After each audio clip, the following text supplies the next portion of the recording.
Hey, what's up, guys? Malt here, and we're back with some more great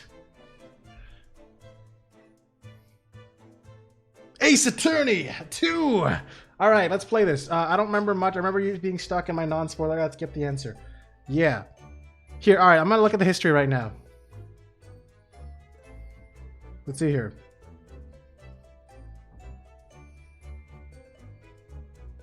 Asogi Papers. I don't remember anything. Malt link in Discord, but also Kazuma. Oh yes, true. Oh, thank you, Chocobo. I really appreciate that.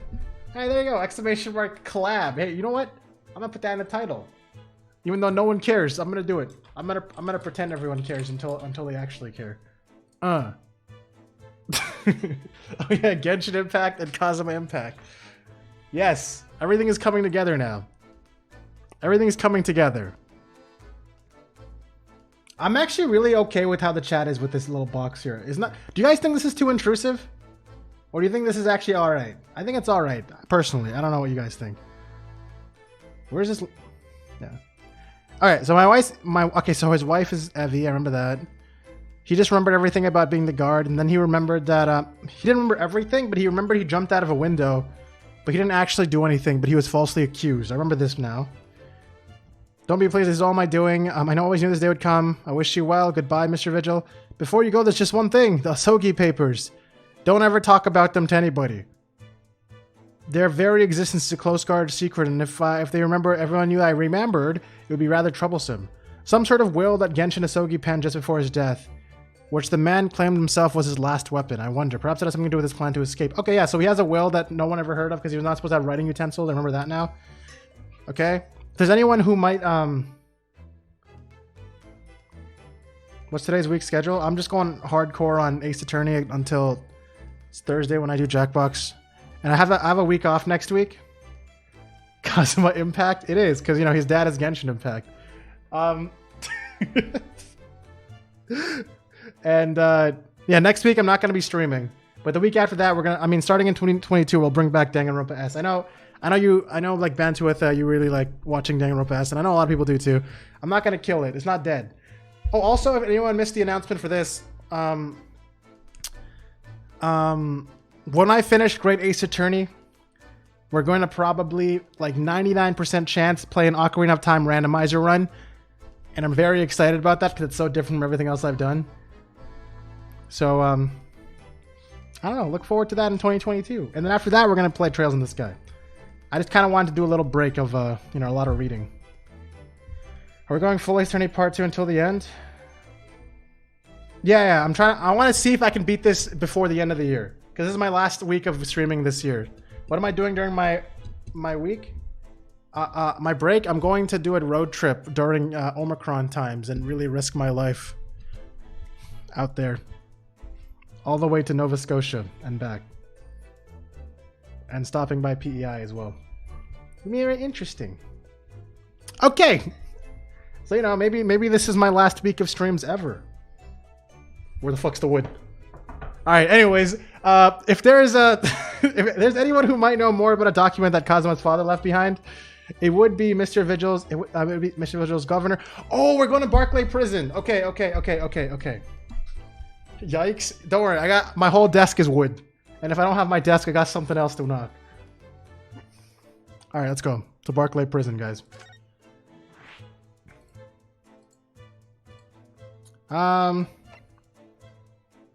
Right? Is it just prison? No, it's not prison. Oh, prison governor's office. Okay, alright. There was so much concern in your voice there. I don't know if you're being sarcastic or not. Alright, guys. It's time to talk to the guy who has the craziest intense accent there is in the entire game, guys. You guys ready?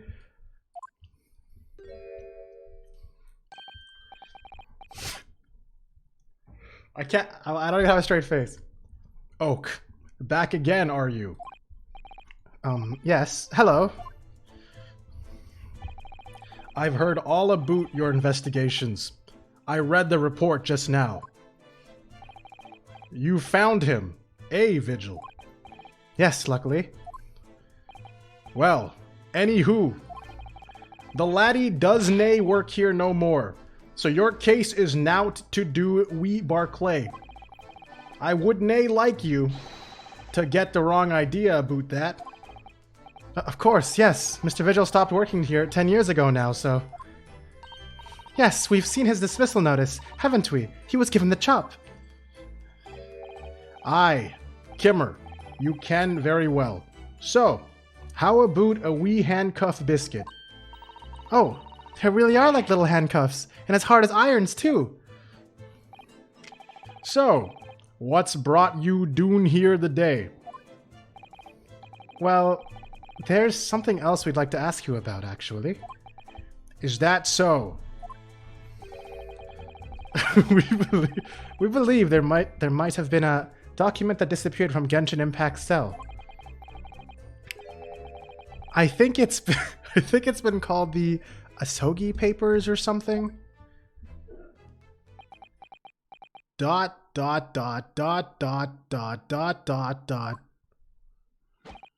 Did I no say? Gregson's death is nowt to do with things that might have happened at Barclay. Leave the past in the past, laddie. Let's not footer about with irrelevant details. His expression's changed completely. You're clearly onto something here. Has his expression changed? Doesn't look like it to me. Does not look like his expression changed, to be honest. But alright. 10-year-old legacy. That murderer's botched execution. I feel so sorry for these words. I don't know what accent this is, so I'm not even gonna try. That's why he's been defaulted. That murderer's botched execution and the whole miserable escape. They were Barclay's darkest hour, aye. A shocking embarrassment. Because the convict had a collaborator on the prison staff, you mean? Aye, for shame. The coroner who confirmed the death of the man after his execution, Courtney Scythe. And my chief warder at the time, Vigil, who was in charge of the whole affair. But Mr. Vigil didn't say he doesn't know says he didn't know anything about it. That rascal wouldn't say otherwise, What the hell are you talking about? More handcuffs? Oh, how could I say no? You can never have too much iron in your diet. It ain't real, though. When Mr. Vigil handed his dismissal notice as a result of what had happened, he was so despairing, he jumped out of your office window, didn't he? I dinna like to say, but that's just Vigil trying to get out of it.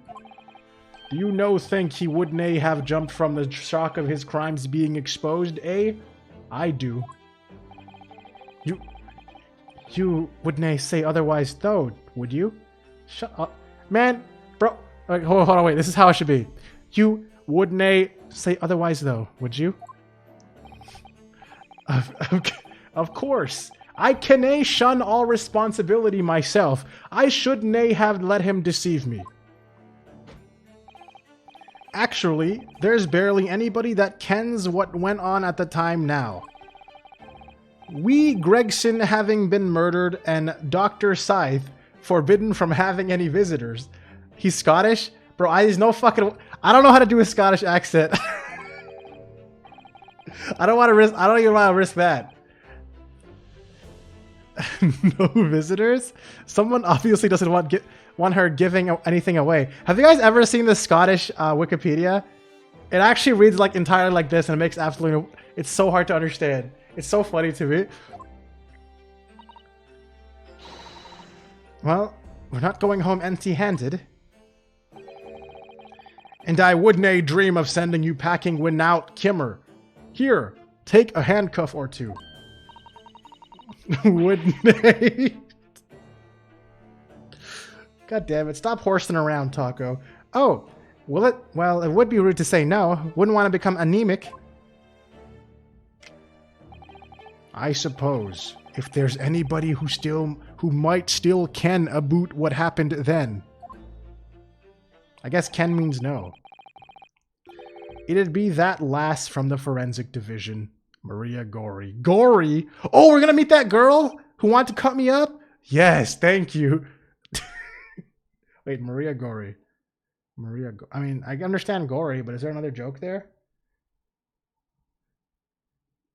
Maria, no, I don't think so. I, Side's daughter, she did nay have no more, just the one. Still, guys, I said this before, I'm gonna say it again. This guy straight up is built like Armstrong from Full Metal Alchemist, with a bit more hair. Okay? But the wee bairns followed in her mam's footsteps. You dinna ever see her without a scalpel in her hand. Enrath, yeah. Ah. I know that girl. There she is. Face reveal? Reveal? What the fuck's wrong with it? Reveal? Mama, what is this? Ah, where'd she spring from? And did she just call the doctor Mama? What a pain in my ass. I gotta stop that. I'm starting to talk like a fucking this default voice. That sounds like a really uncomfortable time, man. Seriously. Also, what the fuck? We have that emote? I'm glad I didn't read that out like that stupid fucking voice. Dr. Side's daughter, Maria Gory, we could do with talking to her.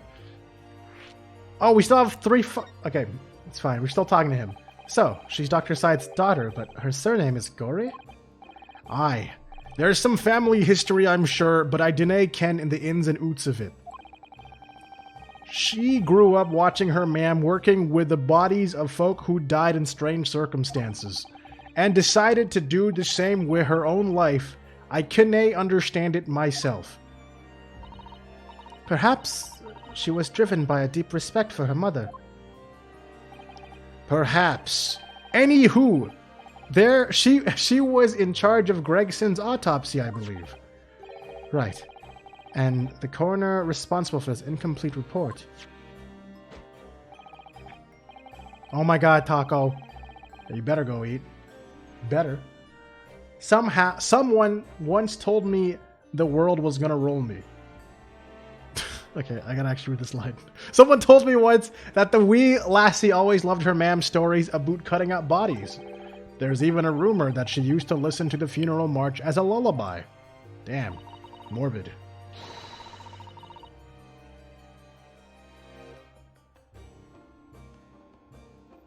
Well, she's not going to eat herself. Well then, perhaps her mother might have told her about the autopsy from 10 years ago. Aye. I'd say there's a fighting chance at least. After all, that was a life-changing case for all of us. We really need to speak to Miss Gory about herself about this, I think. Well, thank you very much. I'm no happy about any part of this. It took 10 years for Londoners to finally forget the whole professor business. Can you no get up on this, laddie? Stop asking pointless questions. I'm sorry, I don't like dredging up these painful memories for everyone. Can you no just stay away, no? Leave me alone and dinna come back here, eh? Actually, I have one more question though, so so you guys, sorry, you're gonna have to deal with me a little bit longer. How do you come to ken about that, laddie? There's no many folk even here in the prison who've heard o' these papers. Well, I can't tell him Mr. Vigil told me.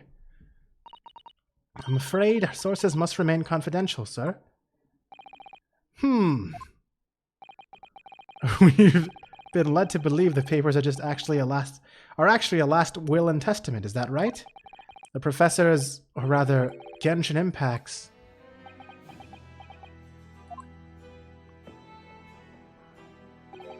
Aye, that's right. You're well-informed, Jimmy. Who? Oh, is that the end of the silent treatment? But then after the convict's execution, it mysteriously vanished from his cell, didn't it?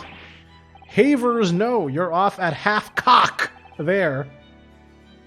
I think you didn't quite get your facts straight. Man really called me half-cocked. It was there in the cell, exactly where it should have been. Oh, not what we heard elsewhere. Let me just have a wee hoke around in here. I'm sure I can find it. Dude, this guy's holding an axe, bro. I just realized that. Aye, here you are. See? The last will and testament of Genshin Impact. Written with a calligraphy brush. Of course.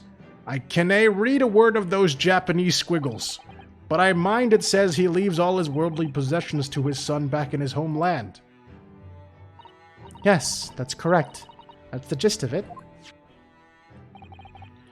So, these are the Asogi papers. Aye, of course they are. Papers written by Asogi, nae doubt about it. There's no mystery here, laddie. That's your lot. After all, the Stramish owe that slicer of an execution. We sent the man's possessions back to his clan in Japan, and that was the end of it. I think we ought to make a record of this, Mr. Naruhodo. Just in case. Alright, that's pretty important. One thing before you go on your way, Mr. Naruhodo. Oh, yes? Those papers are not to do with Gregson's death.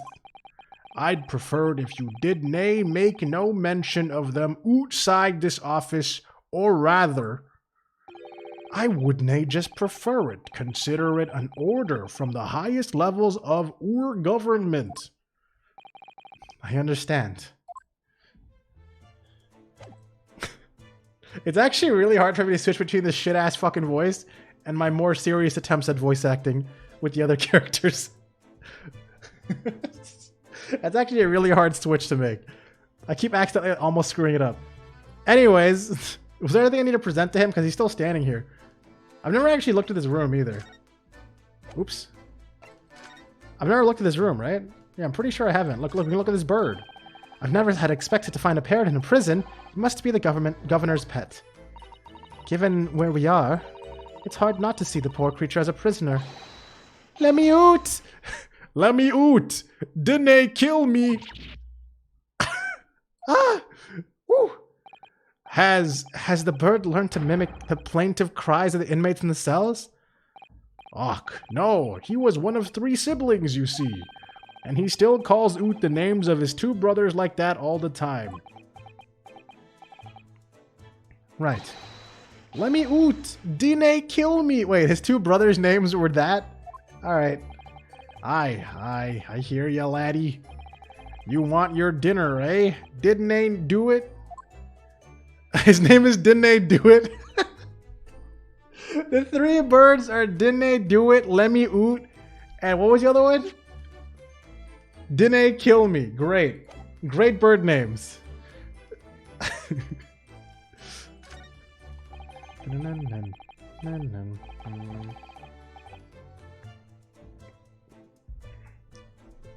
Unfortunately, I won't be able to help you with that, Killer. That sounds like a topic I have absolutely no experience in.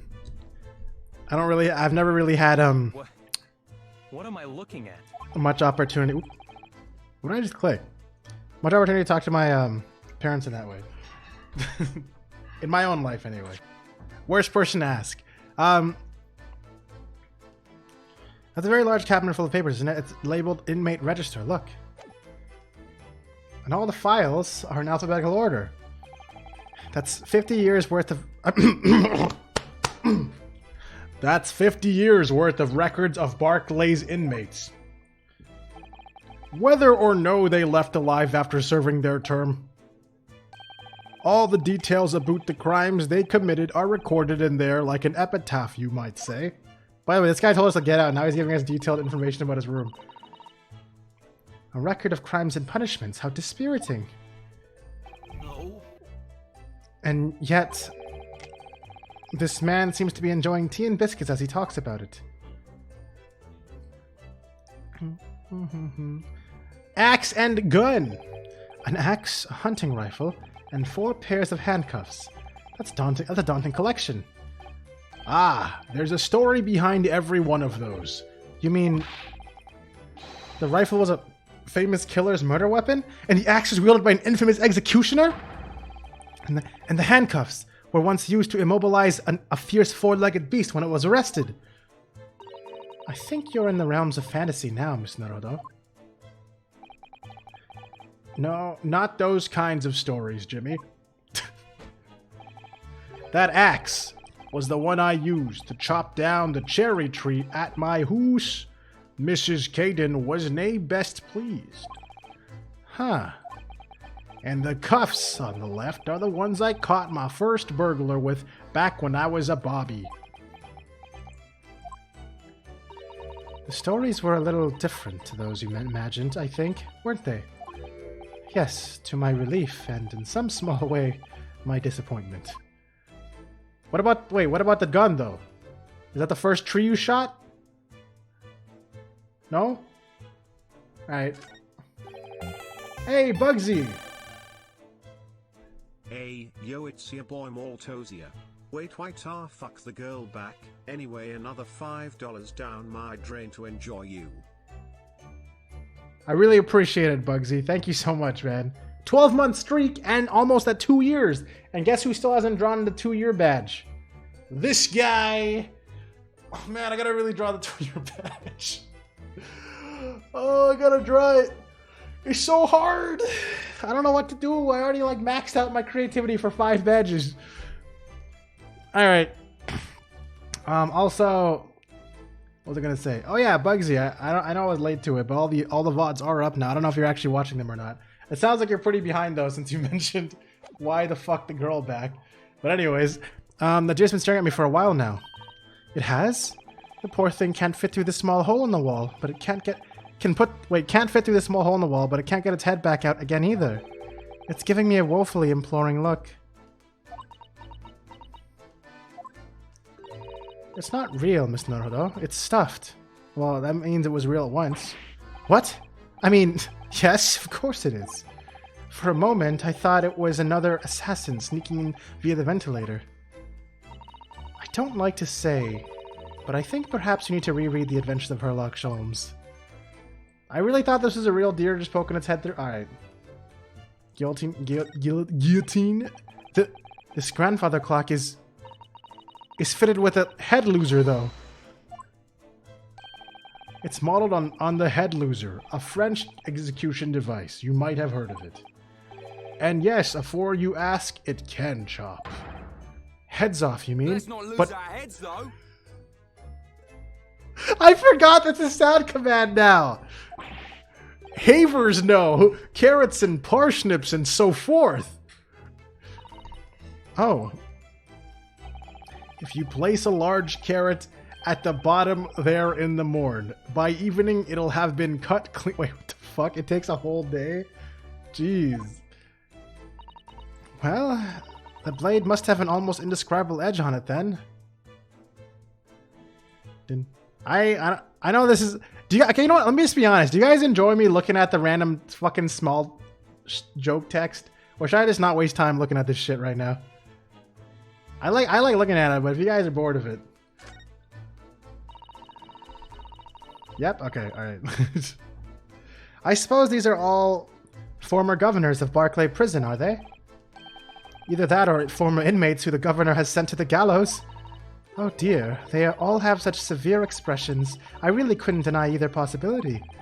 Especially the one on the extreme right. His expression goes beyond severe into a whole new territory. That one's me. Shit. Ah! I'm terribly sorry, sir. Is it a prerequisite of the job, perhaps? Having a severe expression, I mean. Of course it's not, although it is taken into consideration. A lot. Alright. Cool. Anyways, I wonder if that's actually true. In real life, for important positions, if they look intimidating enough. I feel like it is. Anyways, thank you so much for the help, Caden. Now we're gonna go to... nowhere? Wait. I can't even go to the frickin' surgery room anymore. Where do I go? Wait, I lost track. I thought I was gonna go see the girl, but I don't know how to get there. Do I have to talk to Lord Chief Justice first? Alright, let me go check over here. Oh, there's definitely something happening over here.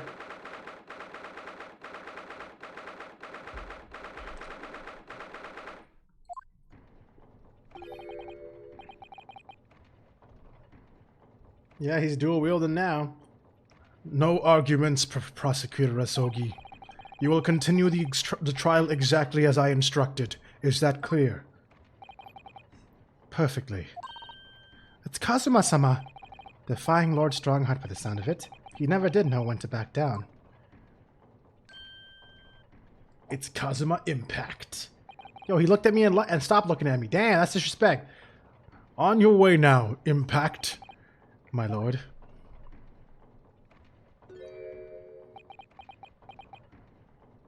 Do you actually want me to just tell you, Bugsy, or do you think you might actually go back and look at it on your own pace? I can tell you if you want. I mean, it's obviously up to you. Kazuma. It's an interesting little... I mean, it's not really much of a plot twist now that you've seen it, but... I think this game's been pretty awesome so far, in terms of the storytelling and pacing. He left without saying a word. Yes, what are you doing here? Oh, I was just hoping to ask you a few questions if you wouldn't mind. I wanted Van Ziek's trial concluded today. But Prosecutor Impact's unwelcome inquiries are going to make it take longer than necessary. Unwelcome inquiries. As a result, I'm losing even more precious time. Currently 2 hours, 55 minutes, and 41 seconds, 42, 43. And then we must resolve everything before 3 hours have passed, Miss Naruto. A miraculous not even 5 minutes. Anyway, I can't let the man's obvious bad mood put me off. I need information.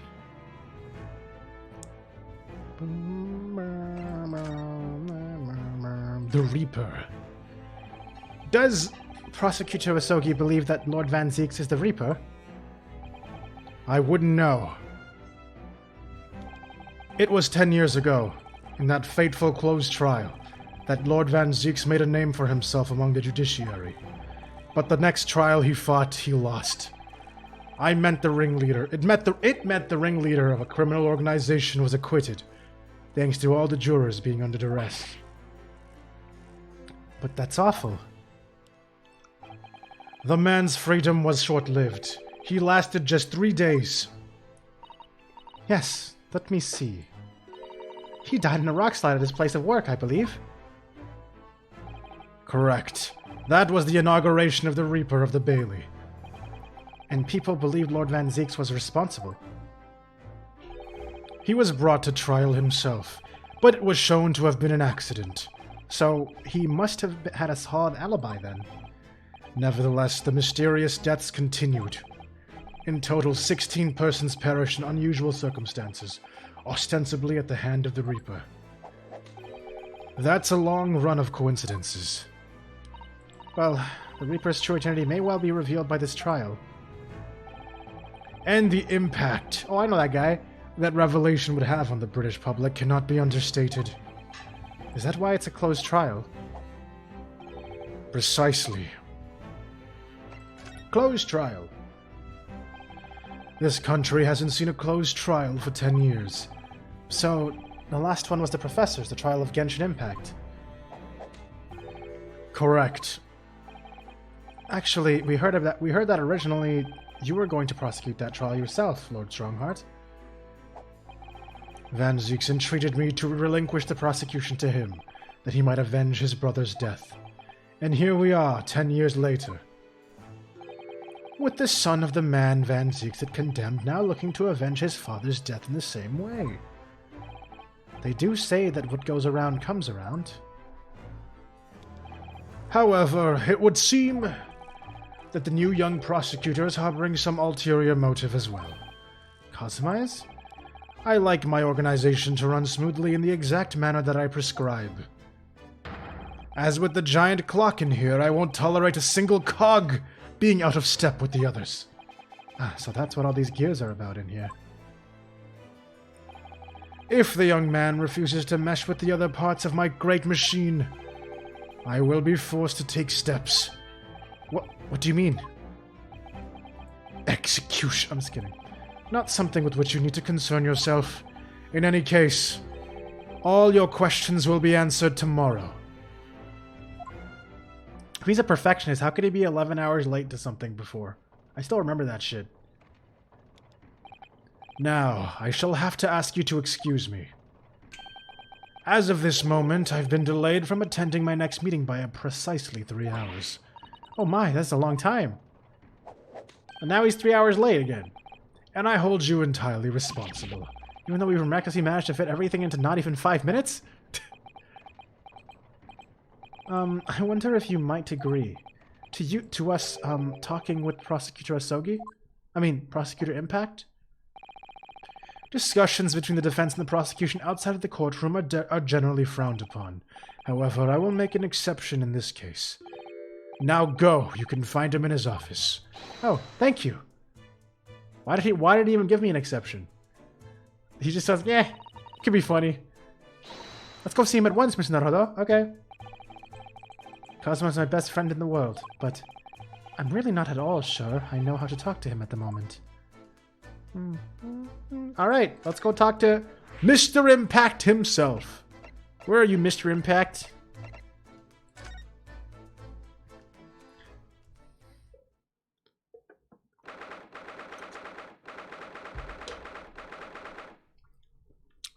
November 2nd, Prosecutor's Office. So, this is the office of Prosecutor Impact now, is it? Kazuma-sama is doing so well for himself. Even though he's always forced to kneel on the floor Japanese style in that dark corner. It's a habit it's his habit to sit Seiza style whenever he's working.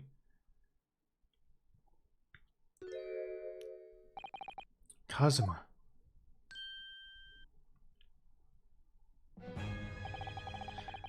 I thought it wouldn't be long before you paid me a visit, Ryunosuke. I was right about what I said, wasn't I? Sorry? That you have all the makings of a great defense lawyer. Oh, it's his fucking mix theme. This is his new main theme, I guess. Well, I always believed that you'll fulfill your dream of advocating in the British courts.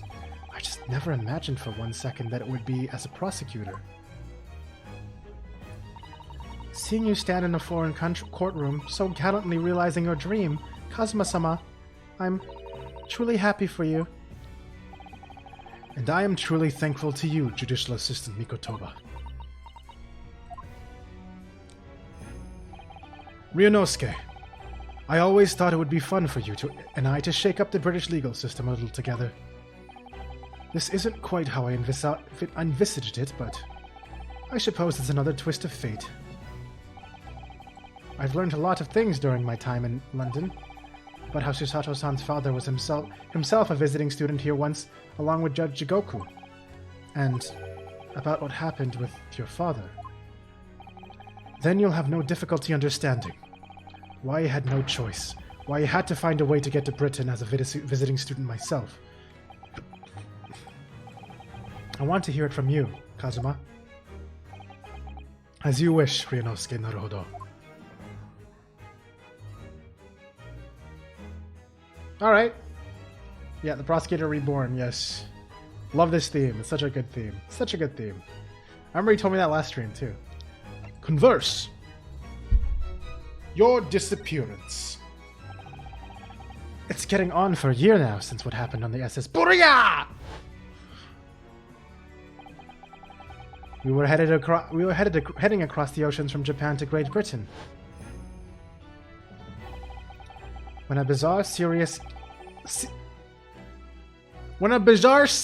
of coincidences. That's definitely a typo. This game is so... Dude, this is actually the worst story I've ever seen in my life because there's one typo. I'm kidding. Okay. When a bizarre series of coincidences led to those tragic events. I thought I'd lost my best friend forever. I must have been unconscious for a long time. When I awoke, I was lying on a bed. It was a narrow little room. There was a posy of flowers by the pillow. It took me a little while to realize I was in the cabin of a ship. I slipped out of the room and headed up onto the deck. The dick. Were you already suffering from amnesia at that point? I don't remember. I'm just kidding. Yes, I didn't know what had happened or where I was. There was just this voice in my head. You have something you have to do. Something no one else can know about. Go to Great Britain. Your task awaits you there. It was a calling I couldn't ignore. It compelled me relentlessly. Out on deck, I saw that I was on a huge steamship and we were docked in a large port. It must have been Hong Kong. Yes, it must have been. Presumably just before they were due to carry your body off the ship. I had no idea of the situation, but I did have the feeling that this was in some way my last chance. So I concealed myself among the disembarking passengers and went ashore. Then I disappeared into the crowded streets of that foreign port city. And so I could plan my onward journey to Great Britain. Did he turn his ribbon into a cravat or what? What happened to his ribbon? I know I gave it back to him. So alright, your journey to Britain. Just under a year ago, with all my past memories lost to me, I was left behind in Hong Kong. Everything was foreign to me. The sights, the sounds, the smells. My head reeled. I was truly at a loss. I realize now that I'd escaped as a dead man, with nothing but the clothes on my back. No money, of course. Oh, how terrifying for you. Luckily, though, I had 2 feathers in my cap. One being your knowledge of English, I suppose. That's right. And on the back of that, I was able to pick up some work as a deckhand on a cargo ship. Eventually, after calling at countless ports, I finally arrived at Dover. That must have been some 3 months ago now. Your formidable tenacity of purpose showing itself again. I mean, the man had lost his memory and had literally nothing to his name. But he still managed to make his way to London on the opposite side of the world. Here's my question. Sorry, I know he kind of explained it before. Why did Sherlock or Herlock lie about him being dead again? Does anyone remember?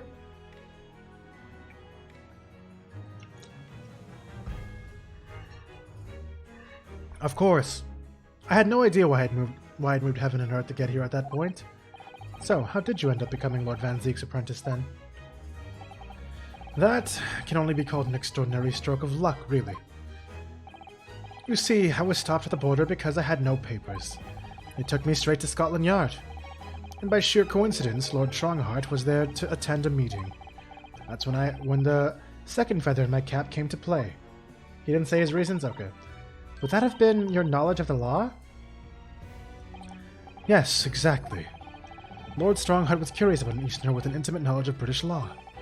He took me back with him to the Supreme Court and assigned me to the prosecutor's office.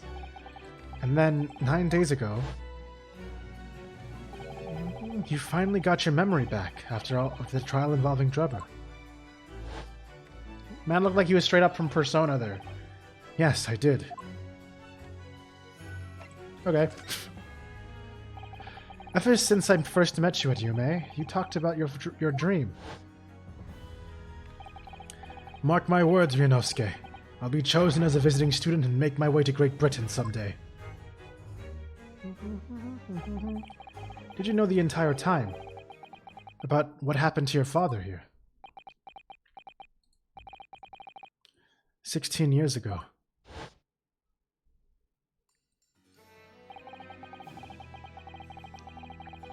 Look, we finally get to see this shit. His father in a more detailed way, too. When my father left on that exciting trip to Great Britain, I was just a boy. We took a photograph together the day before his departure. It's my last memory of him. But what I remember most about my father is his unswerving sense of justice. 6 years after he left, a gentleman called at our family home. He told me that Genshin, my father, had been taken ill in England and passed away. was Professor Mikotoba, your father, Susato-san. Oh my. Hold on.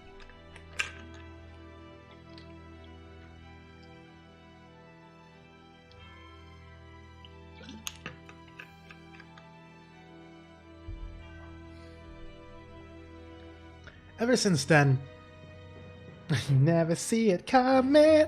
Ever since then, the professor was very good to me. He even helped me to fund my university education at Yume. I'll be forever in his debt. But nevertheless, I just couldn't bring myself to believe what he'd told me. Oh.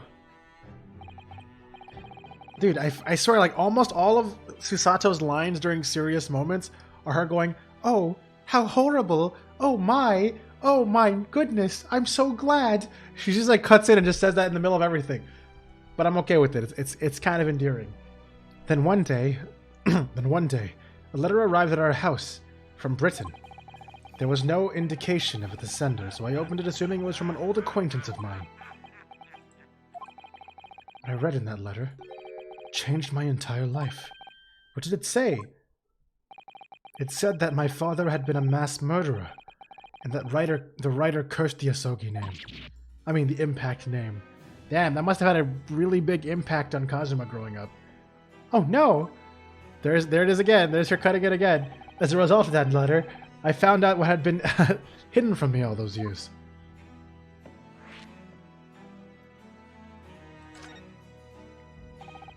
Pog champing. Are you just sending emotes every so often because you're currently making / eating food? And not your computer taco? Actually, I guess you could even answer that. Actually, you could technically answer that.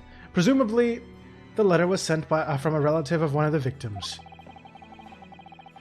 If whoever it was had been a member of the judiciary, he could have been present at the closed trial. You're just eating ice cream you gave up, you're too lazy. Man, literally gonna spend a whole day just eating ice cream? The letter revealed that my father had been sentenced to death, executed for being a killer. And Toblerone, I'm so sorry you had to find out that way.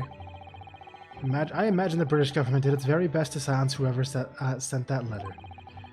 But someone who knew the truth and couldn't bear resentment was always going to be a problem. But still, it could have been written by anyone. Why would you believe such a thing? There was a newspaper cutting included with the letter. Yeah, I don't know why I had such a hard time reading that. It was the first I'd ever heard of the professor and his terrible killing spree. Well, what did my father have to say about the letter? I couldn't bring myself to show it to him. What? Why not? Because he deliberately concealed the truth from me by telling me my father was taken by a fatal illness.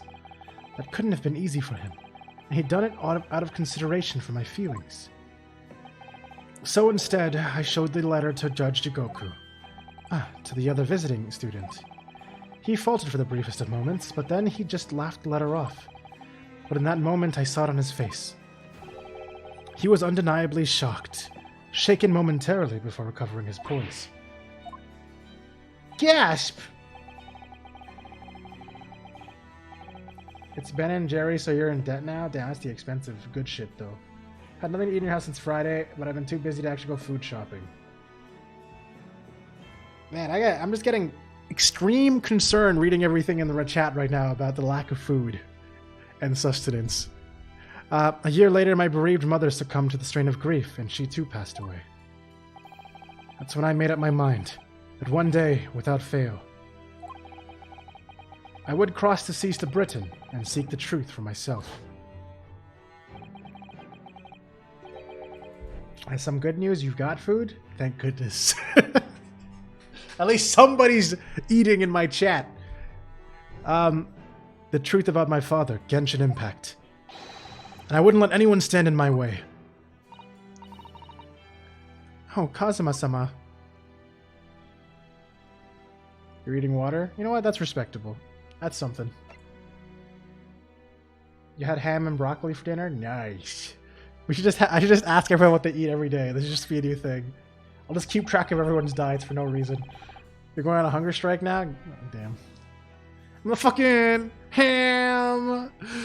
Got motherfucking broccoli and fucking ham. All right. What we learned today in court today turned things completely on their head. It was an impressive piece of lawyering. Ryunosuke Naruhodo. Lord Van Zieks isn't the Reaper, you know? I almost don't want to believe it myself, but it turns out that Inspector Gregson himself, the victim, was. It's clear that the Inspector was behind the Reaper's activity all along. What? You mean you knew? The real question is, who's been giving orders to the Inspector? Yes, Barack Van Zieks is the real Reaper. And I know that 10 years ago, it was him who decided my father must be a mass murderer and sent him to the grave. No, he was merely seeing that justice was done as law dictates. He's not to blame. Ultimately, it's people who condemn people. And the law is just a tool that they use to do it. Damn, this guy's pissed at Barack Van Zieks. And when a man condemns another, he must take responsibility for his actions. Of course he must. But I know for certain that my father would never have taken another man's life. So we're gonna prove that he didn't even kill anybody in the first place? Bro, this shit's gonna go fucking deep as hell if we can actually do that. Kazuma. On the contrary, my father's life was taken by the Reaper. And he doesn't have anything else to say. Do I have anything to show him? That's important.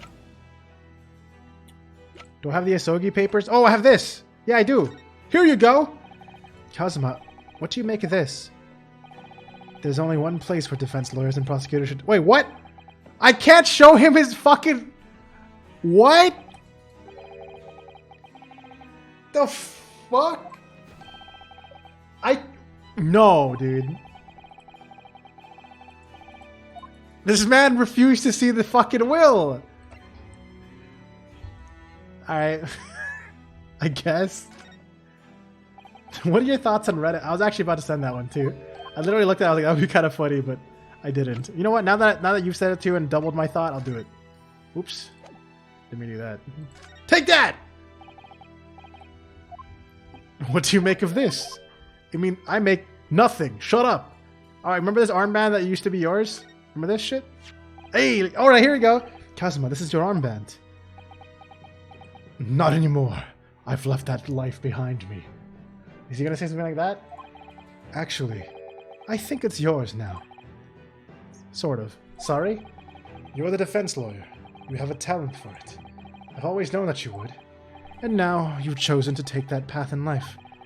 As your friend, I couldn't be happier for you. Or more proud. Kazuma, so you keep hold of that. Besides, I'm a prosecutor now. That armband would have no meaning for me. That was me in a past life. Well, if you're sure, thank you, my friend. Cool. Dialogue. Alright, well, he doesn't want the papers. What the fuck do I do now? Is there anything important in here? Hold on. There's a book. Do I read the book? There's Lord Van Zieks' incredibly stylish desk. Never mind. It's not my style, though. I've never seen him do this face before. What the fuck? That's a new face.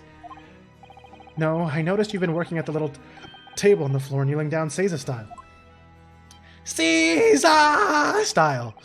I thought it was some kind of punishment set up by Lord Van Zieks when I first saw it. I find it the most comfortable way to work. I can't do it. After a couple of minutes of sitting with my legs folded under me, they start to go tingly. Don't exaggerate, Ryunosuke. We both know you can't even manage a minute. Damn! Man just fucking wrecked me for no reason. We were just having a good time, having a little chat. Man just kicks my ass down, bro. Lord Van Zieks' fine collection of hollowed chalice and bottles all neatly lined up. Yes, he's extremely particular about all that. He has a strict regime for everything, from the storage of the cask to the bottling of their contents. Gosh, he must be having a real tough time of being his apprentice. Actually, no. Oh? He's so particular about it at all, he refuses to let anybody else touch any of it. Man, he really sassy about everything. With everything in this room makes him go sassy mode. So it's been quite easy for me, in fact. Talk about weird. No one touches anything, not even the apprentice. No, no, no. Oh, so this is Clint, isn't it? Now that I have more context, this is probably Clint. What the? It's a scale model of the crime scene. I mean, it's a scale model of the crime scene. Oh, yes, I realize that. Does the prosecution office make a model of the scene for every case? Apparently so. Sometimes it helps to visualize things better and notice things that you hadn't spotted before. Actually, the miniature notice board is my work. To be honest, you enjoyed making that. Oh wait, this is missing something. Guys, this is missing something really important. Hold on. Now look, we have the... It's actually the right angle now. It's the right angle now.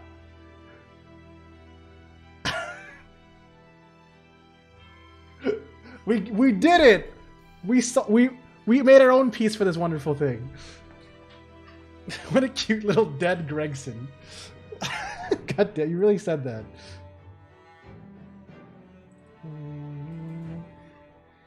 It's because if he wants to get wasted, he wants to be flavorful. Fair, fair.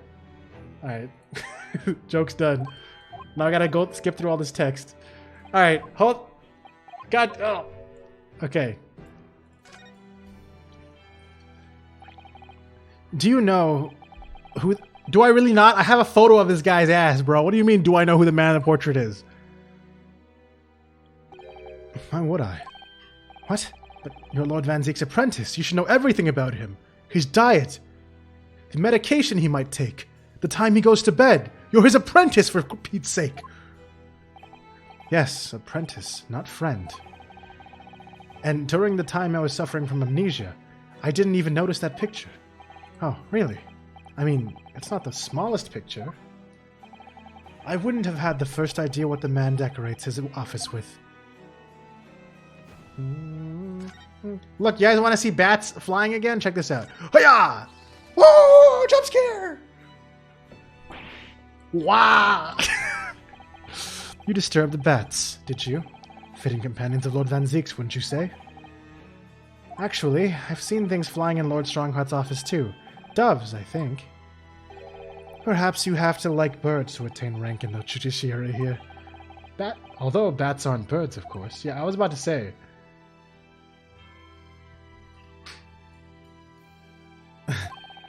How about a sparrow for you? What's that supposed to mean? Oh, nothing. Sorry. Just thinking out loud. What's wrong with sparrows? What's wrong with what's wrong with that? What was that a bad? Why was that bad? Such. The cast floor to ceiling is like the last time we were here. Hollowed barrels, I suppose. They're arranged according to vintage, flavor, and region. Every week, they're all taken out and put back in order. What? Every week? Lord Van Zeeks can't seem to settle on the perfect way of arranging them, you see. Vintage, flavor, and region don't neatly coincide. That's the trouble. Gosh, being his apprentice must be a real challenge. Actually, no. Oh? He considers the task too important to entrust to anybody else, so he does it entirely on his own. So he's a barrel of laughs here and in the court, then.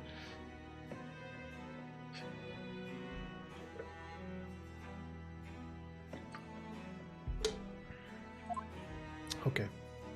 Thank you for that. Is Titus hiding? Is Holmes hiding behind a curtain right now? Hold on, I'm gonna do something really important. The secret documents? Alright, give me 1 second. Unless you're just trolling, I have no idea. But there are 2 things I want to do right now before I forget again.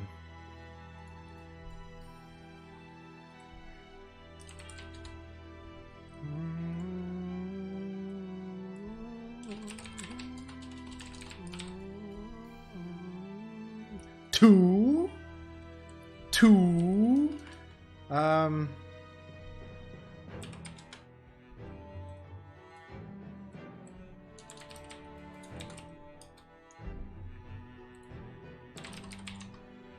Okay. I've done it. You guys will see what the changes are if you type !Titus or !no. I think this is a long time coming. All right, I'm gonna move, I guess. I don't really... No.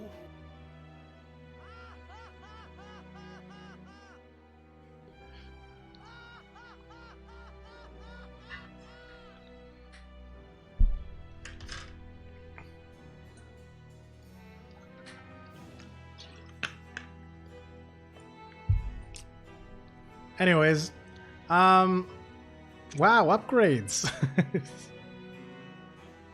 Whoa! All right, is there anything else I should show this guy?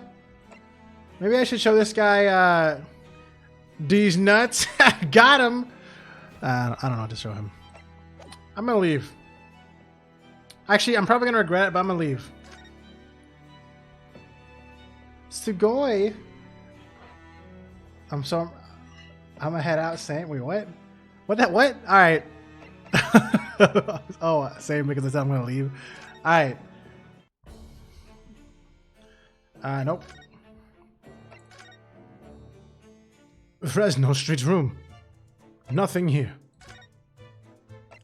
Let's go to prison. Let's go to prison. Oh wait, we already been here. Man, what do I do? Oh god, I gotta start randomly throwing things into people, don't I? But, okay, maybe I should have said that slightly differently. Alright, here you go. Take this. What's that? Oh, it's just something I was hoping to ask your opinion about, that's all.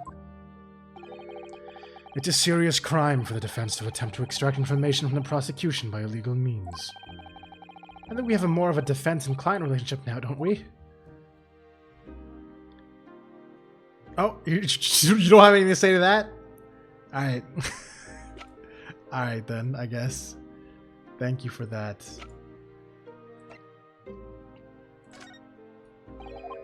Alright. Okay. Alright. Alright, thank you so much, Zeke. You're so helpful.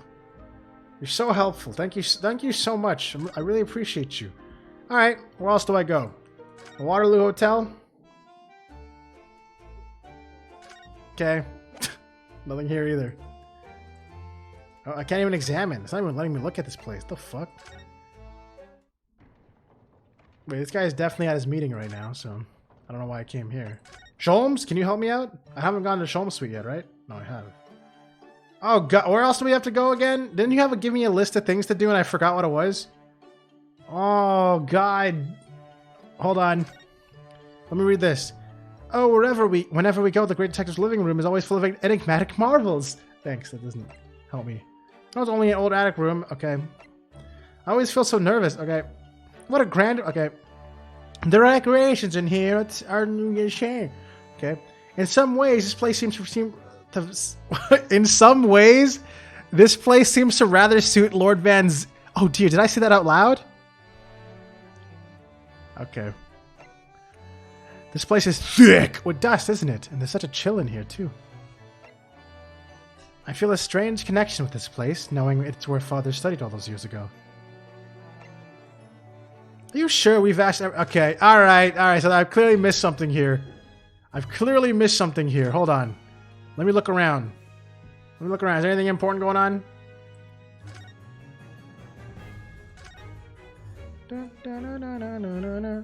No. He's been a bad Van Seeks. What's up, Joey? What up, Joey?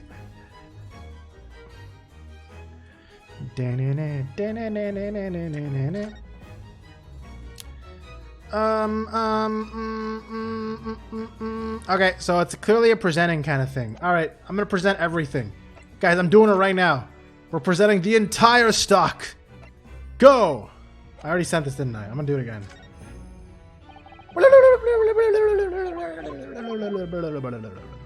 Okay.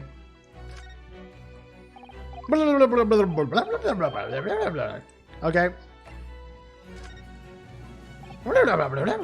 I'm not playing Horny High Schooler Beach board game until 2022. Alright. Yep. Oh shit, hold on. Hold on. The Reaper. At last I get to take my revenge. Kazuma. Lord Van Zeeks isn't responsible for your father's death and he's not the Reaper. He's a defendant and deserving of a fair trial. You mean like the one my father had? It's a closed trial now, too. The conditions are exactly as they were 10 years ago. And even if it ruffles some feathers, I have a plan to show that man for what he really is. Kazuma. Kazuma, no! Kazuma, bad! Why though? Why though? To what part? I don't know what part you're asking me. I'm gone. I'm not streaming next week because I'm going to be on vacation. This week, I'm just trying to finish Great Ace Attorney. That's why, if that's what you're wondering.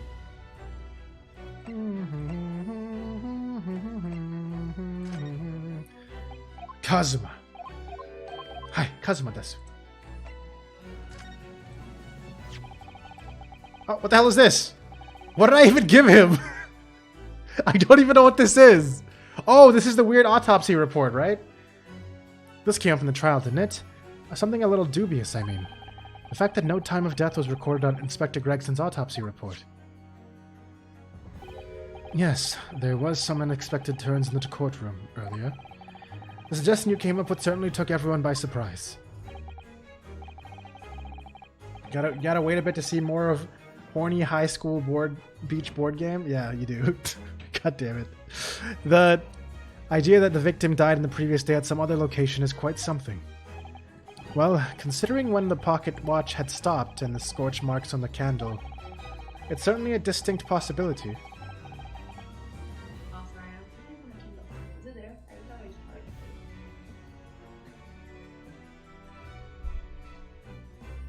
No.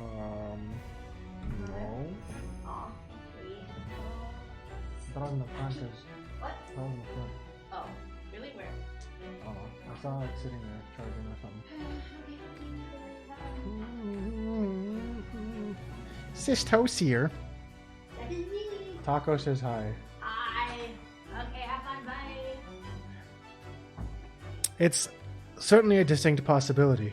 The evidence in the scene both point to it. To be honest, it bothered me too. So I paid a visit to the autopsy room earlier. The coroner responsible wasn't there, but I got a name. It's Dr. Gory. Gory again? That's glorious! That we're gonna maybe meet Gory. If it wouldn't trouble you, Kazuma-sama, would very much like to speak with the coroner too. Of course, the last thing I want is for anything to be brushed under the carpet. Scotland Yard's autopsy laboratory is behind Lowgate Cemetery. Barclay Prison, you mean? Ah, you know it, do you? The prison where my father was incarcerated and robbed of his life.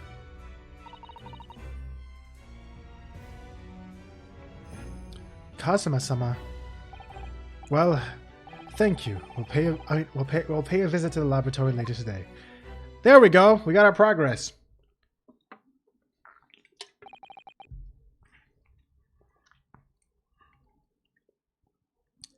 I'm imagining, I'm just imagining what happened here. Like, we're in the office, like, all right, we gotta talk to you, Kazuma. And we just, like, talk to him for a bit. We look around the entire room and have a little tour. And then we walk around the entire fucking city and come back and go like, oh yeah, one more thing. Check out all this shit I got.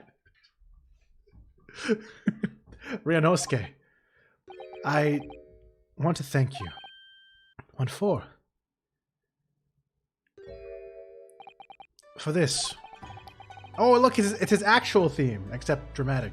Thank you! You safeguarded the soul of the Impact clan. Well, it is a famous sword that's been in your family for generations. My only slight regret is that I never got the chance to draw it before I returned it to you. Thank you! Karuma is said to have been forged by a master swordsmith during the Sengoku Warring States period. I come from a long lineage of warriors, many of whom were expert swordsmen. Well then, you're a chip off the old block, I'd say. This blade, Karuma, is the symbol of the Impact clan's honor and might. Apparently one of my father's apprentices even took the blade's name for his surname. Really, Karuma. It does sound formidable, that's for sure.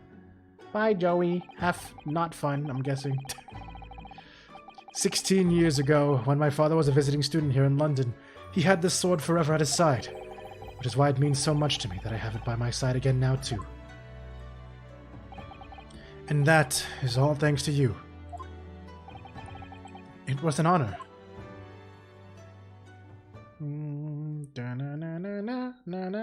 Shipisu! I don't know what you were doing there, but I said it. And now I have preparations to make for tomorrow. Perhaps I said a little too much. Kazuma, you've changed. No, Rinosuke. I haven't changed at all. It's you who's changed.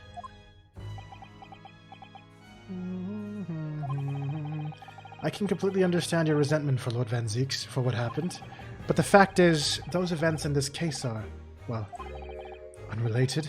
Is that what you want to say? How can you be so sure? What do you mean? Never mind. The man is the Reaper, and it's for that reason that the Inspector was killed.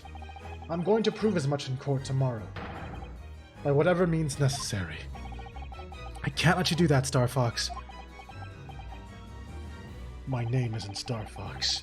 It's Kazuma. Kazuma Impact. But I'm sure I don't need to tell you that I won't be taking any prisoners in the courtroom. I would expect nothing less. Until tomorrow, then, in the Old Bailey.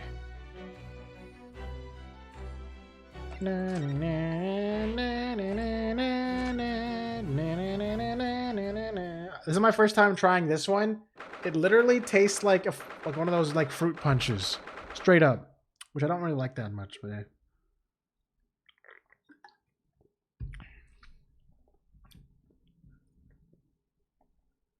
Second of November. Oh my god! Did that girl redesign everything because she took over? Punch! Shut up, Taco. This place looks great. This place really is creepy, isn't it? Well, being a dead room, it's probably full of the spirits of the dissected. But actually, there's a rather pleasing scent of roses in the air. Well, being a dead room, the coroner probably needs a bold scent like that to mask the odor of death. Iris, do you think we could change the subject? Iris is so morbid. Shink, shink, shink, shink! What was that? Shink, shink, shink, shink! How do they not notice you're sitting there? Dr. Gori?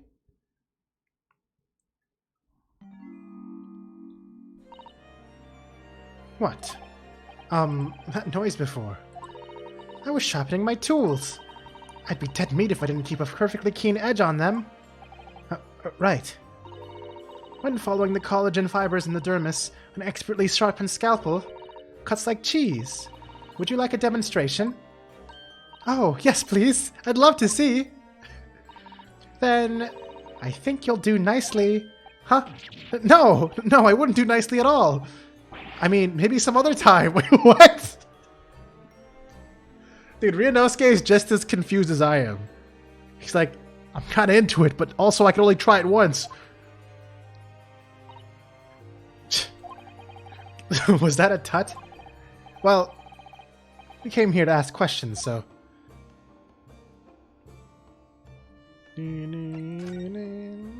Time of death. Okay. We have actually met before. I'm a lawyer, if you remember. You're not dead yet. What? So Mama said it wasn't to cut you open. She's so strict about things like that. Well, good. Dr. Side has some scruples, at least. Oh dear. It looks like she's not interested in talking to us, for the time being anyway. For the time being? You mean, until we die? I hope that's a way off.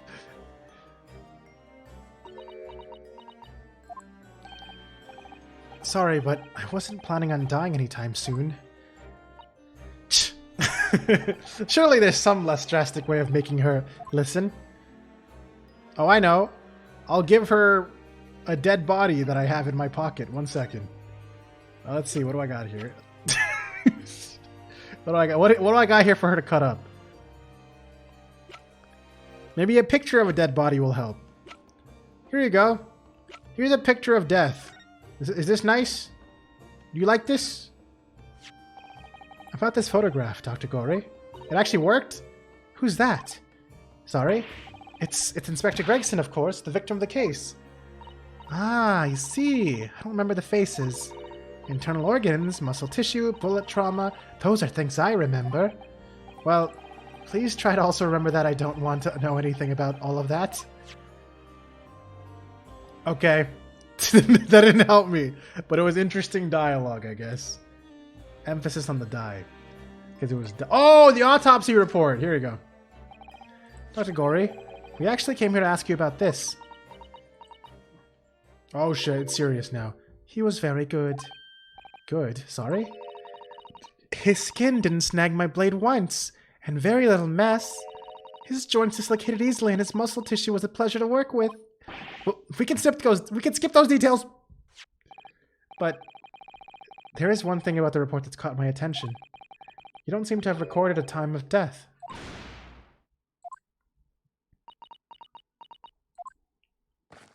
Oh, what the fuck? Instant face reveal. She is cute. That's not my fault. Oh, that made me jump. Then please tell us what happened. Your sense of hunger you had suddenly gone. Damn goth. Yeah, that's basically what I expected, to be honest, from the side view. So why doesn't this autopsy report include the victim's time of death, then? It's really the most crucial detail. Oh, and it's back. I was told not to write it. What? But who? By whom? Male Strongheart? The Lord Chief Justice. He came here. Lord Strongheart came? I bet he did. He said that from the witness statements about the gunshot and other evidence, it was obvious. The man clearly died at 5 p.m. on the 1st of November, when the gunshot was heard. But that's not the time of death you wrote in the report. You didn't write anything. Was there some reason you didn't include it? Dr. Gorey, if you're hiding something under Lord Strongheart's instructions, then sooner or later, you're going to go the same way as your mother. Ooh, I really went there. Give it here, then. What the... Wait, that worked? You really like Maria, Angela? Hmm? What's she scribbling so furiously? There. You've written... What? What's she written? Tell us! Indeterminate. You son of a bitch. But... She straight up updated my autopsy report with something completely worthless. Actually, that is kind of useful. Because now I know that we don't actually know what the time of death is. If that's actually true. What do you mean by that? Why was the time of death indeterminate? When the specimen was brought in, it was still fresh. So the time of death could have easily been coincided with when the gunshot was heard. But there was one small discrepancy. What discrepancy? There was some fried fish in the pocket of the specimen's overcoat. Oh my god. And that fish had started to rot.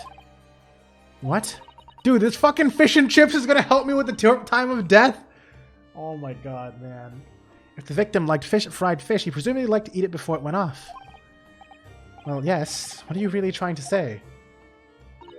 It's possible that someone tried to manipulate the apparent time of death. Manipulate the... Is that even possible to do? Theoretically, if you were to chill the body in ice, you could delay the onset of putrefaction. And if the overcoat wasn't on the body at the time, then only the fish would have started to rot. With today's science, it's not yet possible to determine if the body was chilled or not. But today's science is advanced enough to let you freeze a corpse, it seems. But surely, to chill a corpse like that would require an enormous electrical refrigerator. I don't imagine many households in London are equipped with such a device. No, definitely not. But maybe in a factory? Or maybe some other special places. I don't recall seeing any factories or such like on Fresno Street, though. I wonder, If the inspector's body had been chilled somehow, what might the actual time of death have been? I couldn't say for sure.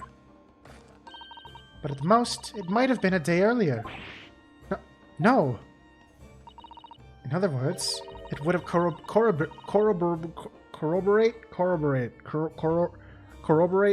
It would corroborate your previous deduction, Miss Naruto. That Inspector Gregson was killed a day before his body was discovered. A body has been discovered at a different location. Corroborate, thank you. Did you inform Lord Strongheart of this possibility? He simply said that there were no electrical refrigerators in that size in the vicinity. Okay.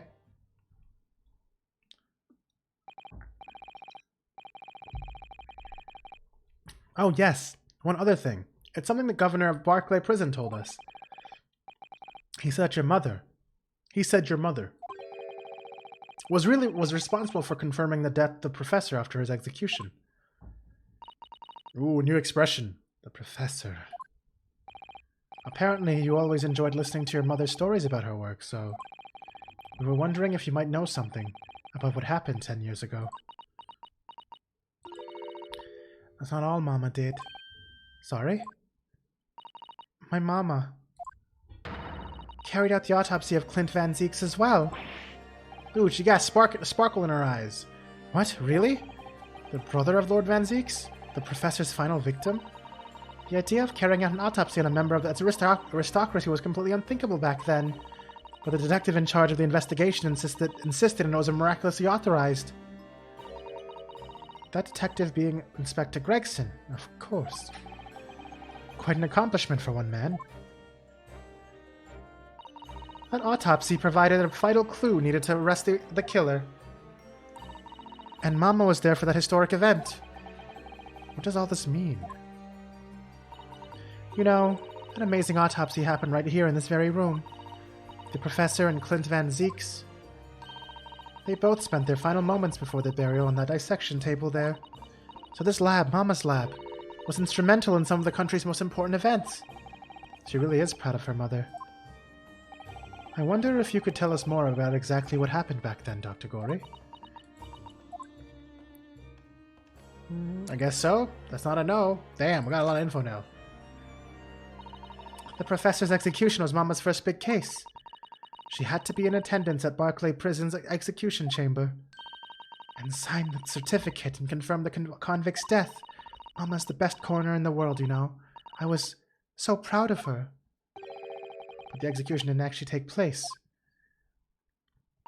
No. And worst yet, Mama actually helped with the jailbreak. I didn't want to know. Oh dear. You found out recently, you mean? I believed in her, in Mama, but now I wonder if I'm starting down the same path as her. You mean because you omitted the time of death on this autopsy report? But that's because Lord Strongheart forbade you from including it. Just like Mama, I'm sure she was coerced by somebody too. Damn, she's really like self-aware about this shit. She doesn't want to. She actually wants to just be a legitimate fucking forensics what do you call it? Forensic investigator? No, forensic lab person. Body cutter. I don't know, man. That's my feeling as well. There's no doubt that there were powerful forces at play 10 years ago. The execution couldn't have been staged without a lot of people at the prison knowing about it. Obviously, the prison governor must have been in on it as well. The big man with the little handcuffs, according to what he told us, he was tricked by the chief warder. He says he knew nothing about it. Coroner, yes, thank you. That was the word. Of course he said that. I'd say the same thing. Just who was behind that jailbreak all those years ago? You mentioned the autopsy of Clint Van Zeeks. It was at a time when carrying out autopsies of murder victims was very unusual. It's still not a practice that's observed in our country even now. It turned out that he was the professor's final victim, and when the autopsy was performed, Mama was present, although only as a secondary assistant. The person leading the procedure was called Dr. John H. Wilson. That's right, my daddy! And there was one other person present, the primary assistant. He was a visiting student from the Far East.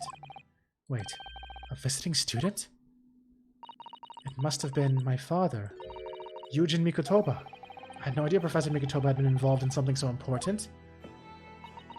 But the outcome of that historic autopsy was the discovery of a vital piece of evidence that led to the capture of the professor. So that's how they came to identify Genshin Impact as the infamous mass murderer. Do you happen to know anything about that piece of evidence? Can you tell us any more?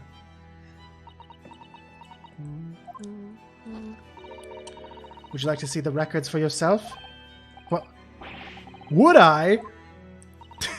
What's the point of keeping records if people can't look at them? They're filed under V at the back of those cupboards, but the other records are from the last decade. Thank you. Thank you! Let's see. Van Zieks. That's strange. What, Mr. Nodo? They aren't here. There's nothing under Van Zieks. There must be. Perhaps somebody took them away. No one's allowed to take documents related to the professor case out of this room. But you're right. They're gone! Well, when was the last time somebody looked at them? Do you remember? It was... Oh, yes! Whoa, what the fuck? Jeez, I did not expect that face. I remember now, it was 2 years ago. A consulting detective came one day and said that he'd like to see the records. No, you don't mean... Herlock Sholmes was his name? Deep down I knew that was coming? I didn't know that was coming. What the fuck? Excuse me? Do you think he stole the records? Oh no, surely not. Iris, that can't be right, can it?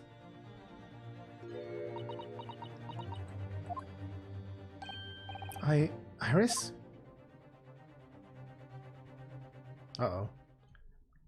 Serious shit. There's no laughing matter, Herlock.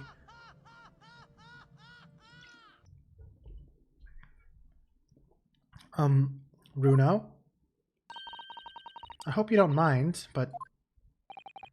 What is it, Iris? I've just remembered something very important I have to do. I'm going to have to leave you now. This is very sudden, Iris. Well, we'll come with you then. Oh no, there's no need. You and Runo can take your time here. Bye for now then. Good luck. Wait a minute, little girl. Me? I remember now. You've been here before, haven't you? Have you, Iris? Yes, 2 years ago, when the detective came. You were with him, weren't you? You were a living specimen then, too. That's the way it usually works, yes. Was I? I really don't remember.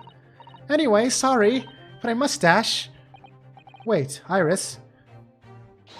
I'll brew up a pot for you when you get home. Okay.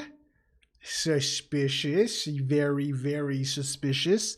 What's the matter with her? She's behaving really strangely all of a sudden. Well, in that case, we won't keep you any longer either. It's been quite a while since I had any visitors. That was really fun. But next time you come, I'd prefer it if you were ready for dissection. I can't make any promises, sorry. It's a bit strange that the records of Clint Van Zieks' autopsy have disappeared. But I think we've all came to ask now. I want to see this. I want to look at this stuff. This thing's all been updated since she moved in as the main coroner or dissector. Let's have a closer look at this. Oh, she's gonna stop us from looking at her room? Then again, that's not. At least not while she's armed. Okay? So we can't look at anything because she's here and she's gonna cut me up. Damn it, it looks so interesting. Everything got checkmarked because she's here. Alright. Okay. I get the picture. Let's get out of here.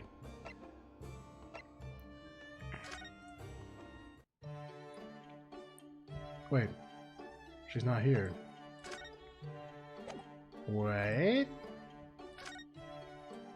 Wait. Where are we going? Oops, I didn't mean to press that. I was trying to press the arrow. No! Not that! Hold on. There we go. Well, that didn't help me.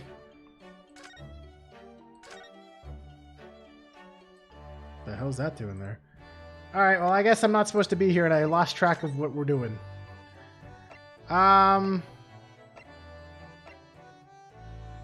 Let's go here. Nope. Alright, let me look at what she's saying. Okay, let's see here. Wow! Wow! Oh, do you know I don't believe we visited this place for some time? Alright, we're going over there. Alright. What's going on over here? Why is there a box on the floor now? 2nd November, room on Fresno Street. The police are still busily investigating in here then. But Gina's nowhere to be seen. Where is she? Yes, it has been blissfully quiet, hasn't it? Perhaps she's out investigating on her own, practicing what her boss taught her. Well, I expect she'll be back before too long. Shall we wait? Actually, there's something different about this room since the last time we were here, isn't there? We could always use the time to investigate more thoroughly. Okay, I already know what they want me to look at. This little trunk wasn't here before, was it? Oh, it appears to be made of metal. It must be very heavy. I wonder to whom it belongs. There are some initials on the outside. Look. TG. Tobias Gregson. So that's one of the policemen if they know how it came to be here. Boy, what do you think you're doing? That's my trunk, that is. No, you're GL. You're not TG. Hands off. Gina. Where were you hiding? I don't know. You leave something unattended for a few seconds and every Tom, Dick, and Harry's got his greedy eyes on it. I'm just a wild guess, Gina, but... What? Spit it out, Otto. Is it fair to say that you've only owned that trunk since this morning's trial? What? What are you trying to say? Come on, this trunk goes with me everywhere. Always has. Where have you been the last year? Trying not to incur your wrath, mainly. No. Hey, the box is gone now. Okay. What are we talking about? Your boss. You should hear him talking at the yard now. They should be ashamed of themselves. They're saying that it was the boss who killed all them bludgers. Ah, you mean the whole Reaper thing? Yeah. Apparently, the boss was investigating stuff that no one else at the yard knew nothing about. Stuff to do with all them criminals what got off scot-free. Yes, the ones prosecuted by Lord Van Zeeks who used bribery and corruption to avoid conviction. Well, then obviously, it was that bloomin' Reaper giving the orders, wasn't it? But why would people be suspecting Inspector Gregson of being involved in the killings? There was a notebook in his office. Oh no, this doesn't sound good. It had details about all the crimes that have been pegged as the Reaper's work. What? No. Did you see it, Gina? Did you see that notebook? I thought they wouldn't flame and let me, because I'm just an apprentice, apparently. But it was me who found it, and he was my boss. That's right. I was pretty miffed about it, so I sneaked a peek at what it said anyway. Oh, that's our Gina.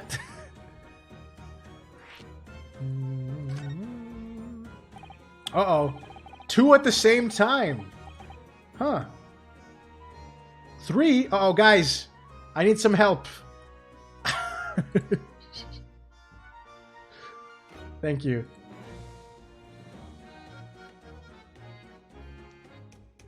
We're getting a lot. I even got a... Wait, one of them even DM'd my ass, bro. What the fuck? Hello, all Amazeballs Mal family? I've never heard anyone say Mall family, but hi, Geek Queen, how you doing? At least 3. Damn, that's crazy. Really, that was your first take. All right. You're about to go get food and you see that shit? I was worried I was about to get like a raid of bots. And I have to go in like a different mode.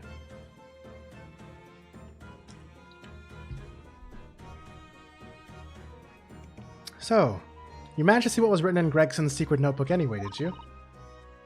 Way I see it, it's my right to read what he wrote. And what had he written, Gina? Dates, times, places, names, an old long list of them. All details about the blood is supposed to have been done by the Reaper. But there could be an explanation for that. Perhaps it was a record of the Inspector's investigations into the Reaper's activities. Exactly! That's what I said! That's the first thing you'd think, right? As it happens, it was full of names I recognized anyway. Well, the Reaper's targets were almost exclusively known as the leaders of the London's criminal underworld.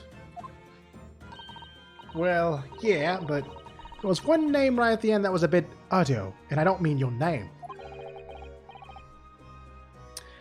You just got home from babysitting all 14 of your siblings?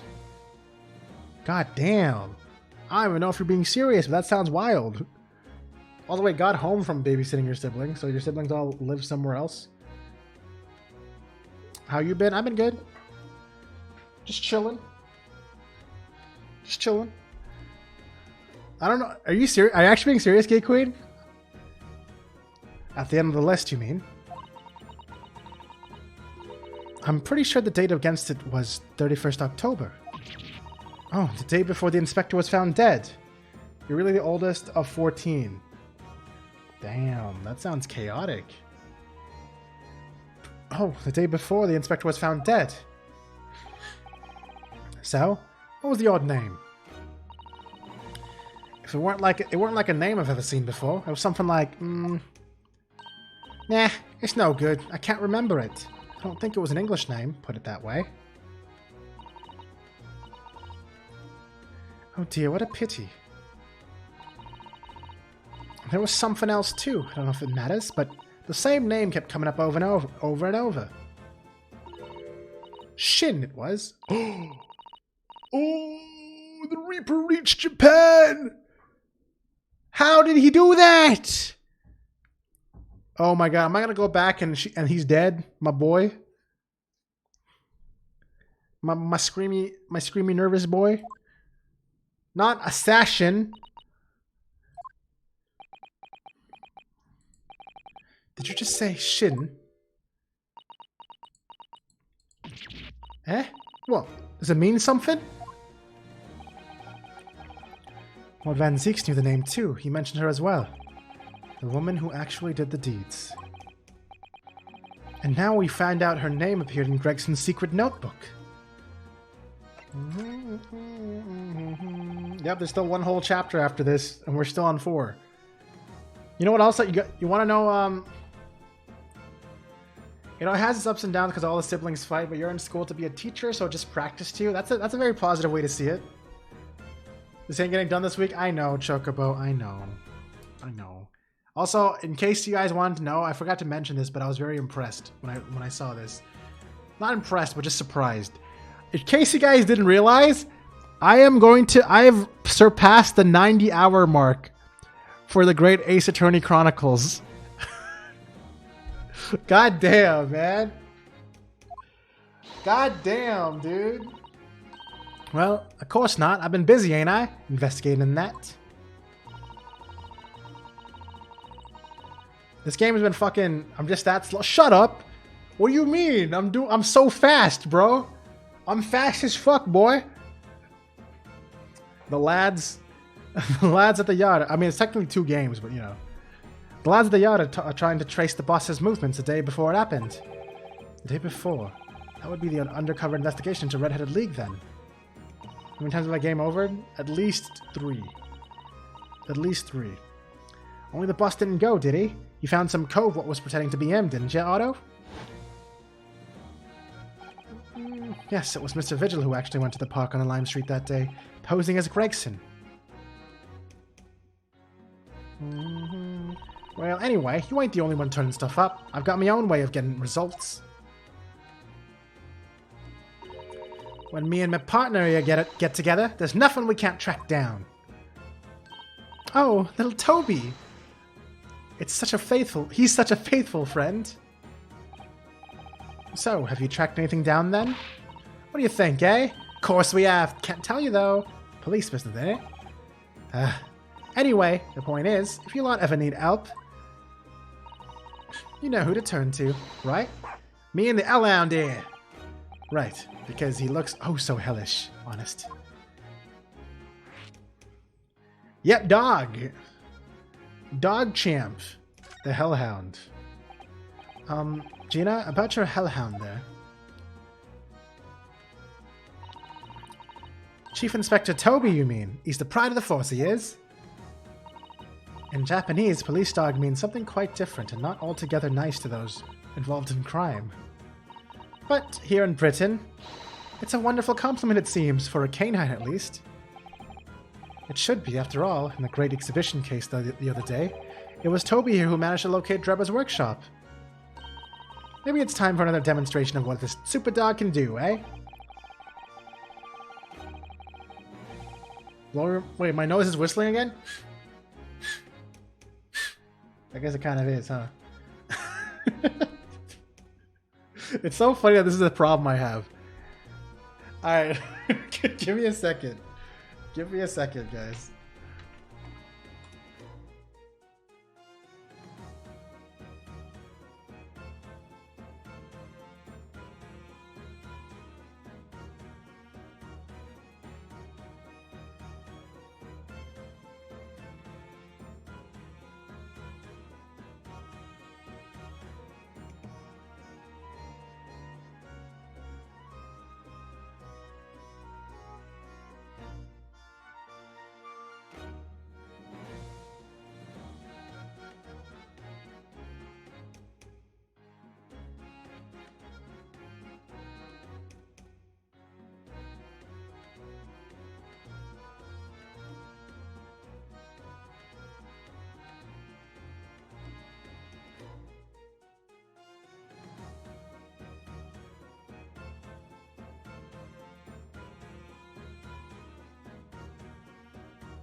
Okay, I'm back. Chica, go away now.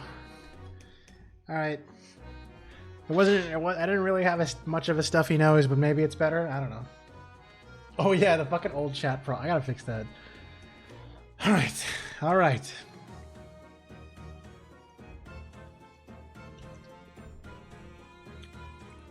Why am I on this page? Oh, do we have something that the Chief Inspector could catch the scent of? Yeah, this one. Take that! Take that! Well, Chief Inspector Toby, if you wouldn't mind having a sniff of this. Sniff, sniff, sniff, sniff, sniff, sniff, sniff, sniff, sniff, sniff, sniff, sniff, sniff. He's might be a little too keen, don't you think? Aroo, out there! The Chief Inspector made short work of Gina there. Woof. Ah. Wait, did I just casually go woof? Hold on. I didn't realize that was Toby talking. Alright, whatever. Woof, I say. Ah, look what he's gone to. Bark? Nah, I can't. I'm not as top tier as you at doing that. Oh my, that trunk clearly still has a very strong scent. Of Inspector Gregson. In other words, it must have belonged to him. Really? I couldn't figure that out from TG? Oh, alright. It's a fair cop, I suppose. And he nearly got away with it, too.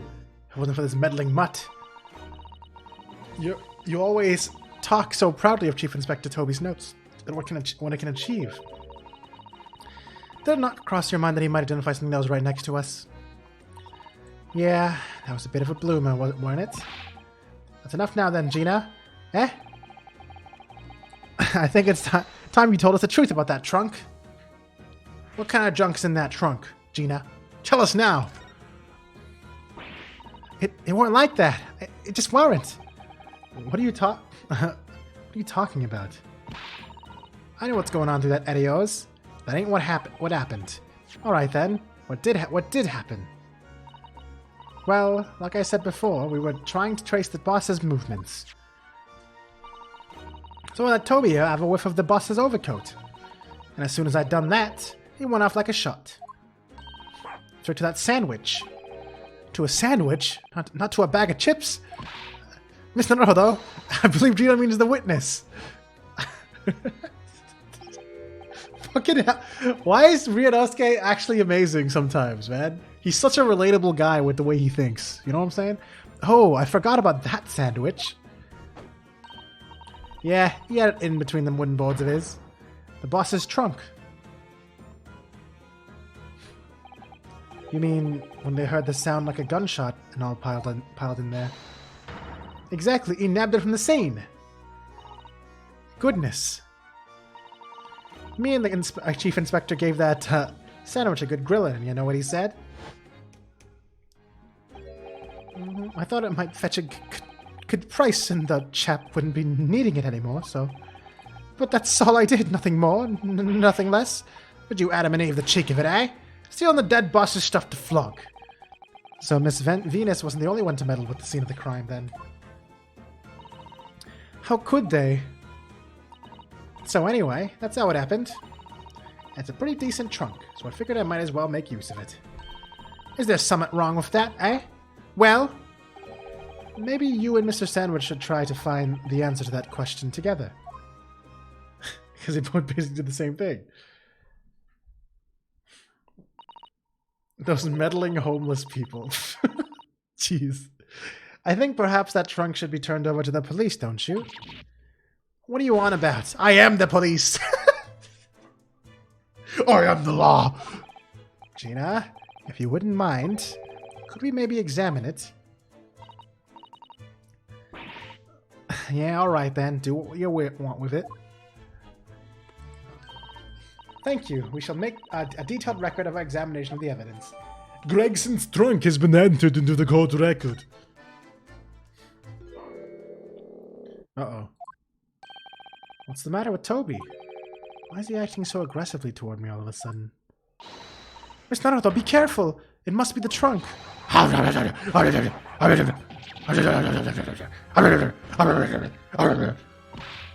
that a good voice, guys? Oh, Toby! Oi, what are you doing? You're gonna lick his face off!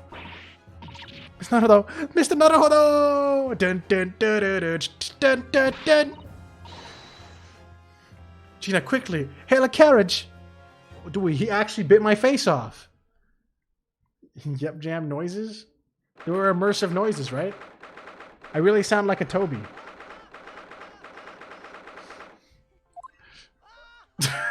Actually, I should have been making licking noises.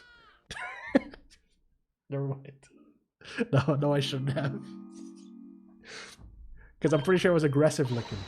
Oh, Miss Naruto, you alright? Mr. Sato. Ah, conscious again at last. A blessed relief, my dear fellow. After all, to drop dead after a moderate licking by a small terrier. Most unseemly. What is it? What is or isn't seemly is irrelevant here, Mr. Sholmes.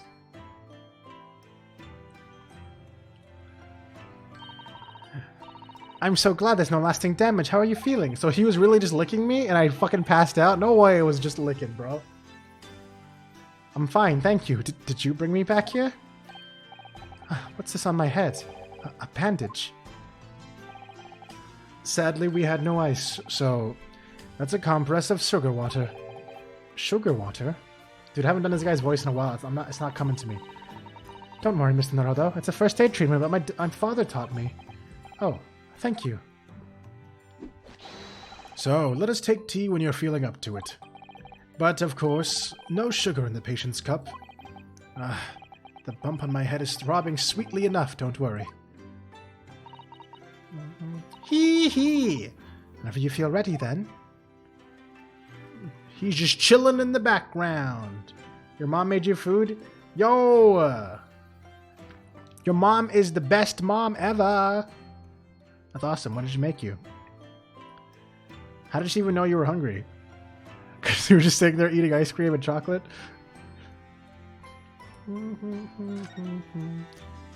Pasta! Pasta's awesome. Simple and awesome.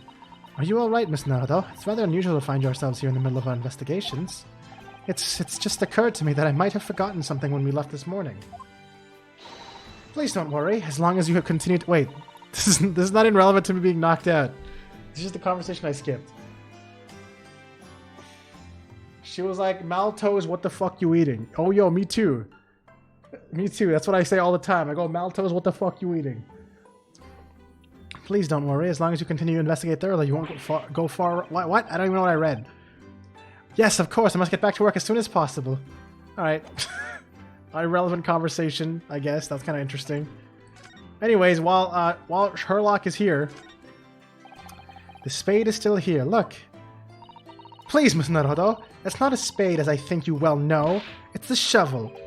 Didn't take long to reignite that old argument. Ah, I have an idea. Let's give the implement a name, like Professor Hairbrain named his tools. Ooh, I never thought of doing that. From now on, then, let's call it Ryunosuke. No. It's clearly much more of a Susato. The old argument has taken a new and unexpected turn, it seems. Jeez. This is almost as good as the storyline of the swimsuit in Danganronpa 1. Almost. You know what? I kind of want to look at everything else now. The steam is rising gently from the kettle, as always. Name it Sholmes? Sholmes the Shoveler? Yes, doesn't feel right somehow, unless it is. But the steam has an unusual scent today. Perhaps the sweet potatoes that I brought back from Japan are with me already. Gulp. Oh, Miss Naruto, I heard that, you know. Tears of joy, Mr. Sato, from my mouth. Oh, so it was a good gulp. Big gulps, huh? Well, see you later. Whenever you serve me tea, it always takes me back to Japan. I know you're not particularly fond of the bitter taste, are you? So I do always try to pick out less bitter matcha for you. She does often serve an unusually mellow blend, it's true. It's true also, I really hate bitter myself. But the anticipation of the taste in my mouth makes me bitterly worried anyway. Sholmes the Spader? True. It's very difficult for you, isn't it?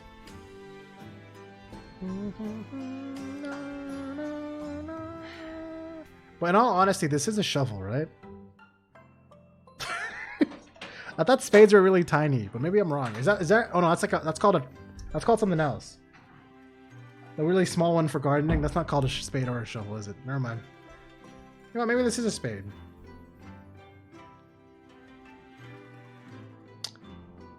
Spade is a square end. Oh, okay. So Ryunosuke's wrong. Okay, good job, Ryunosuke. You're an idiot. Good lawyer, by the way. It's called a shrimp. It's a freaking lobster tail! Alright, let's talk to Sherlock. Thank you for your concern, Mr. Sholmes.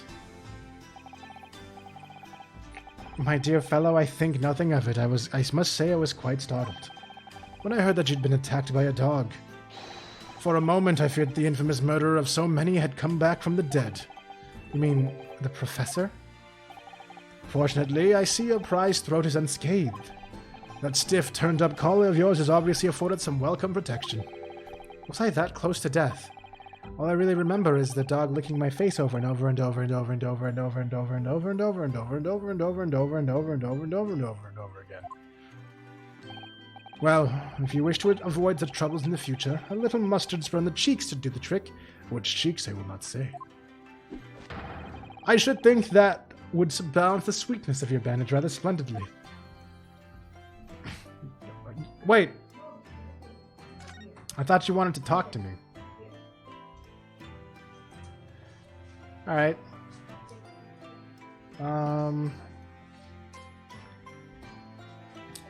What else do I look at? The chest? You see, I've been keeping my desk beautifully covered in papers as usual, as always. You really must tidy it all up, Mr. Naruto. No more excuses. But, Miss Susato, the way I see it, all these papers building up on my desk like this are a reminder of my wonderfully diverse daily life. I'd like to leave them as they are, so I never forget how lucky I am to have such varied experiences. In that case, you should definitely have a thorough tidy. You know what? I'm guessing I probably have to walk over to Sholm's office, right? Then you'll be able to see your papers building up all over again and feel that joy renewed. Wait, that would mean every time I'm shoveling snow, I'm actually spading snow? True. Still can't beat her in an argument, even though I'm the lawyer here. Dun, dun, dun, dun, dun, dun, dun, dun, dun, dun, dun. My desk is just as it before. My desk is just as it was before I left. Sumi ink and a calligraphy brush, even though we're in England now. That strikes me as typically you, Mr. Sato, and typically not you at the same time. Well, I do enjoy all the wonderful new things to come out of the West in the Cultural Revolution. Of course. But I'm not ready to give up my brush just yet. Wait, did you do the Maltos what because I looked to the side confused? I just understood that. Yeah. I think my because my nieces are staying over today and they're getting ready for bed. No? Oh, okay, never mind then. Because I basically did that. I was like, what's going on here? What's going on here? What? And anyway, you can't remember? Okay.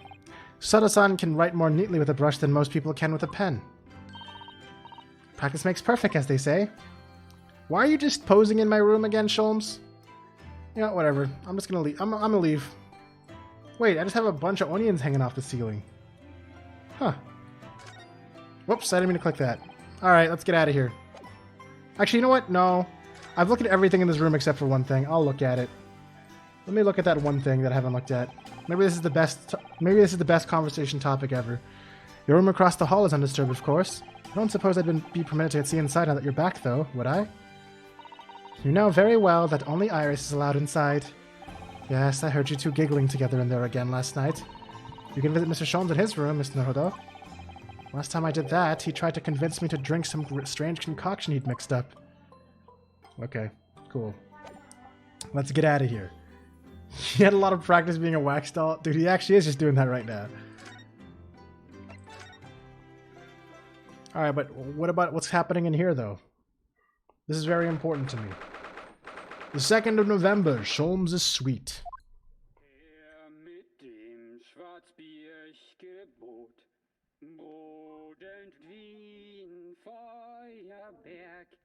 Den Schlund es mir verbrannt, ach Hopfen deine Wut. Herr mit dem Why is this really creepy to me? hat wie ein Diamant den Zahn entzwei es brach, o über deine What am I looking at? True. You're back? What do you feel about this, Chocobo, with absolutely no context?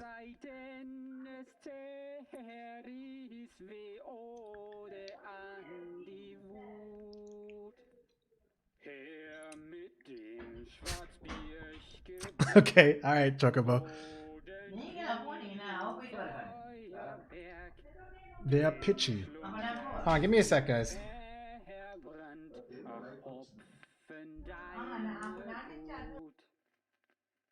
Herr mit dem Knacker ich befahl, hat wie ein Diamant den Zahn entzweie, es brach, o über deine Wut. Herr dem Scheid holdlich Yep. Lob und auf den ersten Streich alle Seiten es zerriss wie Ode an die Wut. Look, okay, I was getting really anxious because I really don't like other people in the room when I'm streaming. So I wanted to go check if everyone was going, if anyone needed to do anything before I needed to continue. But yeah, I left you guys here. My bad. Sorry. Sorry, guys. What on earth is going on in here? Am I having a bad dream?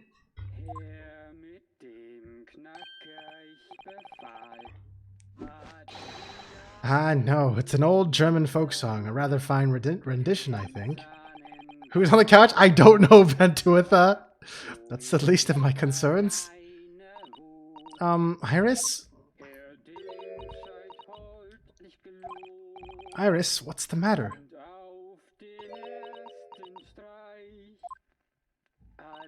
Who is that sprawling, that relaxed gentleman over there? Iris, is she even listening? Excuse me, sir. I do apologize for troubling you whilst you're singing so merrily, but would you be kind enough to just explain the situation? Well, that worked. A crooning gentleman and a mute young girl. A rather tantalizing juxtaposition. And one that appears to have incited the gods of deduction within me to find their voices too. This is gonna be a deduction. What is happening, bro?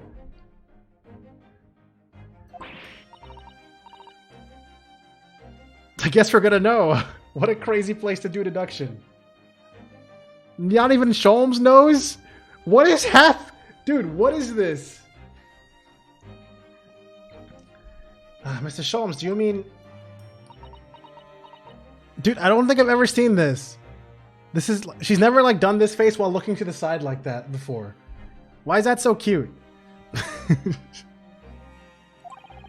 At least I don't remember it. I don't remember. Why? He's holding a cup? Yeah, a cup of death! The strains, jeez. The strains of reasoning. Oh my god, okay, give me a sec. The strains of reasoning within me are playing now as a delightful duet. One melody sings of a reunion full of nostalgia, whilst the other is a morose theme about the great secret you're trying so desperately to conceal, Iris. She's turned as white as a sheet. So, as usual, you've instantly seen to the very heart of the matter. You know what I really hate? I'm gonna point it out when I get the chance. Hold on. Actually, I don't even know if I'll be able to have a chance for it. We'll see. And by the time my own brief performance is over, I feel sure this gentleman's song will reach its finale. So then, to Music Land, where all is sweetness and delicacy and harmony. Pray do enjoy Herlock Sholmes' latest logic and reasoning spectacular. The game is afoot! Say it? I can't really say it. I gotta show it to you guys when it shows up on the screen again. He's dead, bitch! And then the music just ends. The music just straight up ends. Firstly, we consider the gentleman's nationality. Clearly he's a German with no grasp of the English language, as evidenced by the Germanic song he sings and his apparent inability to understand when asked to desist. So he actually is singing? Is he though? No, I think I'm gonna conclude that this is like a wax doll that's on my... that just has a radio inside the mouth or some shit. Wait, is this the wax doll of the professor?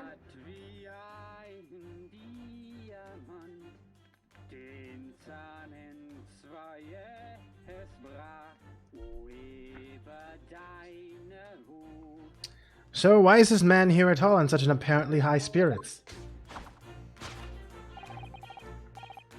The answer is, of course, Iris is clearly known to... I mean, the answer, of course, Iris, is clearly known to you. Indeed, we only need to follow the gaze of those bright young eyes to unravel the particular part of this mystery. She's really giving the silent treatment right now to the max. The reason for the man's mildly irritating warbling is revealed by the herbal tea. Dude, this freaking pouty face she's been doing is really cute to me. I want to draw that shit. That's witchcraft back in those days. It's true. You obviously offered our German guest a cup of your latest herbal blend. The tea's delectable flavor has made the man's spirit soar, and resulted in this joyful ditty tumbling incessantly from his lips. I eagerly await sampling the flavor myself, that I may join the fellow in a state of elation. Can't wait for that far in 2023. Dude! Come on! Stop being cute, Iris! Now, to the next question. She's really just like not saying a thing. Who exactly is this gentleman availing himself so thoroughly of the settee? What did Sholmes just say? What did Sholmes just say? What the fuck did I just read? I don't even understand what I read. As it happens, a number of years ago now, a certain gentleman of German origin engaged my services in solving a particularly delicate case. He required the retrieval of letters once sent to an acquaintance that might have proved problematic. In order to conceal his noble identity, he also arrived in my office in a mask. The gentleman's name was Wilhelm Gottschrick Sigismund von Ormstein, the King of Germany. If my memory serves, the mask worn by this gentleman is identical. Yes, there can be no question. That mask belongs to the King of Germany. It would appear that His Majesty remembers the fine service I afforded him, and has decided to show his face again, mask and all, in order to express his gratitude. A well-mannered monarch indeed, wouldn't you agree, my dear fellow? So, the identity of this masked visitor is in fact my former client, the King of Germany. Indeed, his son is currently in London as well, enjoying the wonders of the Great Exhibition. Oh! That's where the name was? Because the kid! Dude, the kid! You guys remember the kid? You guys remember the kid? What's his name? Gotts. Yeah. I'll never remember his name for whatever reason. Which leaves us with one remaining imponderable. Yes, you, young Iris. But your apparently inexplicable silence is unable to hide the truth. Yes, the reason for your muteness is concealed inside that knapsack. No, I'm pretty sure it's inside that closed hand. I'm pretty sure it's in that, but, you know, we're not going to know that just yet. A £5 note, I believe. I must say, as your compatriot, I am deeply saddened. It would appear that you've allowed yourself to be bribed into silence by His Royal Highness, earning yourself some spending money in exchange for keeping quiet about the King's secret. And now, the final piece of the puzzle. What is the secret you strive to hide with your silence, Iris? Ah, yes, we need only follow that brief involuntary twitch of your eyes to find the answer. You were attempting to abscond with that coffee cup. What? What coffee? Ooh, that's just a handle, bro. My favorite coffee cup, my favorite coffee cup. Holy shit! My favorite coffee cup, in fact. Or should I say the handle of my favorite coffee cup? It appears... Shut up, Taco. It appears that His High-Spirited Highness broke it in the midst of his high jinks. Dude, that's a crazy sentence. It appears that His High-Spirited Highness broke it in the midst of his high jinks. God damn. Which leads us to the sad truth. My favorite coffee cup... I can't.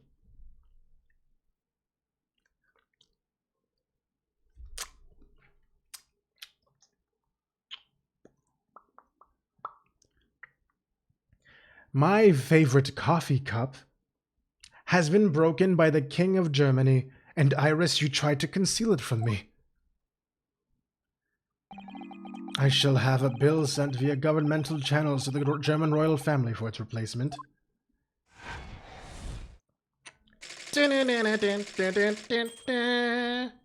You fucked it? You fucked a coffee cup? Okay.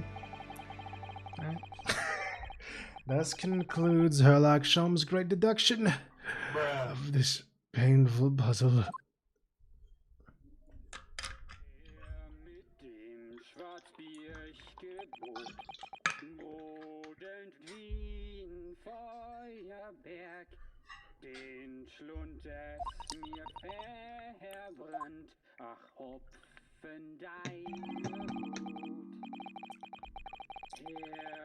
With your silence as well, this fellow's jovial warblings rather rings in the ears, does it not? Mr. Sholmes, I must say something does rather trouble me. Pray, Mr. Sato, do tell. His Royal Highness. Doesn't appear to have moved a muscle since we arrived. Ah. And you haven't said a word either, Iris. If Mr. Sholmes is alright, you might as well own up to it now.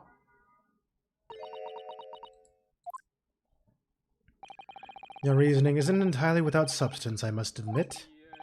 And one other thing, Mr. Sholmes. Yet another grievance, Mr. Naruto? Surely not. Well, I actually read the story of that case recently, the one you were just describing. And according to that, at least, it wasn't the King of Germany, it was the King of Bohemia. Goodness, was it?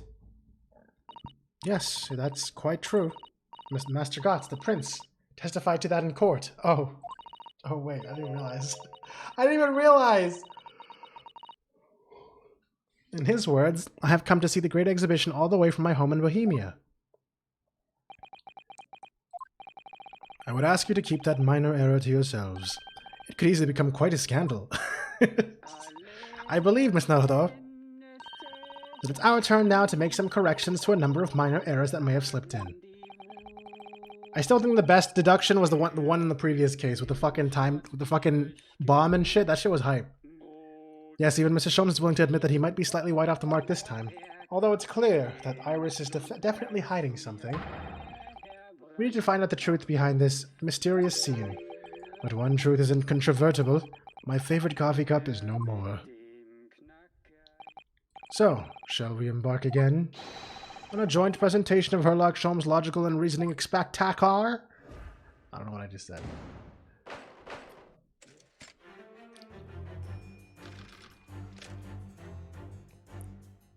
That was definitely not the word spectacular, that's for sure.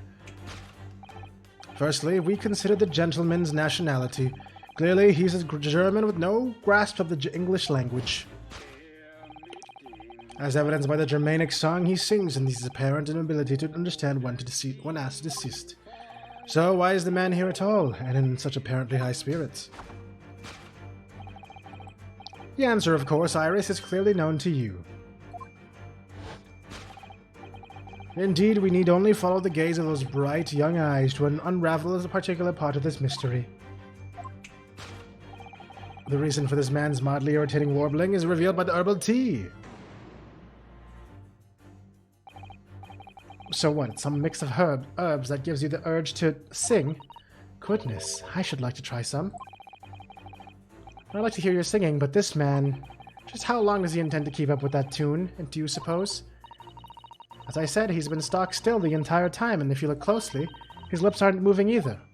Ah, so I'm not sure what's actually responsible for the spirited singing, but I suspect the answer lies at the end of Iris's gaze.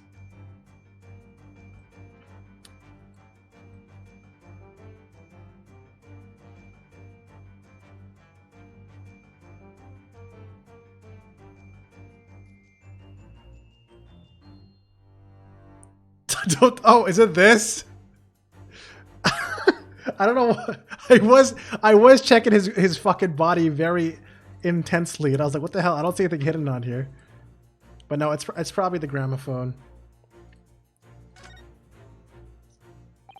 I don't know how I didn't see the fucking gramophone in the background. I seemed too much in the background. Wait. This is a gramophone, still rarely seen in our own country. Her mit dem Schwarzbierchen. Memorized by the dong? I don't think that was the word, but okay. The sound certainly appears to be coming from the horn. But machines singing? That can't be right. Science and technology are changing the world rapidly, Miss Naruto. What's right is changing too. It's too much for my brain. Well, at least we found our answer.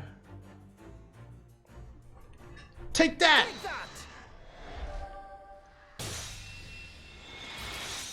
Fuck you.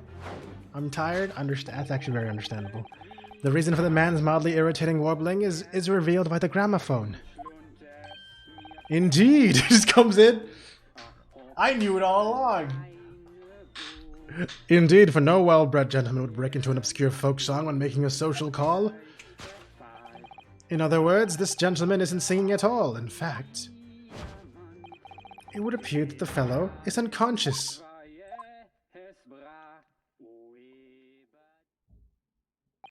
The music seems to have stopped now. I ask you, Miss Naruto. Yes? Why would I have purchased a recording of that gibberish? How should I know? Well, never mind. On with the deduction. Who exactly is the gentleman availing himself so thoroughly of the settee? Bro, what does this mean? Can someone please explain to me what this sentence means? Who exactly is this gentleman availing himself to the so thoroughly of the settee? Does that just mean, who is this man who's just getting so comfortable on my couch? Is that basically what he's trying to say here?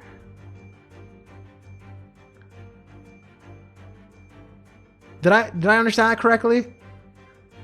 Who's like making this place like his own home or some shit, but in a wild ass fucking sentence? Yes? Okay. Because I don't know why, it just overwhelmed the hell out of me just trying to read this sentence.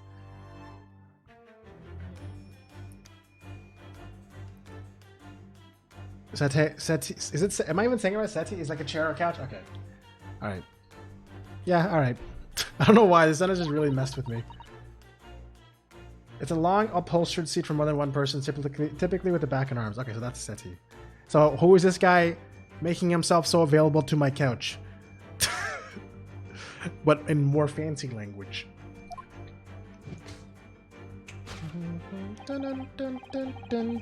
As it happens, a number of years ago now, a certain gentleman of German origin I'm saying it right? Nice. Engaged my services in solving a particularly delicate case. He required the retrieval of letters once sent to an acquaintance that might have proved problematic. In order to conceal his noble identity, he also arrived in my office in a mask. The gentleman's name was Wilhelm Gottsreich Sigismund von Ormsting, the King of Germany. If my memory serves, the mask worn by this gentleman is identical. Yes, there can be no question. This mask belonged to the King of Germany. Although we've already established that it was actually the King of Bohemia. It seems Mr. Sholmes intends to persist with this Germany theory for some reason.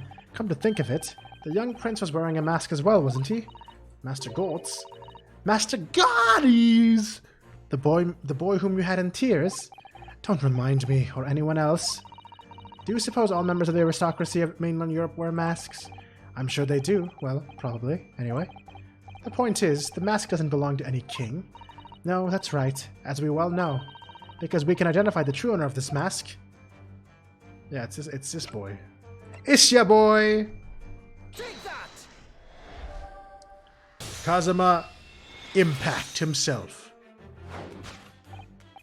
Yes, there can be no question that mask belongs to... that mask belongs to Kazuma Impact.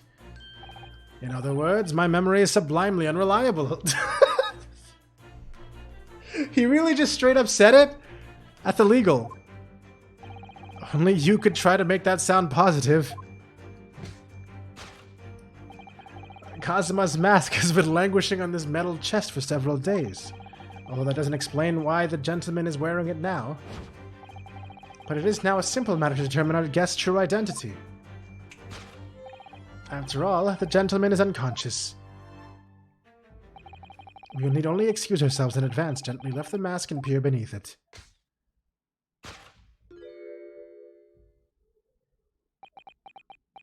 Wait! Mikutoba? Is that who this is? Or am I crazy? I don't believe it. Ah! I was right. I was right. Father! I'm afraid, Mr. Sato, you must be mistaken. No, I think not, Mr. Sholmes. And it would appear our logic and reasoning has once again revealed the truth. This mysterious visitor... She's taking over now. Is my unconscious father, Eugen Mikutoba. Logic and reasoning? Or just looking and saying?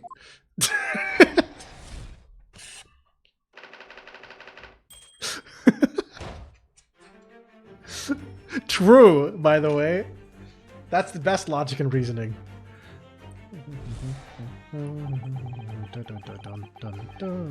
Which leaves us with one remaining imponderable.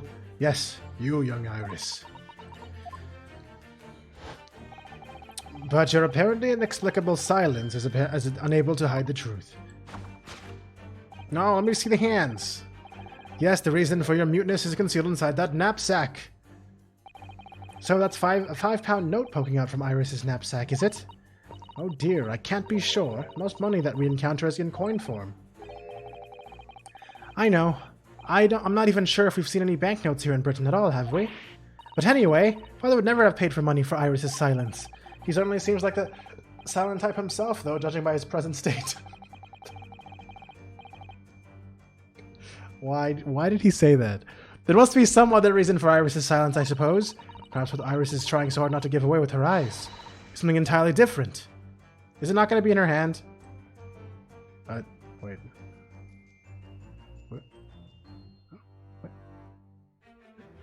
What are you looking at? What am I missing right now? The teapot? It's not the teapot. The cushion. I can't look at her hand, so clearly it's not the hand. Is it that? No, I can't point at that just yet. The chest. It's the chest. She opened the chest, didn't she? That must be it. This metal chest contains important documents, doesn't it? Yes, details of all the cases Mr. Sholmes has worked on over the years. Written up by Iris's father, if I'm remembering correctly. Iris insists that the chest is kept locked at all times. He's never once shown me inside, but it's open. Well, its contents are invaluable to her, I suppose, and entirely irreplaceable. But look at it now. The catch is unlocked for once. Ah, so it is. That's hard to ignore. Very. I've never seen that chest unlocked before, in all the time we've been staying here at Baker Street. Take that! Dun, dun, dun, dun, dun, dun, dun, dun, dun, dun. Yes, the reason for your muteness is concealed inside that metal chest. An excellent observation, from upon closer inspection, there is something different about the chest's appearance. It's kept locked at all times, and now the catch is open. Evidently, this has something to do with your refusal to speak, Iris. But it's a simple enough matter to incite you to speak, I'm sure. I merely need to open this chest. Here we go. No! Hurley, don't!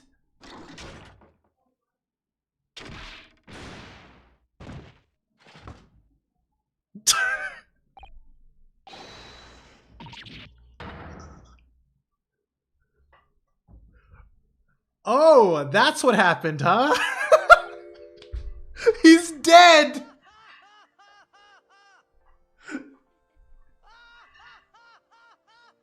They're literally knocked out in the same fucking way, bro. What the fuck?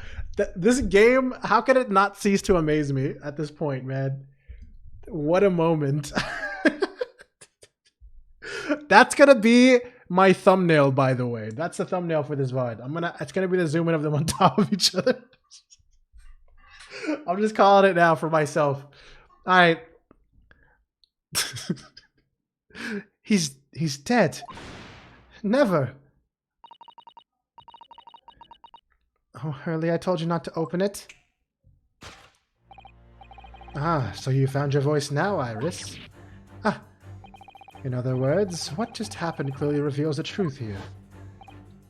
Yes, the real reason for your silence until now is... This is somewhat different to the usual dance of deduction you perform with Mr. Sholmes, isn't it?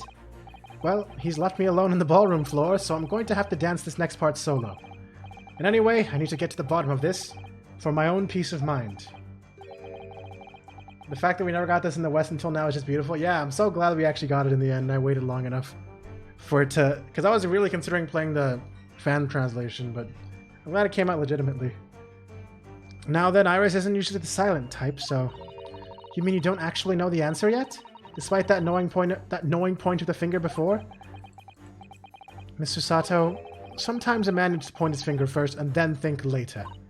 Oh, well, if you say so. He's right! I think we'd better examine Iris more closely and try to rescue the situation then.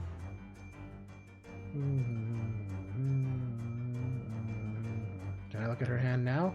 Yep, there's a key in her hand. I can see it.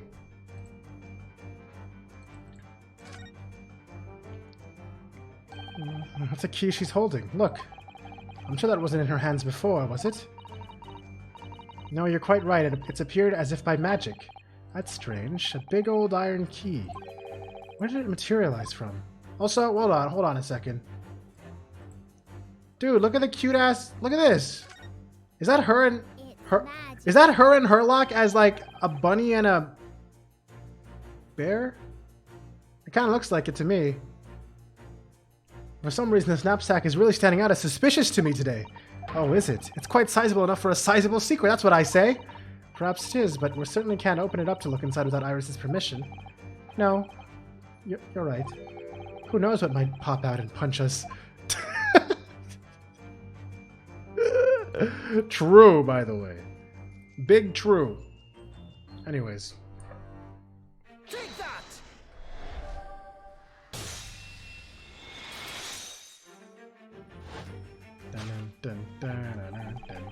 Yes, the real reason for your silence until now is that key behind your back. Ah, and Mr. Sholmes was thrown into the air before.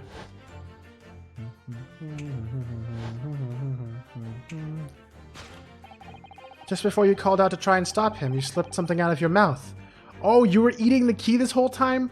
I didn't even realize she spat anything out. That something is the key now in your hands, no doubt. The key to the chest. You're so clever, Runo. Now it becomes clear. Thanks to Mr. Sholmes' graphic demonstration, we can well imagine what happened here. But Professor Mikotoba also opened that metal chest only to be punched in the air.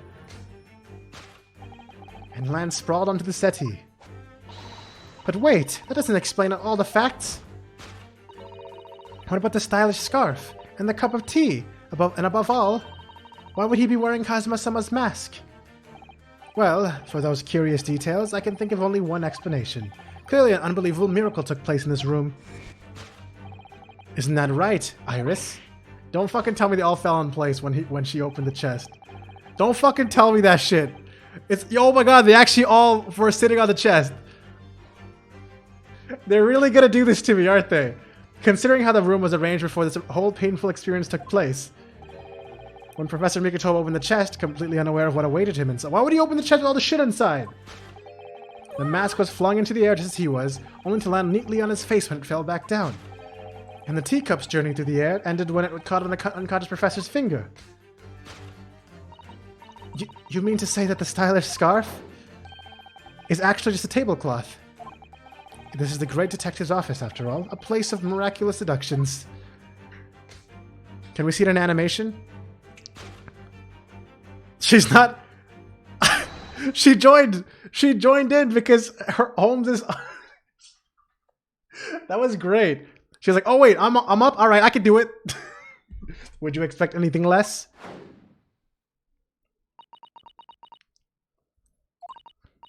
Yes, you're right. It happened exactly as you said. Brilliant, Runo. This thus concludes Ryunosuke Naruhodo's great deduction of this punchy puzzle. He really full-on took over. So then, why don't I make a fresh pot of tea for us all? Objection!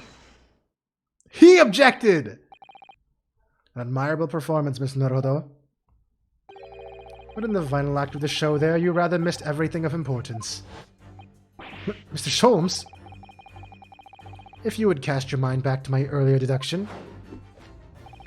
Iris, clearly you're hiding a great secret. She is, from the look on her face. Mr. Sholmes must be right.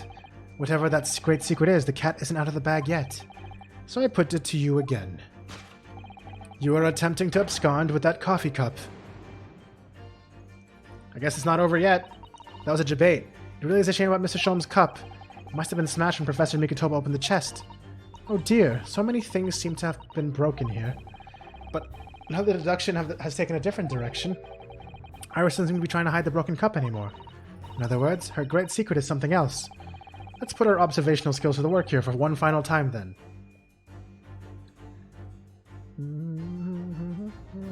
Oh, I see you.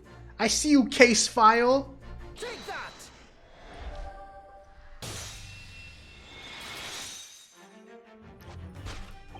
You were attempting to abscond with that case file. Iris, as you know very well, nothing escapes the attention of the great detective. Oh no.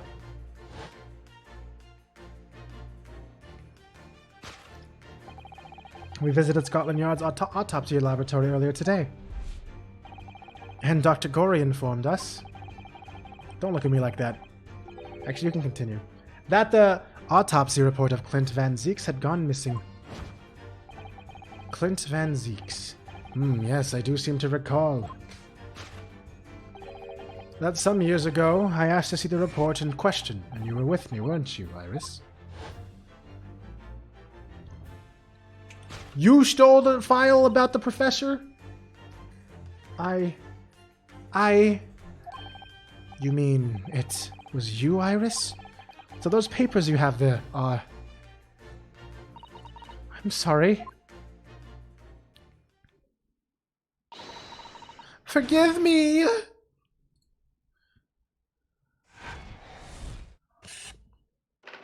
To hide the case file. Solved. Deduction complete. Elementary. It's so weird having him sit there without his hat and the silhouette. In truth, I would like to have thought I could predicted the booby-trapped chest, but it caught me completely off guard. I was very nearly the late consulting Detective Herlock Sholmes. I'm sorry, Hurley. So you mean this autopsy report really is? Yes, I took it from the lab, even though I knew it was very important. Was there something in it that troubled you, Iris? Not exactly something that troubled me. Something I'd been looking for. When I saw this report, when I saw the writing in it, I knew it was Daddy's. The writing? Your father's writing? What do you really mean? Iris, it must be something that's hard for her to talk about. We have a new song for her... Oh. Forgive me for interrupting, my dear fellows. Mr. Sholmes, what is it? I feel as though the poor unconscious gentleman on the settee has been somewhat forgotten. Father! Perhaps we should find our guest somewhere more peaceful to rest. Miss Naruhodo? Yes? Would you be so kind as to lend him your bed? We must do our very best to make him comfortable, I feel. Oh, yes, of course. I'll help you carry him up. So will I. No, I can manage alone, thank you. You have tea to enjoy. We wouldn't want Iris's brew to stew. I get it. We're literally getting the tea right now. Alright, Iris, give us the tea, bro. Because there's no better way to make the professor comfortable than dragging him upstairs like a trunk. I wonder. Perhaps that was deliberate. Maybe Mr. Sholmes is making himself scarce to give Iris the chance to talk more freely. Oh, this is what I'm talking about, by the way. This is what I wanted to mention before. Whenever Susato shows up on screen, she's at the perfect height to look like this knife is in her head. That's what I wanted to mention before the deduction. And now I finally have. And it really bothers me because I keep seeing it every time she's on the screen. We must use this opportunity to talk with Iris. And find out what's going on. Okay, this is going to be pretty important, I think. Here's a song. I guess this is going to be a song that plays whenever Iris talks about his dad. Her dad. Your daddy. Would you like to tell us about it, Iris? About your father? I'm sure I told you before, didn't I? That Daddy used to be Hurley's partner. Yes, and that notes about all the cases they solved together. That notes about all the cases they solved together and kept inside that metal chest. That's right. Hurley told me, you see. He said that Daddy's somewhere far away now, so we can't meet. That's one way of describing it. Then, when I secretly unlocked the chest and read through the papers inside, I started to build up a picture in my head of what Daddy must be like. Well, that's only natural. You're just like any other girl of your age. I read that Daddy was a professor of medical science, so I studied and took my degree too. Well, that's only natural, I suppose. In that respect, you're not quite like any other girl of your age, though. But there was one thing that I could never find out. Daddy's name.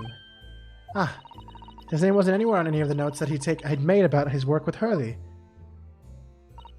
But then one day... That's what happened, is it? When you saw this autopsy report, you finally managed to work it out. Is that right? Yes. So it was the handwriting in the report that caught her eye.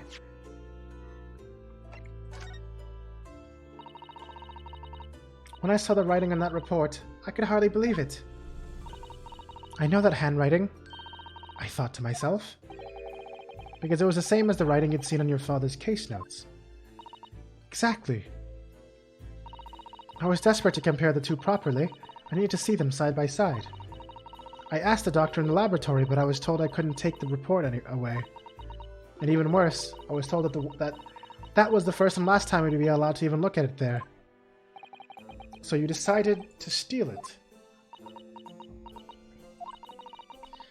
When I compared the autopsy report with the case notes I had here, there was no doubt.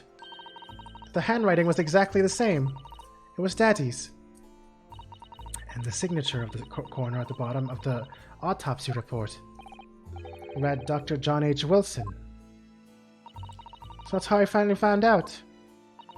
I learned Daddy's name at last. I see. Ever since then, I've called myself Iris Wilson. And that's also when I had the brilliant idea of writing stories all about Daddy's exciting times with Hurley. I decided there and then that I'd write the adventures of Sherlock Sholmes. Oh, Iris, I had no idea the stories had quite such a deep personal significance for you. I can see why the autopsy report was so important to her now. And why she was prepared to break the law to get her hands on it.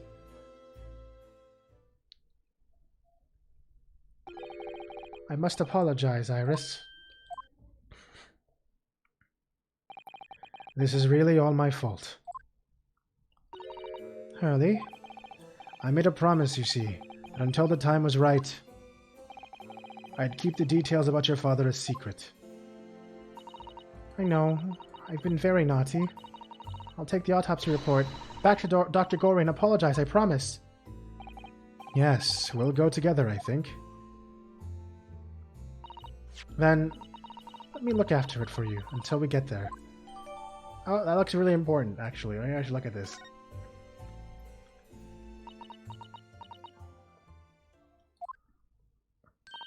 I must go and water my herbs, I think. I'll see you all later. Poor Iris. She must be feeling awful. I know Mr. Sholmes is here for her, but still. Ah! What? How? What's the meaning of this, Mr. Sholmes? Mr. Sholmes? Oh dear me. So, you've noticed, I see. But that would mean... What on earth's the matter, Mrs. Susato? You've turned as white as a sheet. It's this autopsy report, Mr. Naruhodo. The one from 10 years ago. The writing isn't Dr. Wilson's at all. Huh? What do you mean? How could you possibly know that? Because I know this writing very well. This writing is my father's. What? Professor Mikotoba's? Indeed, it's true. And now you know. My dear fellows. No, I don't know anything. What on earth does all this mean, Mr. Sholmes? Because the idea that's slowly forming in my mind, it's too extraordinary to believe. Please, you have to explain. That's a crazy twist, if this is what I think it is. That's a wild twist, bro. Hold on. Hold the fuck on. Maltosier not following.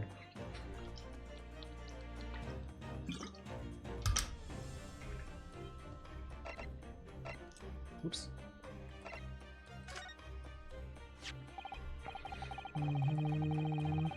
So this autopsy report was actually penned by Professor Mikotoba then? That makes no sense. It's not possible, surely. Not possible, my dear fellow. Pray, take a deep breath and think again. Yes, you're right. In some ways, it actually makes a great deal of sense. It does? 10 years ago is when Father returned to Japan after his extended study tour to Britain. And prior to his return, where was Dr. Mikotoba engaged? Of course, he was an assistant in Dr. Wilson's laboratory, learning about forensic science. And as an assistant, he would have aided with the dissection work, making detailed notes, which would be assembled into the full autopsy report. Once the work was complete, the head coroner would take the content and put his signature on the document. In other words, the only writing of Dr. Wilson in the report would be his signature at the end. I see. So Iris got the wrong end of the stick, you mean? She saw that and assumed the whole report had been written by Dr. John H. Wilson. Which is very understandable, of course. What a complicated situation. There's one thing I'm still confused about, though. She recognized the writing as her father's writing? Can this... Huh? What? Unless it's specifically just a signature part, or this plot twist goes deeper.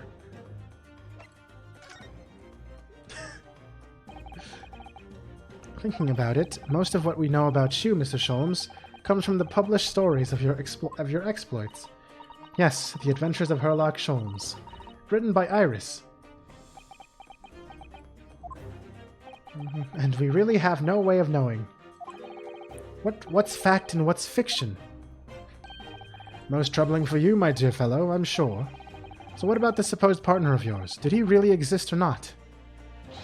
Ah, you've come straight to the point, I see. Straight to the point. And please come straight to the answer. I believe Iris explained it in one of her installments. He was a trusted comrade and the only person I could truly have called a friend. And did this partner of yours truly make a record of all your cases? Are his notes really stored inside that metal chest? Absolutely, my dear madame. Absolutely.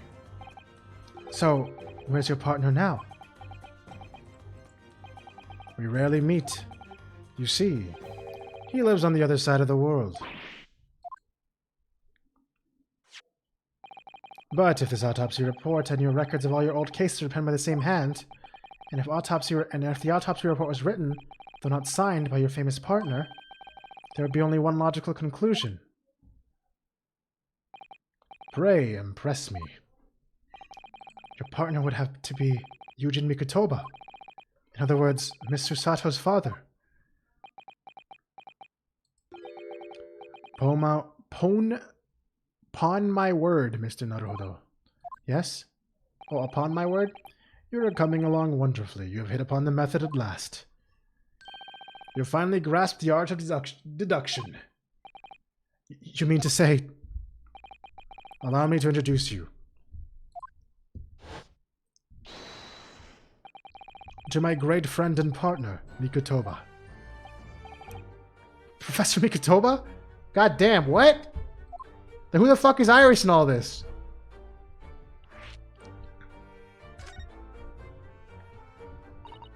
Does this mean that you're the real Dr. Wilson?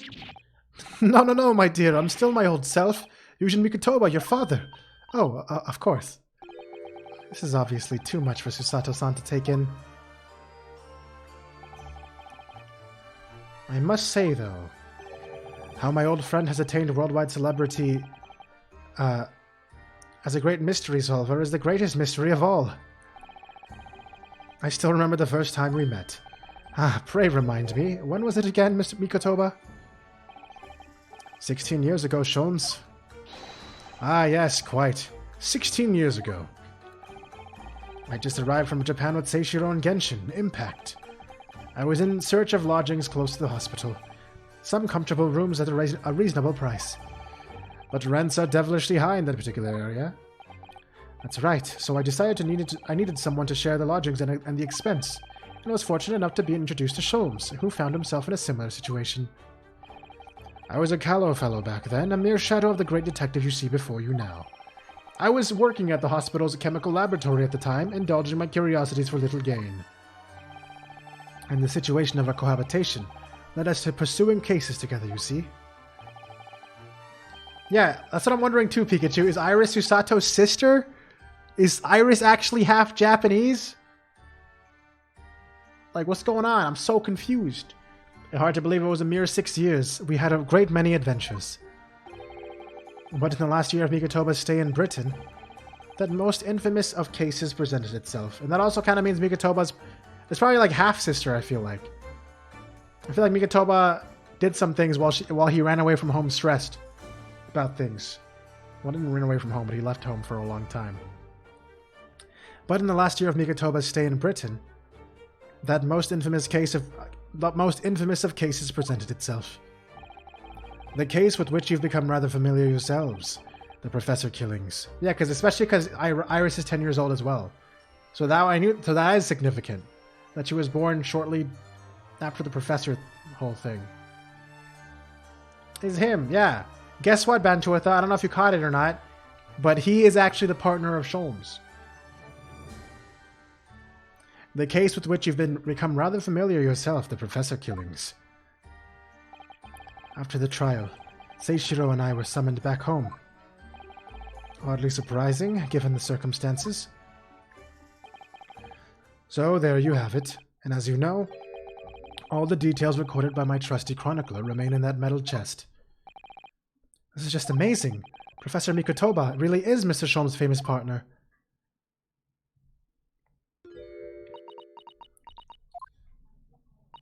Father?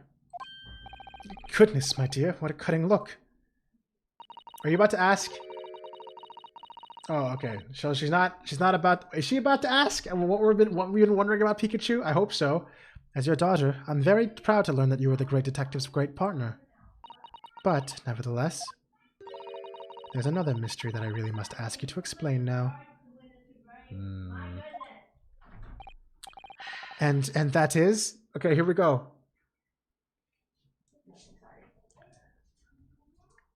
Here we go. You know very well what it is. The unresolved matter of Iris's father. Ah, of course. I'd almost forgotten about that one.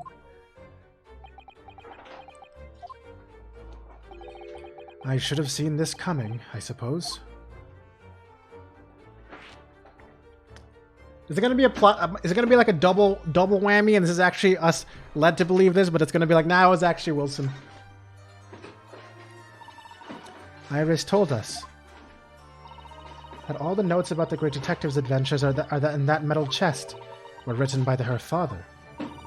Isn't that correct, Mr. Sholmes? That is indeed what I told young Iris.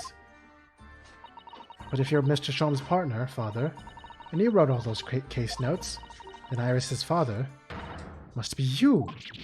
Ah! Oh my word, Miss Usato. You are coming along wonderfully as well. You too have hit upon the method at last. You finally grasped the art of deduction. What? What you've always told me, father, is that my mother died when I was born 16 years ago, and that you left me in grandmother's care whilst you embarked on your study tour of... God damn it. God damn it. And you left me in grandmother's care whilst you embarked on your study tour of Britain. I've always accepted that, but all this about Iris. Ooh, there it is, Susato-san's ice-cold stare. No, now hold on a minute. It was very complicated. I mean, it's really not what you think. Then perhaps you'd like to explain exactly what it is? There it is. Now the eyes go from ice-cold to red-hot. Just before she... No, really, you've got the wrong end of the stick. Sholmes, say something, man. And he just got an outfit for whatever reason. That's quite enough, my fiery fellows. Hey, look, Taco's alive. Mr. Sholmes, when did you get all dressed up? Whilst I don't like to interrupt this exciting exploration of the past, Mikotoba and I have an urgent matter that requires a short excursion. But it's very late, Mr. Sholmes. Where must you go? Oh look, Chocobo's alive too. Why, my dear madame, is that not obvious? My partner and I must pursue our natural enemies. So, get your coat, Mikotoba. The game is afoot. But Mr. Sholmes, I really must give Susato a full explanation, I think. Later, my dear fellow, later. Our carriage awaits downstairs already. You haven't changed one iota, have you? I mean, really. I visited our home after 10 long years. And when I open that chest in a fit of nostalgia, I quite inexplicably pass out. And as if that wasn't enough. You woke up a deja vu? Here, okay, you want to know what you missed out on, Taco? You missed out on something really important that maybe you're kind of seeing right now. Here's the thing. Sholmes' partner wasn't actually Dr. John H. Wilson. It was Mikotoba the whole time. And now it's heavily implied that Mikotoba might be Iris's father. But he wasn't given a chance to explain himself because they have to leave.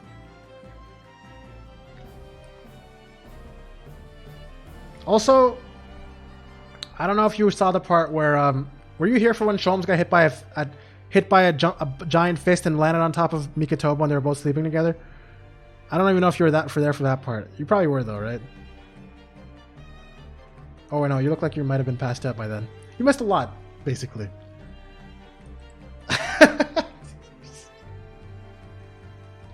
You missed one of the craziest parts of this fucking entire series. Yaoi?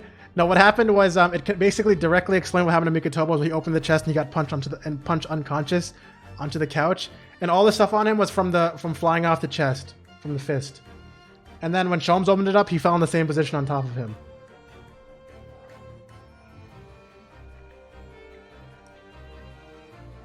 But then, yeah, he said. But I figured out that Iris stole the case. Was the one who stole the case file? That was an ad. Damn.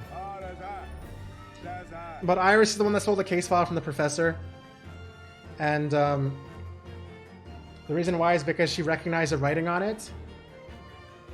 Add to watch VOD's list. Yeah, she recognized it. So do you not want me to explain then?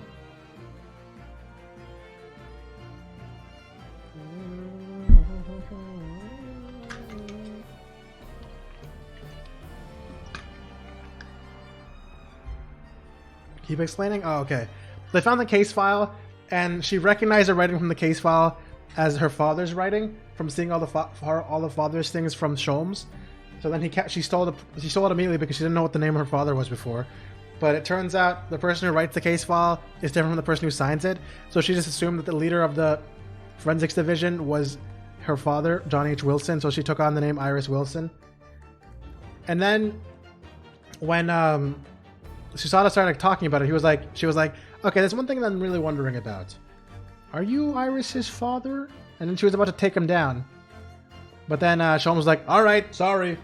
You can explain all this later. This is very exciting and all, but we have things to do. And now they're about to leave. And as if that wasn't enough, when I eventually regained consciousness, I plunged straight into all this. Father, please. Go with Mr. Sholmes now. What? I've no doubt that whatever happened, you were acting in everyone's best interests. I trust you. Completely. Susato, and sending the great detective and his great partner off on renewed adventures together. It's more than I could have hoped for in my wildest dreams. Very well then, we'll speak again later. So, I believe your own work is done for the day. I wish you the best of luck for tomorrow. Yes, Naruto. Good luck in battle, and in reaching a decision. This fucking song right now is hype.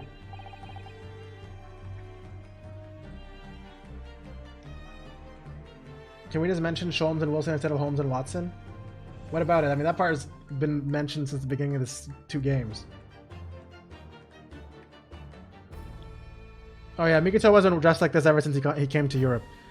A decision about whether to go back to Japan, I suppose. Why did this game get so... that day that I barely knew what to do with myself. Same. I'm actually like really hyped right now for whatever reason. All these fucking reveals. It would only be later that I'd come to realize how amidst the chaos I'd unleashed were all the clues I needed to finally unearth the truth, and that all the turmoil was necessary. And how can there still be one more chapter, man? How can there still be one more chapter? There's so much fucking shit happening on the second last chapter. To give me the resolve to see everything. He said the thing! He said resolve! Great Ace Attorney 2 resolve! Great Ace Attorney 2 be like...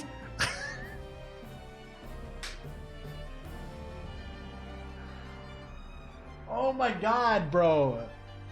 We playing all the way to 3 o'clock today. I don't care. We're going all the way to 3 o'clock. No regrets.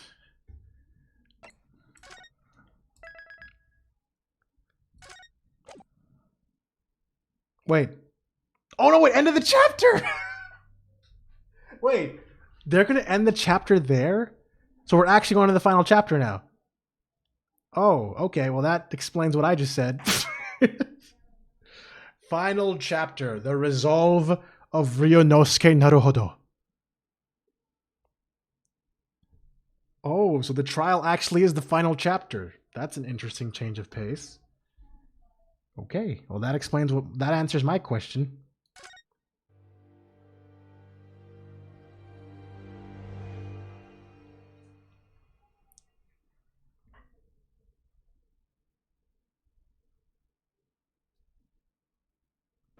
Actually, before I do anything else...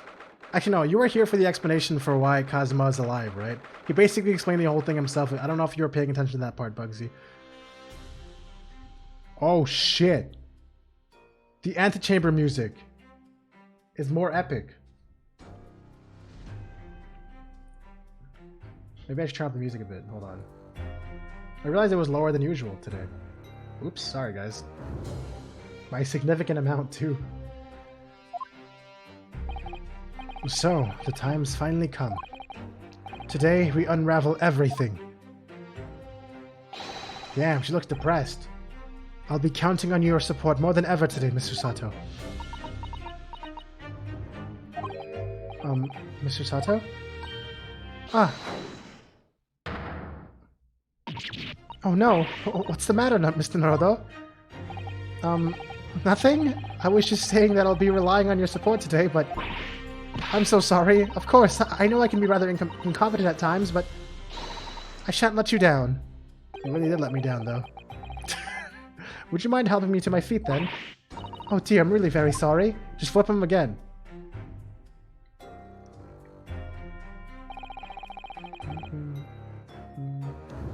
Actually, he's not even my mentor. He's my best friend. I didn't mean to go into law school. I just happened to be there. Susato-san isn't her usual self at all. That's hardly surprising, I suppose. She just found out that her father is the partner of a world-famous detective, not to mention... Good morning, sir! Lord Van Zeeks! Thank you for all your efforts yesterday. What? Did I hear that correctly? What? Oh, no, nothing. Just... I hope we can clear things up today. I really can't make this man out. His face says I hate you, but his words are almost jovial today. In fact, he hasn't been very Reaper-like at all since it all began yesterday. Lord Van Zeeks isn't the Reaper, Mr. Naruhodo. Good point. The Reaper. I suppose in hindsight, I shouldn't have allowed that misconception to go unchallenged. Huh? It was my tacit acceptance of that pseudonym. My failure to stop the Reaper becoming something more than a mere legend that led to all of this. But you're not to blame for that, Lord Van Zeeks. It's only because serious crime in the capital dropped off so sharply when the public started calling you that. That's why you didn't say anything, isn't it? To be frank, I'm not sure that was the sole reason. What do you mean? There was a rumor at the time that the Reaper was really the ghost of my late brother. That having been slain by that evil killer, Clint's restless spirit returned as some sort of demigod. To wield a deadly blade of justice where I, by dint of the law, could not. Yes, we've heard that story too. When I lost him, I felt as though I'd lost my guiding light. I didn't know where to go or what to do. And so, in some small way, I wonder if perhaps those rumors made me feel his absence a little less keenly.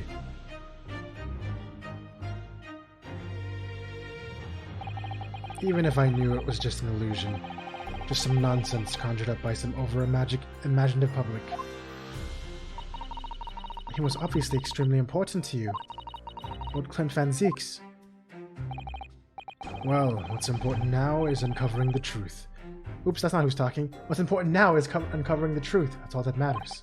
I know that you didn't take anyone's life. And I intend to prove that beyond a shadow of doubt in the court today. I never thought I'd say this, but I can see it in your eyes. A burning desire to cut through all the lies and deception. I can't deny it any longer. You are a lawyer of absolute integrity.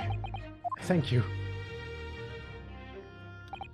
Now tell me, why do I detect the scent of expensive tea leaves in the air? What the fuck? What a goddamn segue. Oh, Iris, when did you get here? Oh. I brought you one of my special blends. Hurley loves it. He says it helps him to clear his head. I thank you. Oh, hee. That's surely the first and last time I'll ever see a sight like this. You just gave him tea. You seem different today, Iris.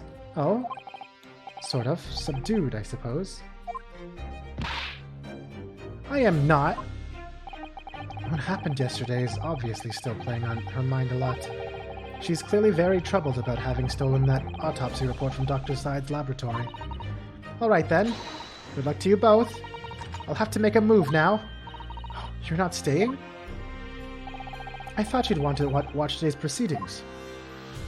Well, I'd like to cheer you on, obviously. But I've got lots to get ready. Get ready? For what? Oh, yes. Would you take this? Oh, look, it's the thing I pointed out! It's a freaking Herlock Sholmes charm. That's a bunny. Isn't that one of the little felt dolls that's usually dangling from your knapsack? Yes, it's a lucky charm. A little Hurley that I made once. A Hurley? It looks more like a Hairley to me. I'm blocking it? Oh, sorry. There you go. There you go.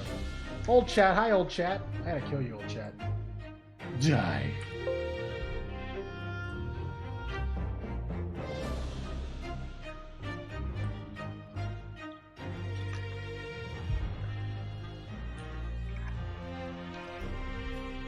Haley. If for some reason you completely run out of options in the trial today, then just pull this little Hurley's ears. As hard as you possibly can. What? Pull his ears? That's right. It's a way to bring good luck. I think you might need it.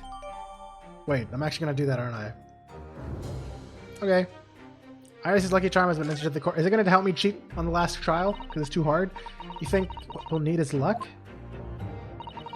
I just need to peek inside the courtroom. And it seems very different to normal. It's a smoke bomb? Damn, again. Yes, it would seem that a certain someone has decided to pull out all the stops. What does that mean? What about Mr. Sholmes, Iris? I don't know. He was out all night and he hadn't come home by the time I left this morning. Oh, I see. Was Professor Mikotoba out all night too, do you think, Mr. Sato? Yes, it would seem so. I telegrammed the hotel this morning. And apparently they didn't come back to their rooms last night at all. They? Father and Judge Jigoku, I mean. Judge Jigoku too? That's right. Nobody appears to have seen either of them since yesterday. Counsel for the defense and the defendant. Court is about to be in session. Make way to you inside the courtroom at once. Good luck then, Runao. Good luck, Susie. Yes, thanks, Iris. And you, Mr. Reaper, I hope it goes well. Once again, I thank you for the delicious tea. It was very soothing. Oh, I'm so glad. You must go inside now, Lord Van Zieks.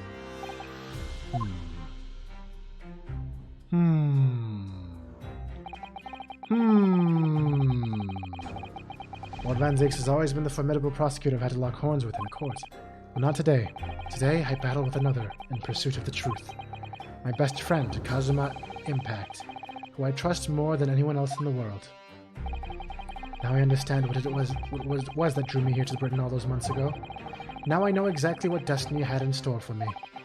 It's all been leading up to this one day.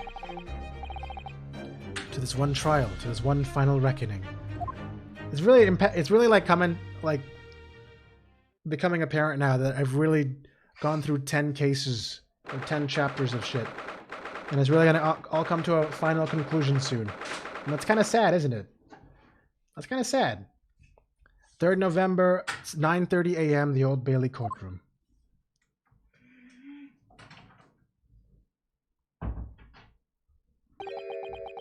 It feels even more oppressive in here than it did yesterday. There are cold stares piercing me like knives from all sides today. Ah! Mr. Naruto, look! Oh! Oh! Oh!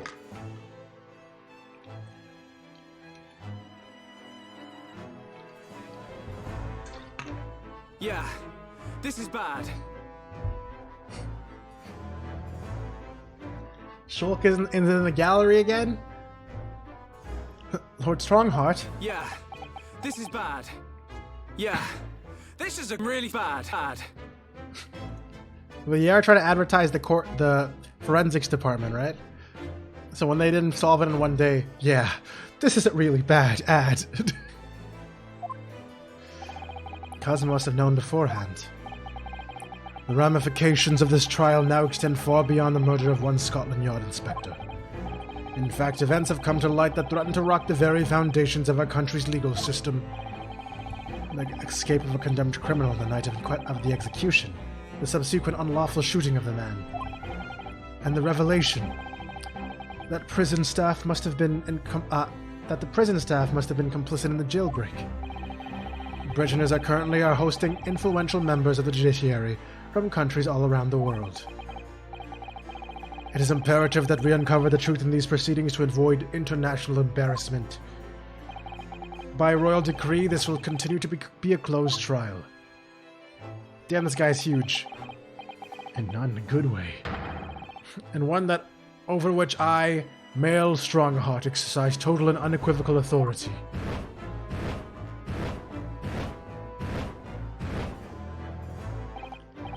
The 6 jurors' flames just... As was the case in yesterday's proceedings, those here present in the public gallery are distinguished members of a judiciary, assembled to bear witness to a fair judicial process. In the other words, a collection of your acolytes, Lord Strongheart. On a personal note, I find this most distressing, Lord Van Zieks. You're a prosecutor of exceptional talent. Much like your brother Clint, in fact.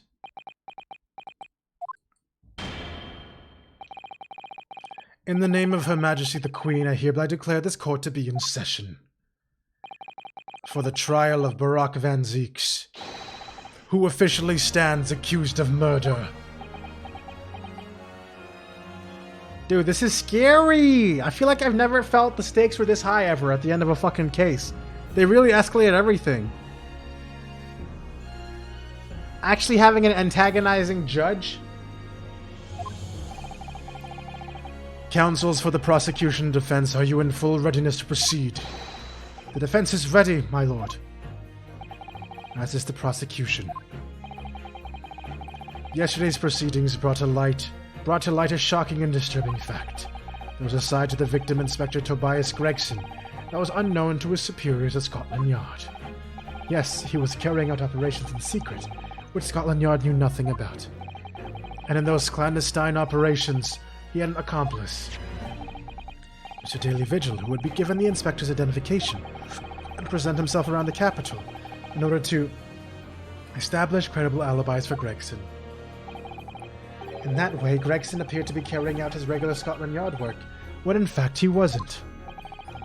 At the end of yesterday's session, Mr. Vigil, who had been suffering from amnesia, regained his memory. It would appear he had buried his memories in the time deep inside himself as a means of self-preservation. Because whilst he was engaged as chief warder at Barclay Prison, he abetted the convict's escape.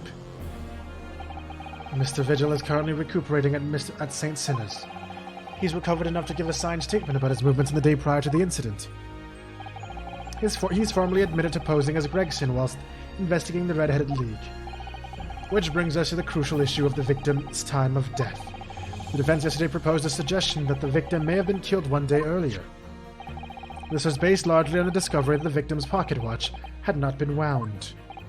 The prosecution has something to report on that subject, my lord. Really? Go ahead, prosecutor. Impact. I met once again with the coroner yesterday to discuss the issue. She confirmed the defense's suggestion could not be ruled out. Oh, okay, so I was worried there was going to be a lie here, but apparently not. It's entirely possible that Inspector Gregson was killed on the 31st October, the day before the body was discovered. I have here an updated autopsy report that includes the amended details. But the official opinion of the investigation team was made clear yesterday. At the time of death was 5 p.m. on 1st November. There are indications of an attempt. I just realized they're like on Halloween, yeah. They actually gave him like judge animations because he's a judge, I guess. I guess they're consistent on that. There are indications of an attempt to disguise the real time of death, however.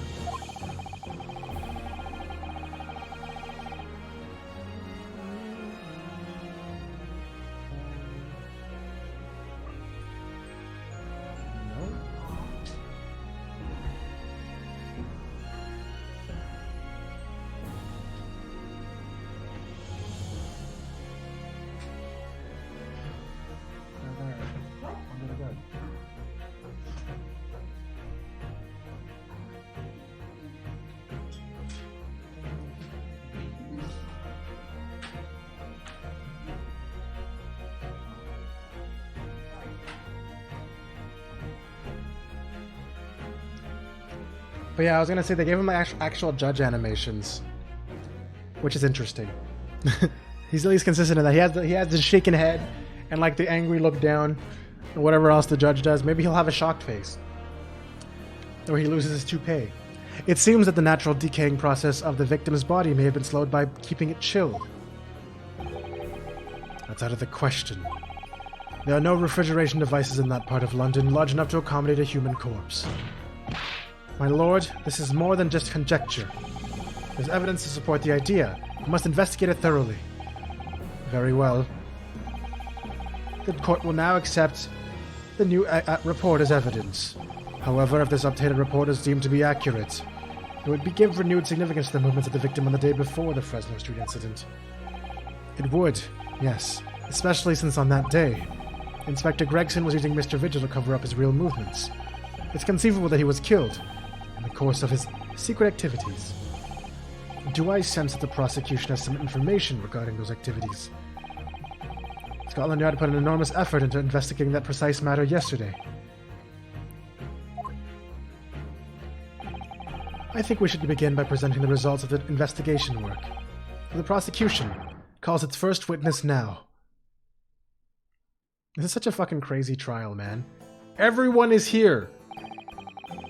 We got Kazuma, we got Ryunosuke, we got Susato, we got Strongheart, we got Gina, we got Van Zeeks, everyone.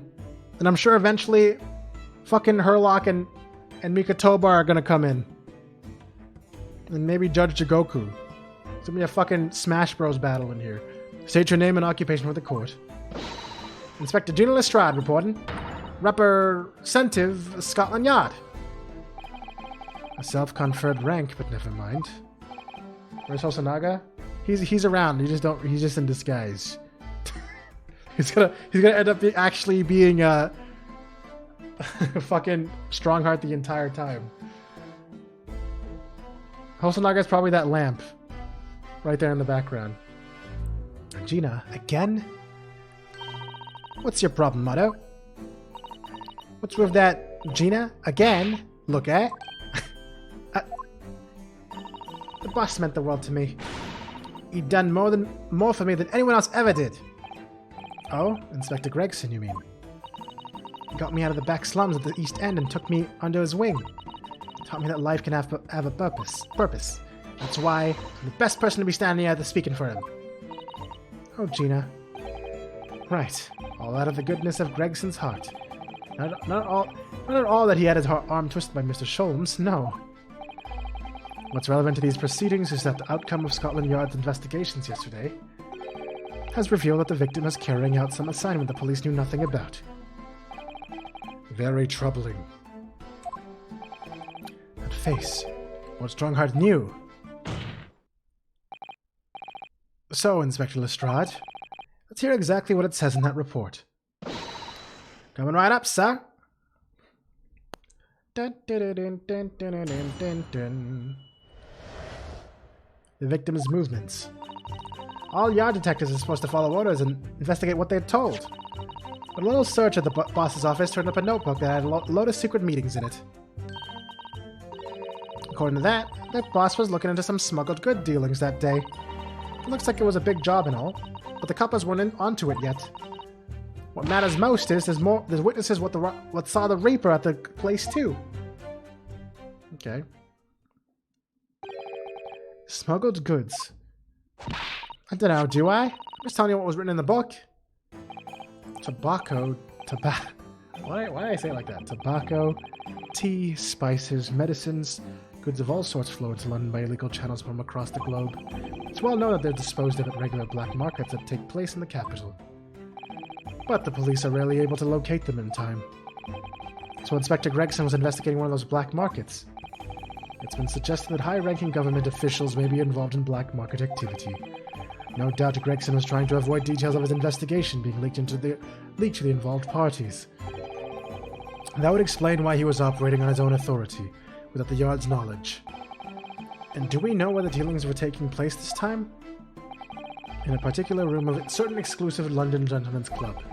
And on the day in question, the accused is known to have been there. That's the conclusion of Scotland Yard's investigation into the matter. That can't be. We haven't heard anything about any of this. Members of the club have testified to it. There's no question. The accused, Barack Van Zeeks, was present. That would be very significant testimony, then. Oh my, but... Lord Van Zeeks has made no mention of this at all. In short, Lord Van Zeeks has had ample opportunity to murder the victim. Damn, he's mad. Very well then, counsel for the defense, begin your cross-examination. Why are you so scary? The victim's movements. Man, I'm like, I think my mouth is just getting super dry from talking. It's really hard for me to talk because my mouth's so dry even though I'm drinking a lot of water.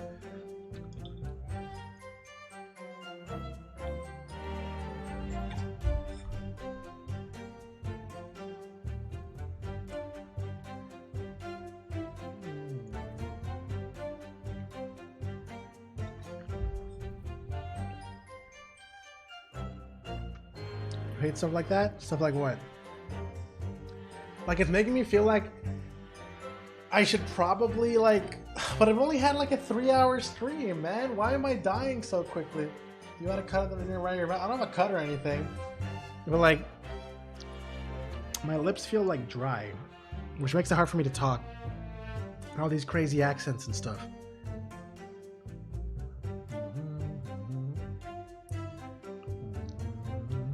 Smell problems, yeah. Like it's really annoying. I guess at some point when I'm doing all these fucking voices, it's got to catch up to me.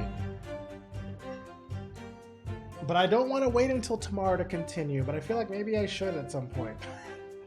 Do I want to do that, or do I want to keep going for a little bit? I feel like I should...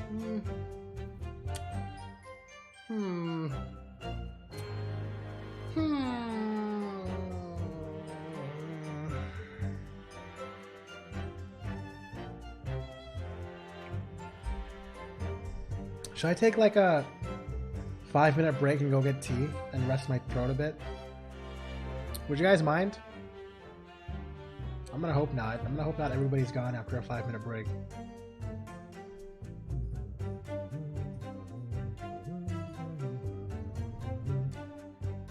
You've had literally both your top and bottom have these cuts periodically open. That sounds really... I actually know what that feels like, and that sounds really painful. Hey, you know what?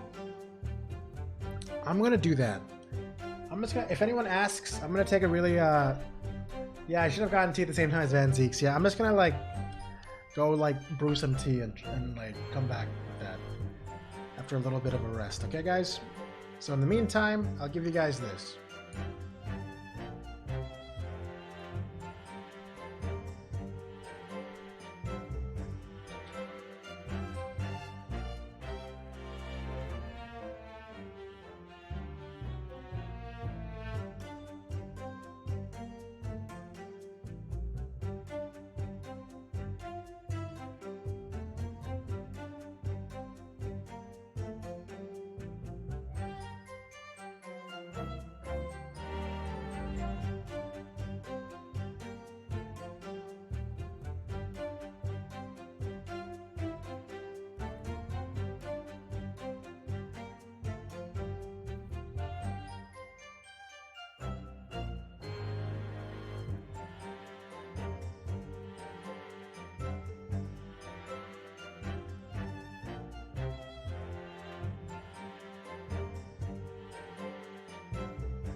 Damn.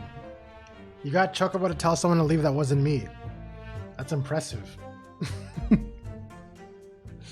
Hi everyone, I'm here. I got some tea. And I also like gulp down some chocolate. It's probably not good for my throat to be eating chocolate when I'm having a sore throat. But hey, maybe it'll give me a nice chocolatey coat to help me with my talking.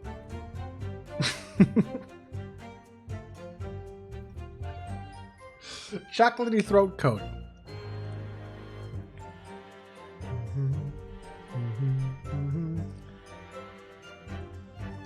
Did I miss anything? Also, I noticed something on the screen. There's actually 3 detectives on the screen. Consider yourself coded. There's Detective Pikachu, Detective Gina Lestrade, and Love Detective Chica. Wow, that's crazy. I can go down there.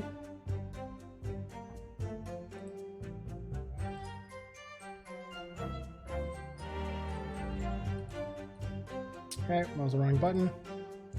Okay. Okay, I think I'm ready. Alright, thanks for these quotes. All yard detectives are supposed to follow orders and investigate what they're told. Hold it! So you follow orders, do you, Gina? Nah, not me. I'm above all that, see? Oh. The boss always had special orders for me. Grab us some fish and chips or go and give Toby his grub. That kind of thing. So, errands more than orders, then. This detective is still an apprentice, after all. Yeah, well, this apprentice ain't one to sit around and wait to be told what to do, even by the boss. That's why I've been doing my own investigation into what's happened. Didn't find much at first. But a little search at the boss's office turned up a notebook that had a load of secret meetings in it. Hold it! I don't even remember saying that quote, Bugsy. Jeez, but it does sound like me. It does sound like me.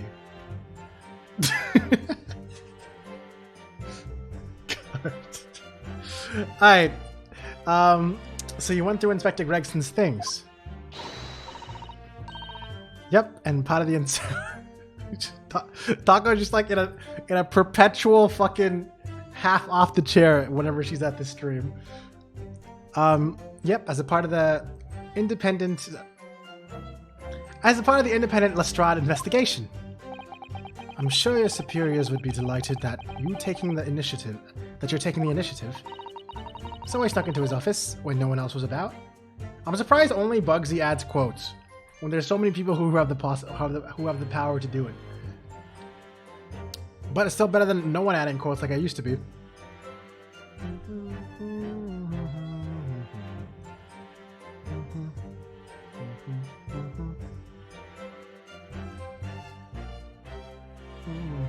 Do I remember who? Oh, it's the thing. It's the girl. The fucking wax lady. It's X. Oh. You always forget what the quote command is? Okay, understandable. So, until,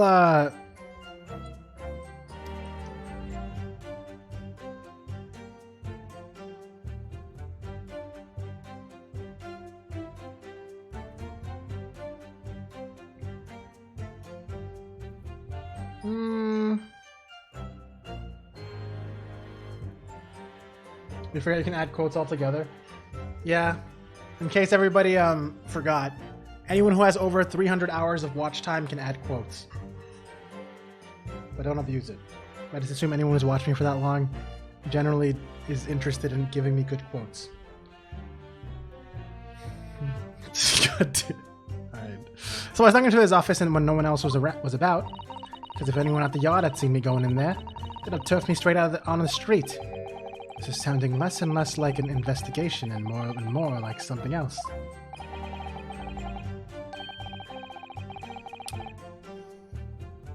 The prosecution understands that it was this very detective who discovered the notebook. You got that right. Nothing gets past Inspector Lestrade and her trusty assistant, Chief Inspector Toby.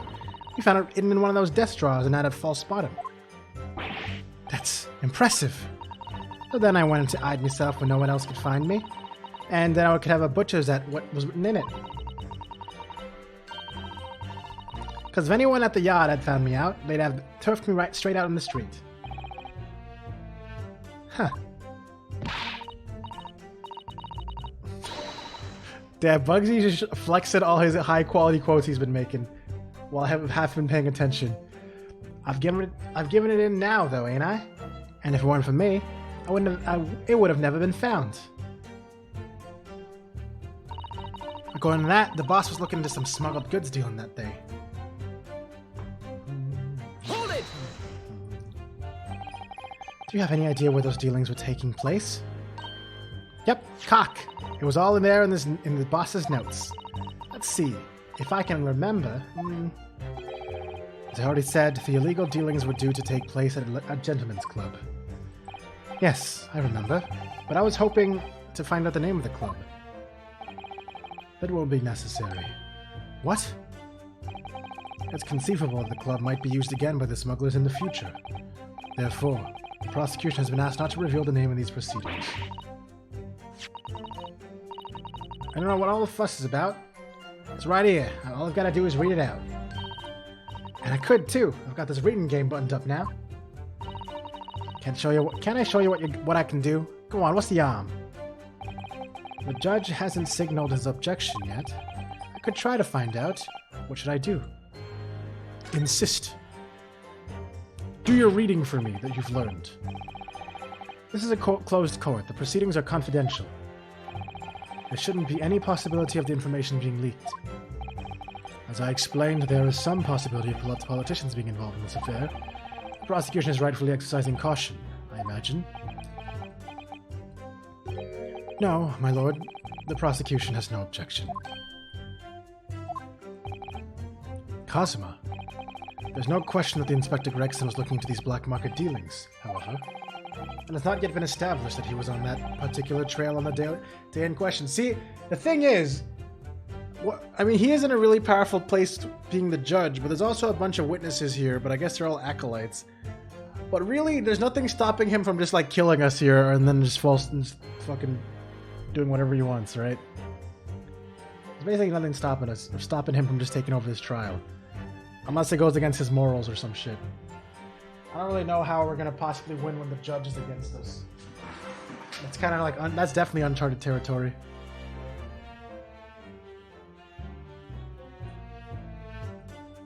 That was me actually reading out a line, I'm pretty sure, for World's End Club.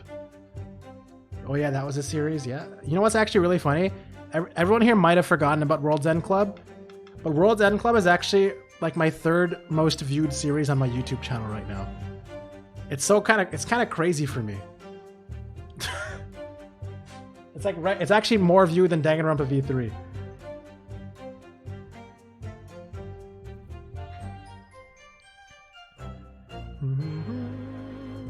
There's so many people that just experience the entire game through watching my fucking VODs for it, I guess.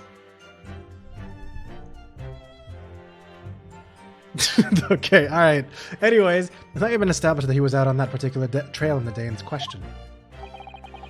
The defense requires to know the club's name. The prosecution has no intention of being obstructive. Dude, this guy, there's his surprised face. Alright then. I got to show off my reading skills. Apparently, the smuggled goods deal was going to happen at a gentleman's club called the Grouse. Looks like it was a big jump and all, but the coppers weren't on to it yet. Hold it!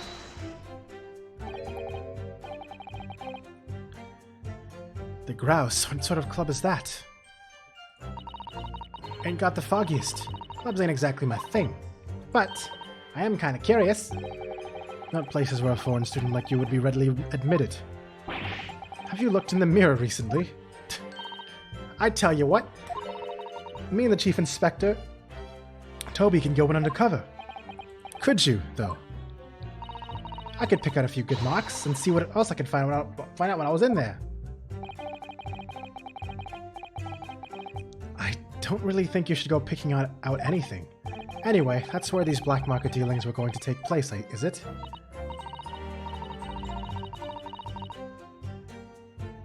Yeah, it's gotta be. That's what the lower ranking detectives at the yard reckon. Says the even lower ranking detective. Looks like it was a big job and all, but the coppers weren't onto it yet. What matters most is the witnesses. There's witnesses what saw the raper at the place too. Hold on. Hold it! So how had Inspector Gregson come to find out about it in that case? That's the question, ain't it? But I'm just an apprentice, so... And why didn't he inform Scotland Yard of his findings? Yeah, that's what I was asking myself. Because, you know, I'm just an apprentice. When it suits you, yes.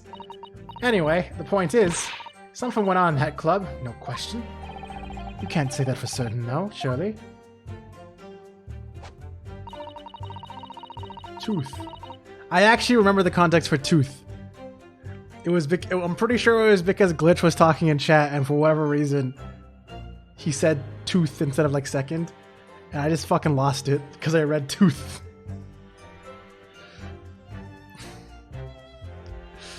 What matters most is there's witnesses what saw the Reaper at the place too. So that's all I've got to work with. Oops, I forgot to press that. Sorry. Wait, what? Why did I say that? Why did I say Pokemon Unite? Damn, bro. Gina's not holding back with that ice-cold stare of hers, is she? I really don't know what to make of all this. Lord Van Zieks told us whether he was investigating Inspector Gregson. He never once mentioned that he met the inspector on the day before the incident. I don't think Lord Van Zieks could have been lying to us, do you? It's not the only way to explain this. Oh? If everything Lord Van Zieks has told us is true, then there must be a mistake in the testimony somewhere. You mean there are details we've yet to uncover? Exactly. A clue, perhaps, that even Gina hasn't noticed.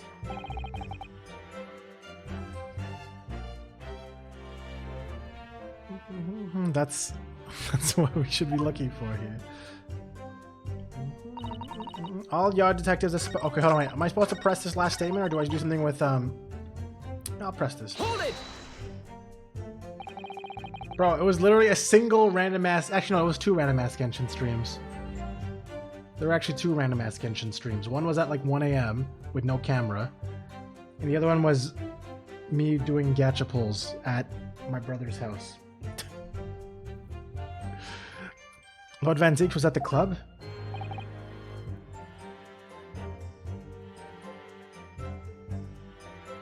Okay.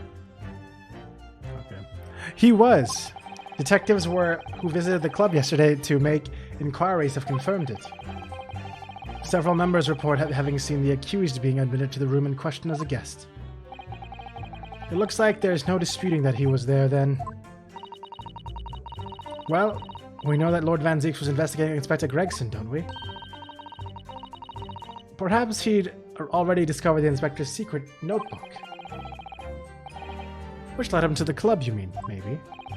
Presumably then, there are also eyewitnesses who can testify that Gregson was there? None have been identified at this time, no. So, the all-important victim wasn't seen at this mysterious club. Oi, why ain't you asking Inspector Lestradia, eh? Alright, so I gotta really think here, because I've already pressed everything.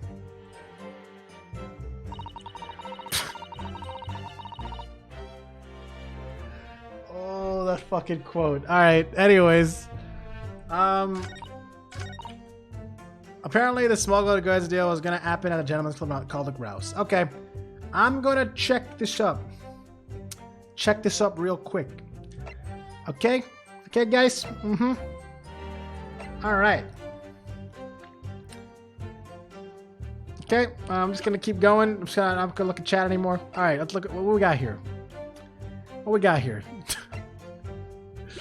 What am I even looking at? Oh, I haven't looked at this new stuff. Okay, I haven't looked at the new stuff yet. Let me look at the new stuff real quick. Examine. Open! Let's have a look inside. You're open! You're through. Ooh, ah, yee. Oh. Let's ignore that for now. Look. I'm pretty sure that was a misquote because I said end my throat. But nah, y'all gotta fucking misquote me. I see how it is. Look, there's something inside. Ooh, let's see. It appears to be a passport authorizing him to travel overseas. Was Inspector Gregson about to go on a trip abroad then? Yeah, to Paris, right? Perhaps the date of departure might tell us something. That was... Oh, what is it? It was for travel on 31st of October, just one day before the incident. Damn, he was just 2 days away from retirement. Literally, he was literally 2 days away from retirement. What, really? A passport document was in Inspector Gregson's possession. Issued for France to travel. Okay, Gregson went to France the day before his body was discovered. Oh, he actually went there already?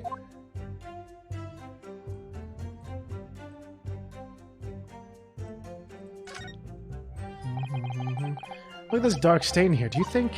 Yes, I'm afraid so. I think it's blood. I knew you were going to say that. So that presumably means... Liz was present at the scene when Inspector Gregson was killed. That's the most logical conclusion, yes? To think Gina's been carrying this around with her. If you didn't know any better, I suppose it does look like a grease stain from all the fish and chips. Okay, so that's not important apparently. Oh, a scratch!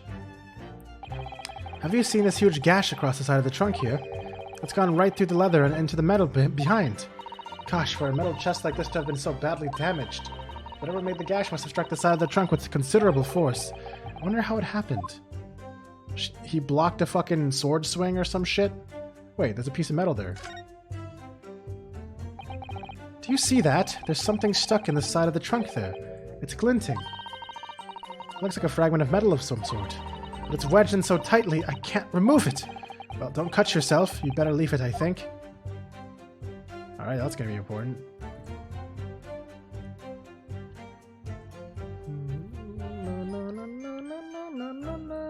Okay, well, we got a passport out of this. What else do we have? We gotta look at this. I, Genshin Impact, hereby request that upon my death, any and all material possessions and wealth belonging to me in London be delivered to my son, Kazuma Impact, in the Empire of Japan. It is with deep sadness that I accept my fate in this foreign land, in the knowledge that I will never see my homeland or family again, but I regret nothing about my chosen path.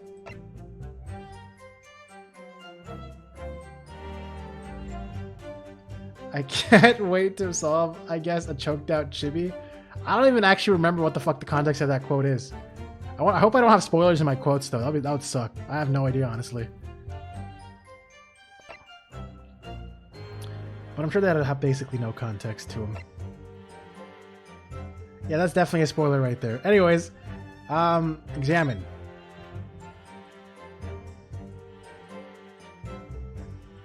Yep, that's a... That's definitely yeah,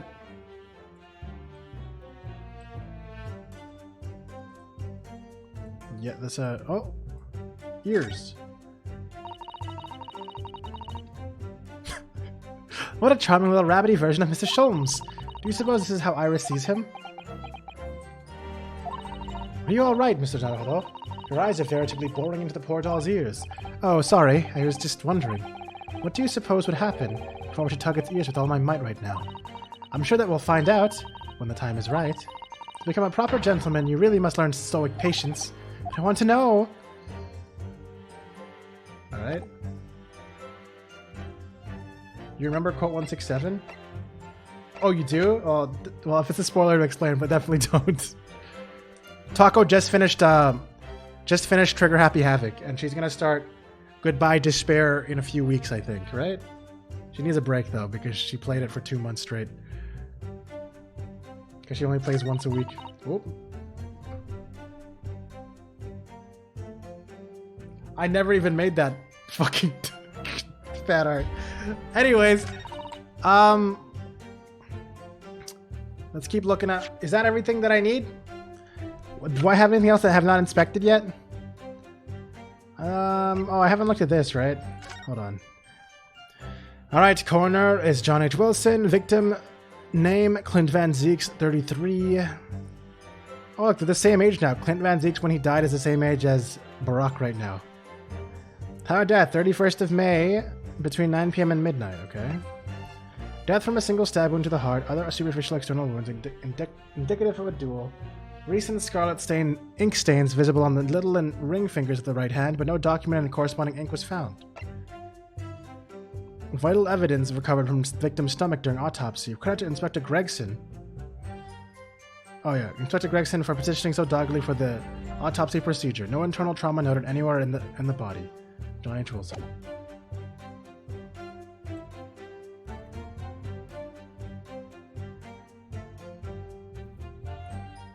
Wait, 163 is a spoiler? Oh. I don't think it would have been... Never mind. The thing is, when people don't have any context, saying that brings extra attention to something. Yeah, y'all are quoting too many things from V3. Dun, dun, dun, dun, dun.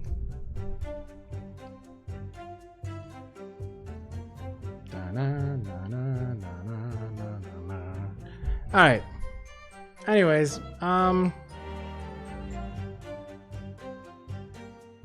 pre-hiatus? You're just straight up staring at evidence, you're good? Respectable taco. Darksiders? Is anyone here actually... Okay, I know a lot of you were there for my Darksiders playthroughs.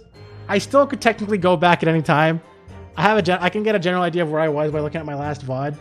Would anyone here care to watch me eventually finish that series?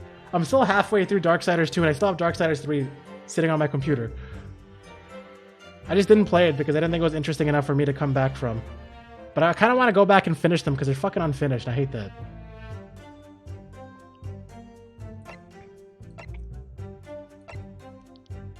A passport document. Oh yeah, right. I already. Oh wait, I can actually look this even furthermore now. Tobias Gregson. Don't care, but you'll watch anyways. That's fair. That's a pretty fair statement. Because I'm also kind of in the same boat. But I've always wanted to try playing Darksiders 3 to see if it's even any good. Darksiders 2 I was kind of enjoying.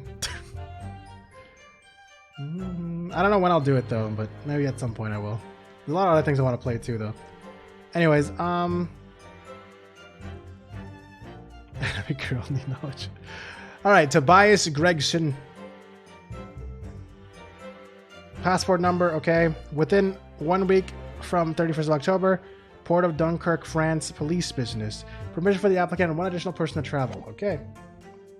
That about sounds right to me. But what the fuck do I do now? I feel like there's something obvious I'm not missing. Bro, what do you mean I played Celeste? Weren't you there for my entire Celeste streams? You guys used to ask me to play... Keep going back to play the bonus levels I still haven't done. I can still do that anytime, honestly.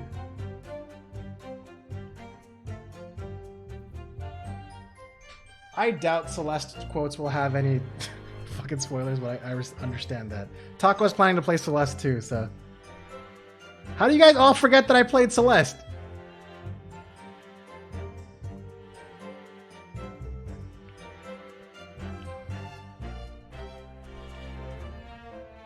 Alright. But a little search at the boss's office, turned on a notebook, and had a lot of secret meetings in it. Apparently small goods deal was gonna happen at the gentleman's club on a grouse. Looks like a big job and all, but cops weren't into it yet. They're witnesses. A little search at the boss's office, turned on my notebook, and had a lot of secret meetings again. All yard detectives are supposed to follow orders and investigate what they're told. Remember. I mean, there kind of is. There kind of is. The story is simple. I mean, the story is really not... It's there. And it's actually pretty cool. But the main attraction isn't really the story as much as the challenge of it. What tea am I drinking? Tadzo's mint tea.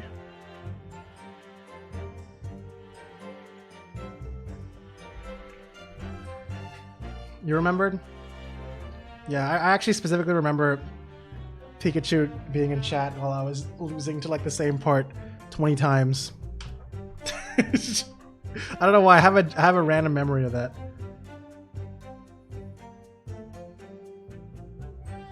Alright, I gotta stop looking at chat. Anyways, I'm like actually like lost right now at what I'm supposed to do. I feel like it's supposed to be this one because this one only appeared after I pressed it, right? Or did I fuck up?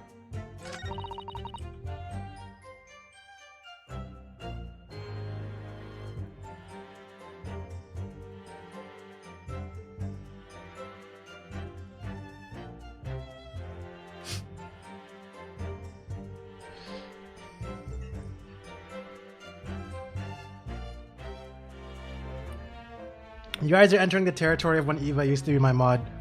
She made really good quotes. Really, like they're... I mean, I think Bugsy's quotes are pretty good too. But I remember she was like the first one to ever actually add quotes for me. Significantly. Alright. Has anyone been paying enough attention to see what the hell I'm doing? Why I'm so lost? Is there any evidence I haven't looked at enough?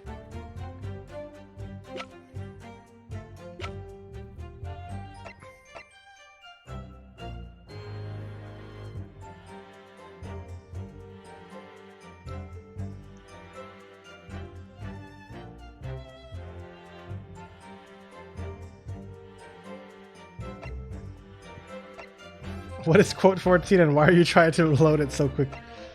So much. It's a 10-second cooldown when someone else does it. Oh, okay. Alright. Anyways.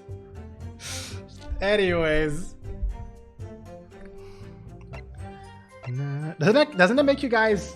I'm going on a tangent again, but when you guys look at the dates of these quotes, like quote 14, Chocobo saying that, doesn't that kind of make you go, what the fuck? It was that long ago?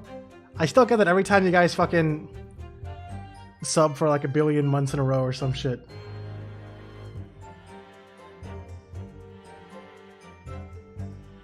Not really? Does it actually feel like that long for you? For me, it hasn't. Probably because my lifestyle's been the same for such a long time. Yeah. I'm gonna press it again because I don't feel like I remember what the fuck happened when I pressed it. Let me just press it again. The grouse? What sort of club is that? Like, even got the foggiest. Club ain't exactly my thing, but I am kind of curious. They're not places of fortune like you would be really admitted. If you looked in the mirror, I tell you what, me and Chief Inspector Toby couldn't go in undercover. Could you, though? You pick out your good marks. I don't think you should go picking out anything. Anyway, that's where these black market dealings were going to take place, is it? Yeah, it's gotta be. That's what the lower ranking detectives at the yard reckon. Even the lower rank... Okay, you know what? That didn't help me. That was made to feel longer? Gotcha. For me, everything's felt very short. Give me a second. I feel like I gotta read something old. I better try an old trick, because that one's getting old. Let me look at the, No, that didn't help me. Is there anything here talking about clubs? Well, I don't know where the fuck I would find information about this. Do I need to look at these notices? Hold on, let's look at the notices. There are details of a whole raft of cases dating back to years on here, aren't there? This paper from 10 years ago is browning with age. Look. Out of interest, the most recent thing appears to be this newspaper cutting here. Oh, it's the same Red-Headed League advertisement that Mr. Sholmes had picked out.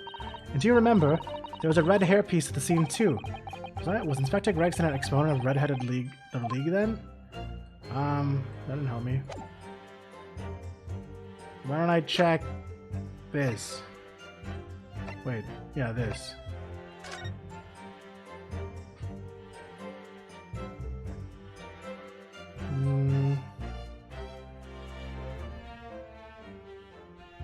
No. No, that doesn't help me either.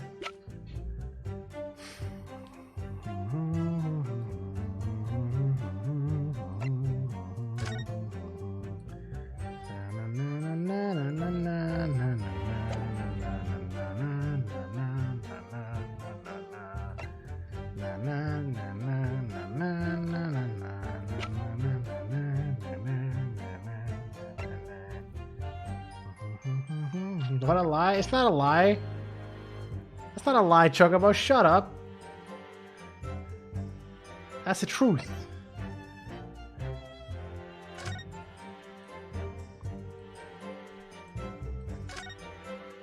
That's right. This is some sort of steamship ticket. The SS Grouse. Yeah, okay. Wait. The SS Grouse. Wait, hold on. Hold on a second.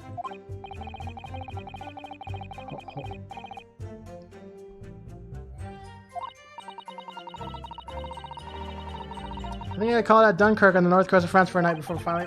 I think it's been almost a year since we arrived in Dover on the SS. Wait, Dover. On the SS Boreas. He was ashamed not to keep your ticket as a memento of your trip, don't you think? Yes, I agree. I have mine safely in my diary. And I keep mine in my wallet, so I have it with me at all times. Oh, well, how strange. Where could it have gone? Wait, I've already seen all this. But, hold on. Did this thing already have an updated detail on it? Did this already say it on it? Because the guy said grouse, right? Hold on. I mean, the guy. What the fuck am I saying? She. Apparently the smuggled goods deal was on a gentleman's club called the Grouse. Okay, hold on. Give me 1 second. Is this gonna work? Is this gonna work? Objection!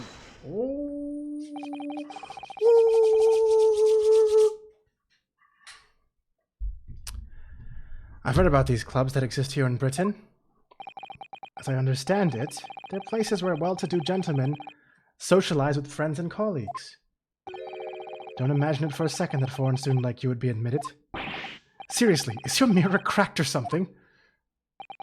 Do we know for sure that the contraband dealings were definitely happening at a club called the Grouse? The police are currently looking for evidence, but haven't found anything definitive yet. And I'm sorry to say that they probably won't. What do you mean by that? I mean that the place Inspector Gregson was secretly going to visit on 31st October may not have been the gentlemen clubs at all. You're showing a very irreverent attitude toward our country's police force there, Counsel. If it wasn't a gentleman's club, then what was it? A steamship. You think it's a ship? I have the evidence to prove it. Here. Let me see that. This dark-souled young man is not in the least bit untrustworthy. No, the other side, my lord. Be more specific next time. That's fucking funny. So it appeared to be the ticket for a passage upon a steamship, yes. The SS Grouse. Objection! So there's a steamship named the Grouse that happens to share a name with the club. But I'm afraid to say there's a flaw in your logic there. How? Look at the ticket. Notice the date of arrival in port. The steamship arrived at the port of Dover on the 1st November. The day on which the sound like a gunshot was heard on Fresno Street. In other words, on the day in question here, 31st October, when the victim was on his clandestine mission. That ship hadn't yet docked on British shores. Yeah, but he was in France. I got the passport. Yo, I got the passport ready. Yo, guys. Oh, I'm feeling this right now. That would certainly make an undercover investigation somewhat challenging. I'm really feeling it. The fact that the steamship hadn't yet reached Britain substantiates the defense's assertion that the victim was investigating the SS Grouse in the day in question. Shut up! And show your evidence for that assertion. Very well. Oh, okay. Bing! Unicorn slap! In that case, counsel for the defense, present your evidence to the court now. The evidence that substantiates your claim that the victim was investigating the SS Grouse on the 31st October. Okay, here we go. Boop. Take that! What's this? A passport for travel issued to the victim. Dated 31st October. What are you suggesting? I'm suggesting that it's just one day before the inspector's body was discovered. There's a distinct possibility he wasn't even in the country.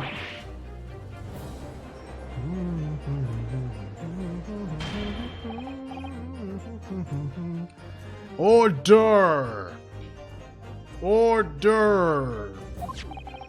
This document is for the passage to France. It appeared to be officially authorized.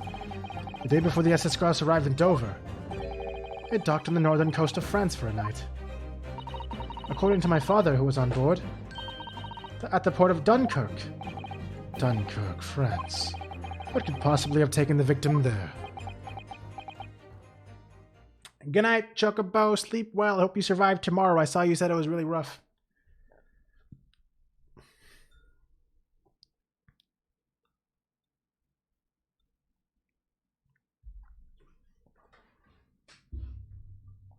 You miss Santa Judge and his singing. I'm impressed, Ryunosuke Naruto. I certainly didn't expect you to get your hands on that passport. What? You mean you knew about this? The prosecution strategy for this trial has been laid down by the Crown Prosecution Office. On the day before the incident, the victim was investigating contraband dealings at a London club. That's the outcome of Scotland Yard's investigations and the line the prosecution has been asked to follow. But personally, I don't agree. I think the prosecutor's office is trying to hide something. What? And now that you've expertly disproven their assertion, I intend to reveal what I believe that something might to be. What are you playing at, Prosecutor Impact? A courtroom is a forum for the truth, my lord. Which is why it's my duty to present all the facts without exception. Let me guess. This was your intention from the outset, wasn't it? The reason Inspector Gregson secretly made his way to the ship docked in France in the day in question was to carry out a mission for the Reaper. The Reaper? Wait, isn't France where we sent Hairbrain? I just realized that.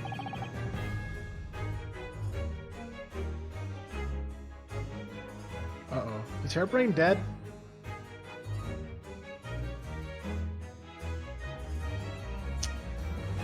Order. Order. What on earth are you saying, counsel? The prosecution made an assertion in the court yesterday. Whoop. Whoop.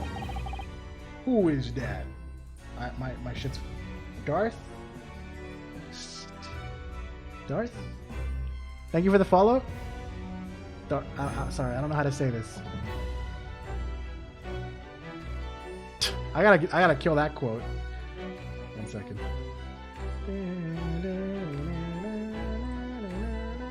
I was wondering if anything would pop up that I wouldn't want there anymore. Oh, does this work? Oh no, that would fuck everything up. Hold on.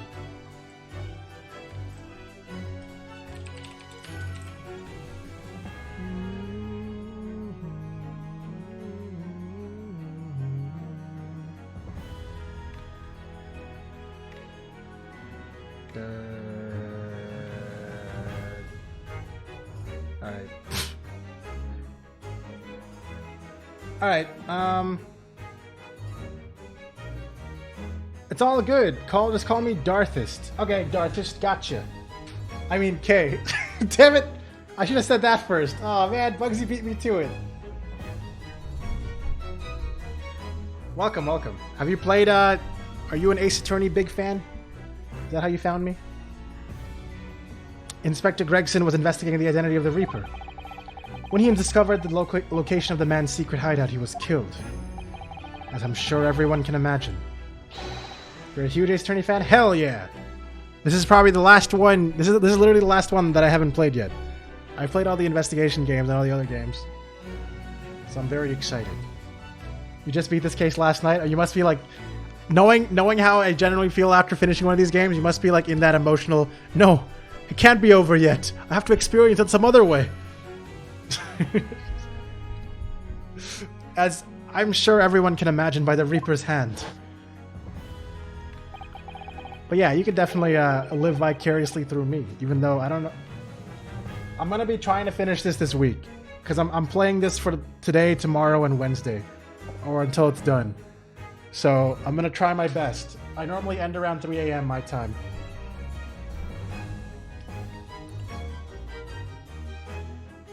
You're right, actually. That is probably why 34 exists.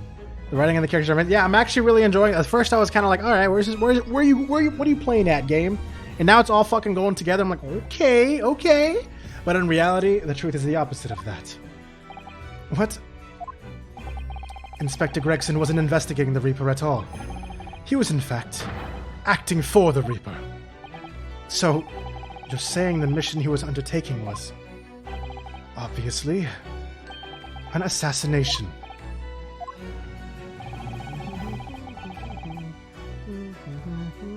I don't know what part of that quote you were saying true to, Taco. But, Brock Van Zieks never carried out any of the actual killings. Whenever the Reaper's victim lost their lives, he always had a cast iron alibi. Which tells us that he must have had an accomplice. And so your claim was... And you claimed that was Inspector Gregson. Hold it? Who the hell silently said that? Oh. What the hell do you think you're saying, eh? My boss would never have done nothing like that. And yet, when you consider all the facts, it all makes perfect sense.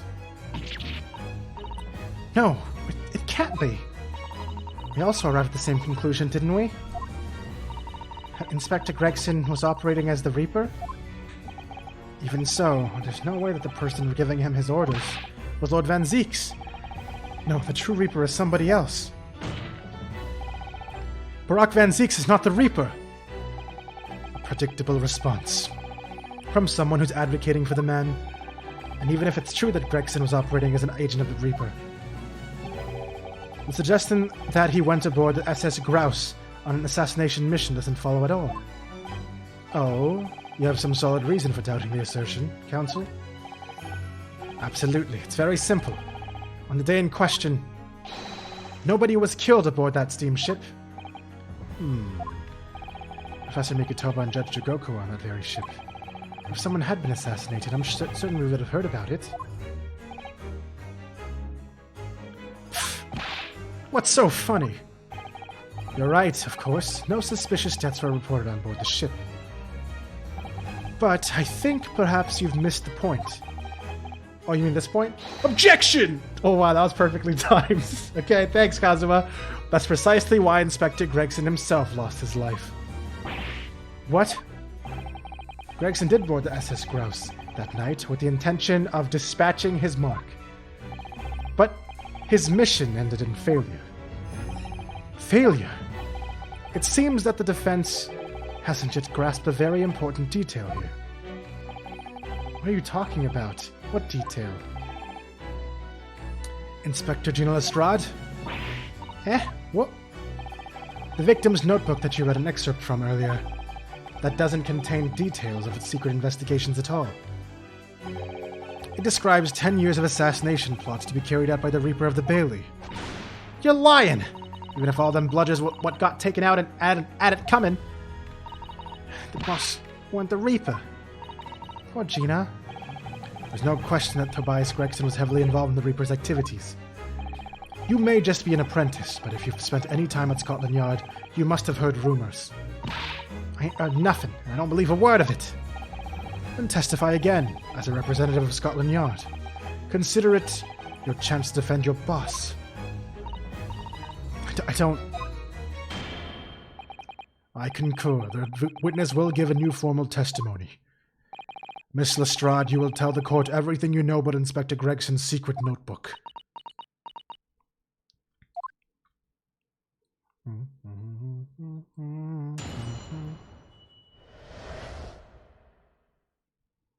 Alright. Yeah, this notebook does have a load of stuff about what the Reaper got up to these past 10 years. Names of victims, dates and places and stuff. And the last entry in there was 31st October. It says Grouse for the place on that date, and then the name of the mark. Or there was a note about him being a criminal that got away from Reaper in the court 10 years ago or something. That's pretty important. But honest, the boss didn't do none of it. He was just investigating the Reaper, that's all.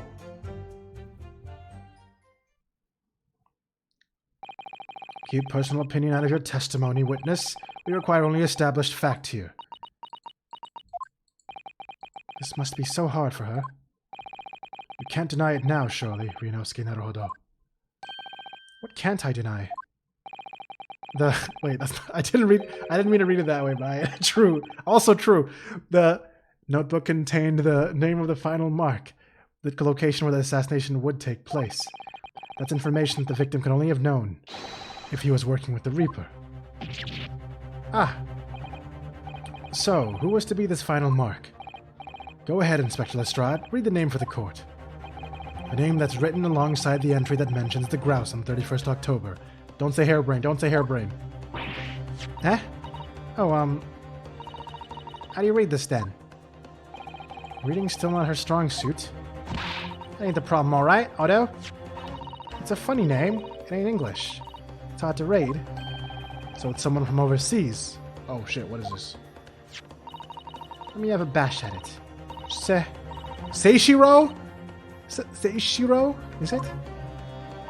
Yeah, Seishiro. You, maybe? What? It can't be. Seishiro Jigoku?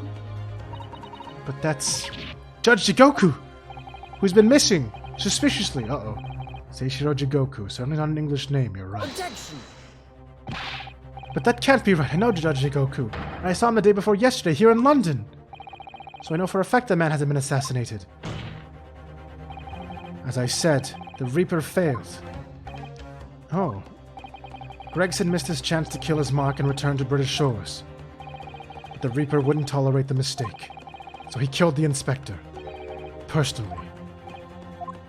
Oh, that's what you're basing this whole trial on now? Oh, shit.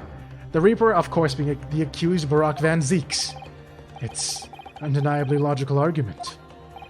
Kazuma, you planned for the trial to go this way all along, didn't you? Hold it!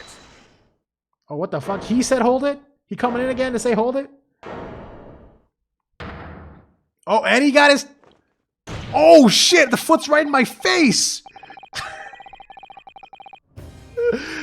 Pray forgive the discourtesy of filling my hollowed chalice, whilst I stand accused of murder. Lord Van Zeeks! The accused has no right to speak uninvited in court. He will return to the dock. I say nothing of whether or not I'm the Reaper. That's the task of this court to decide. But there's one thing I can say unequivocally. That girl is no detective. Huh? What? Nah, that's right. I'm an inspector. Repeating rumors heard around the yard. Reading entries from a notebook of unconfirmed origin. That's not testimony. It's practically a script. No doubt the rest of the trial will go exactly as you've clearly planned. Your hatred of me is understandable. In your mind, I'm sure I am the Reaper, who sent your father to the gallows all those years ago. But you're in danger of becoming a far more sinister Reaper yourself, by attempting to have me condemned with this feeble excuse for testimony. What did you say? No, though. This is our chance. My lord, the defense requests the defendant be allowed to speak. He may be privy to important information relating to the testimony just given by the witness. Oh shit, this man's hitting his unicorn, bro.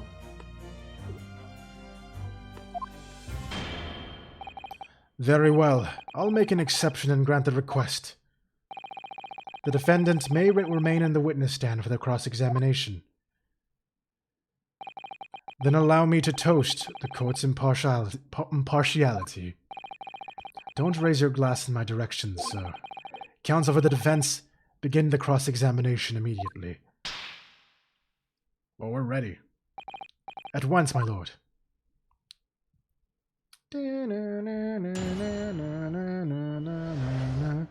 Reaper's notebook.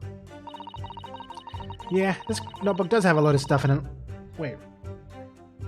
What? This notebook does have a load of stuff in holy crap, I can't read. I have a load of stuff about what the Reaper got up to these past 10 days. Oh, let me press that. Shit. Names of the victims, dates and places and stuff, and the last entry in there was 31st October. It says grouse for the place on that date, and then the name of the mark. There was a note about him being a criminal who got away from the Reaper in court 10 years ago, wasn't it? But honest, the boss didn't do none of it. He was just investigating the Reaper, that's all. Okay, so this is actually... I thought he would be doing a testimony, but he's just hanging out. The comment, I see. Alright. So... what are we gonna do with this shit? Let's see. Hold it!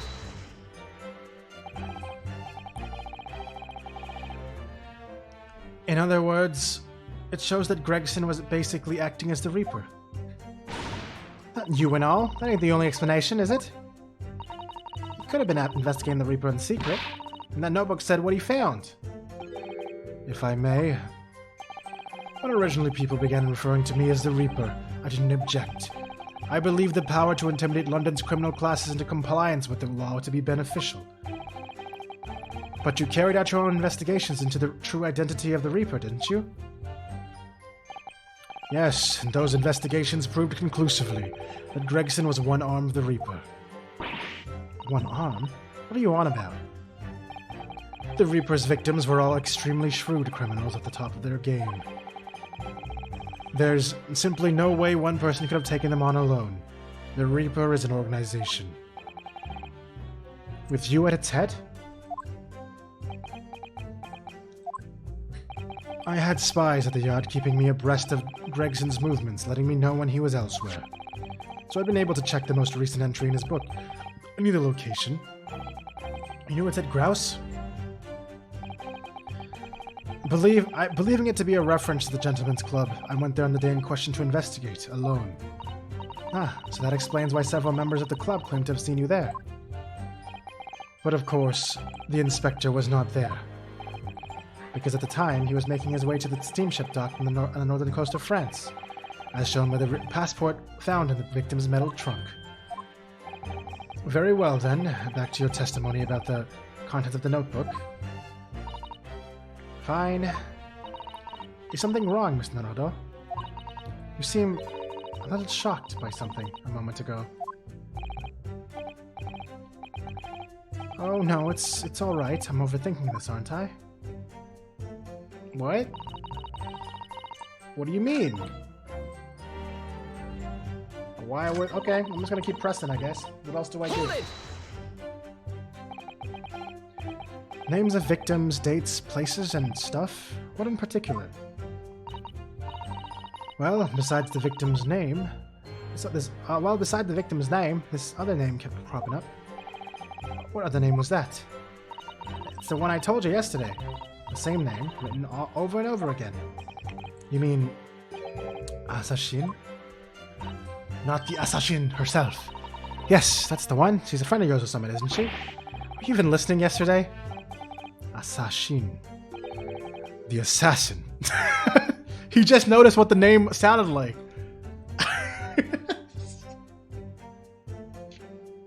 Man's just as disappointed in the writers. What? Like, a killer, you mean? Gregson was the tactician, the one who came up with the plan of attack. He investigated the marks thoroughly, finding out when they would be vulnerable, and who to use to get at them. But the person actually executing his plans was someone else, you're saying. If that's true, then the Reaper does indeed start to sound like an organized group of vigilantes. Ah, and perhaps what it said on the passport document. Permission for the applicant and one additional person to travel. Could that additional person have been... Clearly the assassin who was meant to take Seishiro Jigoku's life. Gina, can you confirm that, against the final entry that listed Grouse and Seishiro Jigoku, what name was written? Oh, well... That's the only entry that didn't have a name next to it, as it happens. What? It just added like a question mark or something there, I think. Yeah, because this fucking assassin was dead. Right? In other words, Gregson himself didn't know the identity of the assassin in that case. But Gregson was the one making the plans, was he not? Oh, how infuriating. A nameless assassin. It said Grouse for the place and the date and then the name of the mark. And you're saying the mark listed was Seishiro Jigoku. That's what it said. Funny name, if you ask me. And I thought your name was Otto. So pleased to have lost my crown there. Mr. Jigoku and the presiding judge of Japan's Supreme Court of Judicature.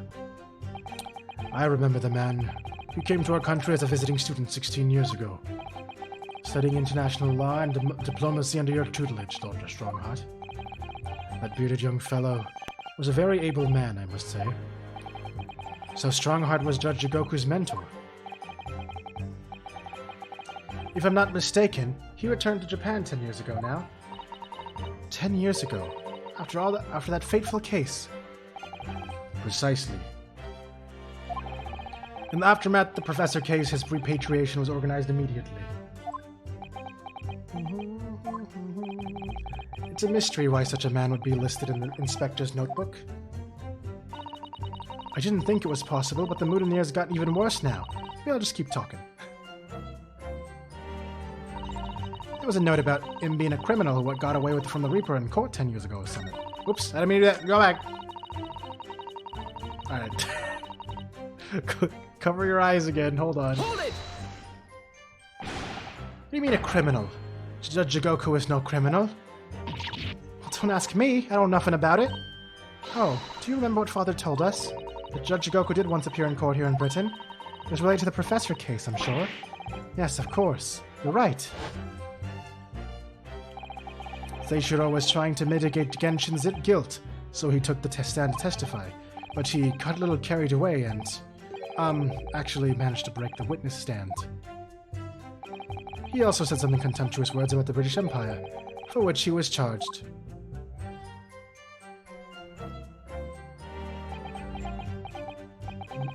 It was a pitiful situation, yes. I'd forgotten all about it. But I prosecuted that trial too, as it happens. You did?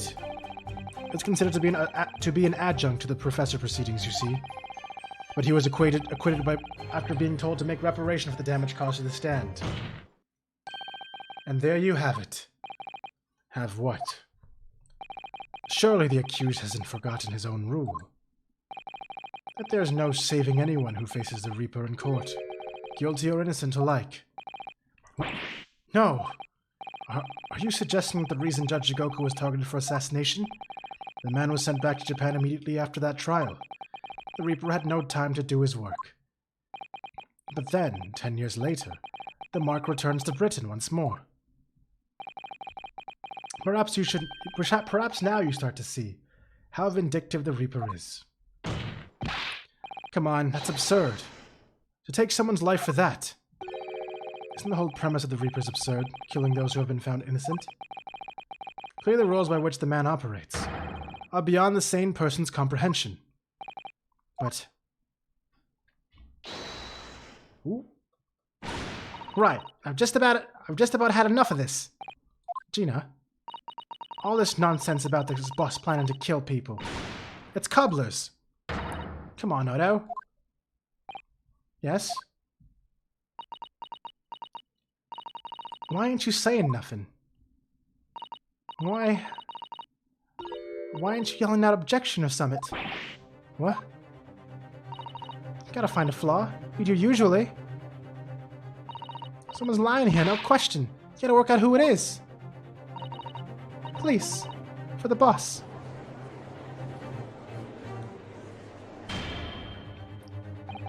Sag, man. No matter what I do right now, I'm hurting Gina. God damn, that outburst was an insult to the court and to your own testimony. I might have known that a common pickpocket from the back slums couldn't make a detective. Ooh, and you're gonna hurt her like that? When this trial is over, you will forfeit your warrant card, Miss Lestrade. Is that clear? Matter with the lot of ya. It lies every bleeding piece you look. It lies every bleeding piece you look in this world, innit? Well, I've had enough. Gina. She just got fired, bro. So have I, after that little speech of Gina's. I've made up my mind. To do what, Miss Naruto? There was one point in this cross-examination when something that was said just didn't sit right with me. One statement that seemed odd. Oh, do you mean... Yeah, the first one, right? I'm not going to let Gina's plea for help fall on deaf ears. Come on, Otto. Help! You gotta find a flaw somewhere. I'm not gonna press that. It was this one, right? Or something? Wasn't this the statement that was weird to him? Or what? Am I crazy? I don't know what the hell I'm talking about anymore.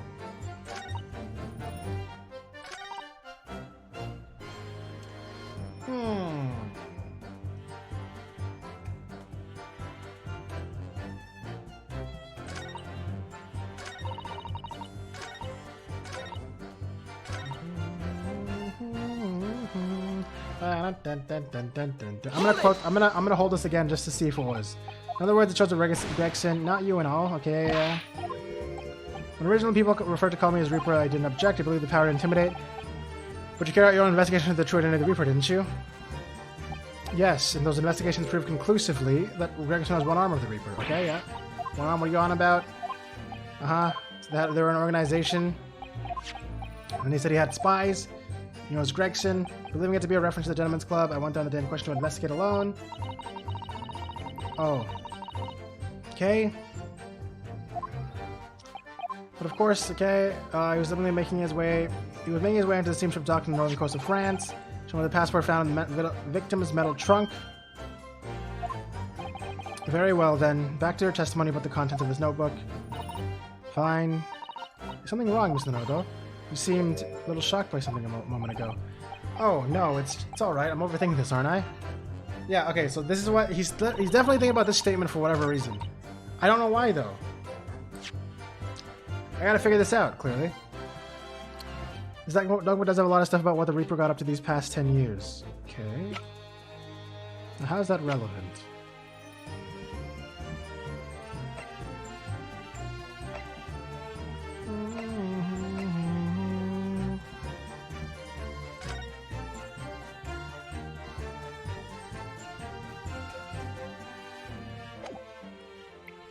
How is this relevant?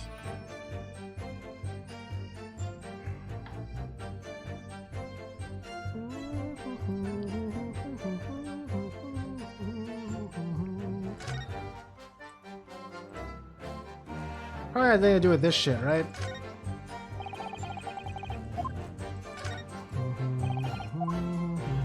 What the fuck? I'm trying to open it. Come on. Well, I suppose we should see what this inspector's identification looks like inside. We've already seen it before, man. Gotta make that comment every time. Is anything here relevant? The Scotland Yard insignia looks genuine to me. Okay, this is all the same shit. There's no doubt this is really the Inspector Gregson identification. Okay, that's not very helpful.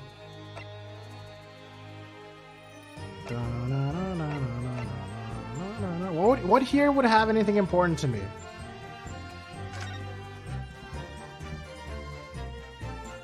This happened 10 years ago.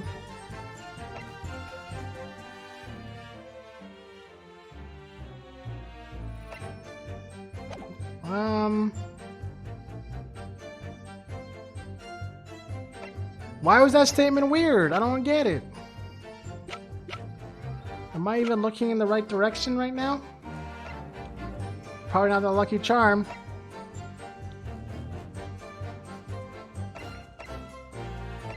Oh man. Anyone have any ideas?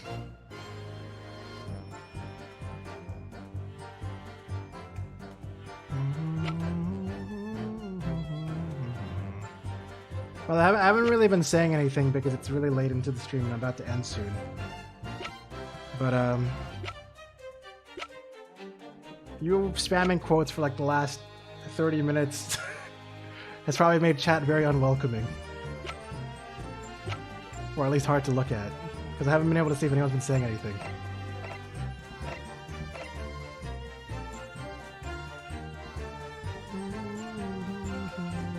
I probably missed many things, if anyone said anything at all.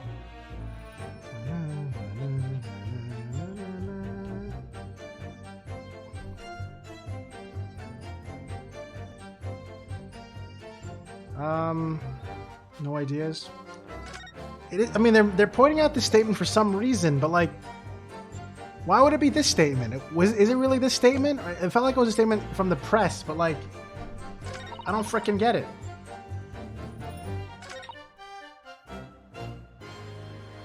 What about these past 10 years in the Reaper doesn't make sense? Scroll back goes as far as quote 50, there's nothing else, and there's nothing, so yeah. Yeah. It's fine. It's fine. But the point I was trying to make is that people probably don't want to type in the first place because it's just to see a spam. That part you can't really approve much of. That's okay, whatever. Let's play the guessing game. I only have 5 guesses though. All right. Okay, I'm trying to think logically. Like it's probably something to do with the date, right? Or like the 10 years part. But that seems normal. Something to do with the Reaper and what the Reaper was doing. Was Gregson out of commission at some point that I'm forgetting about? Or is Gregson unable to write? Is Gregson illiterate? Hold on. Let's save? Yeah, I should probably save actually.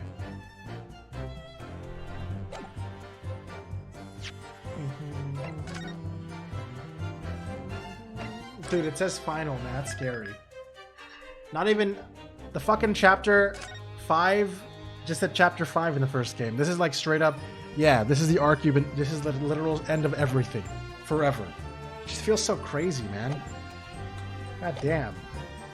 Longest story arc of all of Ace Attorney. Actually, that's not true. It's not true at all. First trilogy. Alright.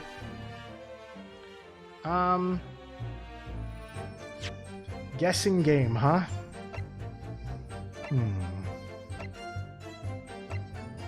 This happened 10 years ago? Wait, this happened 10 years ago?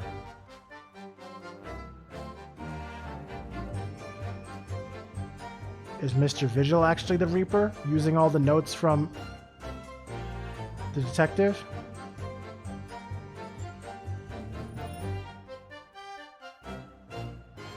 To make it... Maybe this guy was actually fucking acting as the detective and then doing stuff under his name. Using the information that the detective was trying to use. So basically, like, they're partnered, but the detective was trying to figure out who the Reaper was secretly. For his old friend.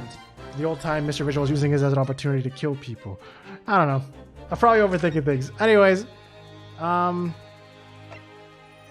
something to do with this. Don't see any dates here.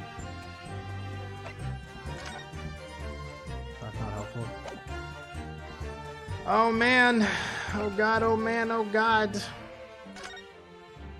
I don't see anything, man. I don't get it. Dude, I don't freaking get it. I don't freaking get it, man.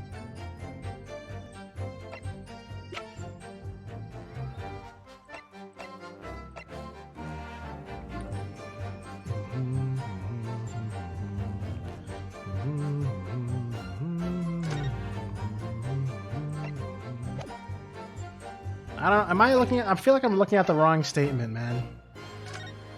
I just don't know why. Is it worth me looking at this box more? I feel like I saw everything in this box. Good lord, man. Oh my god.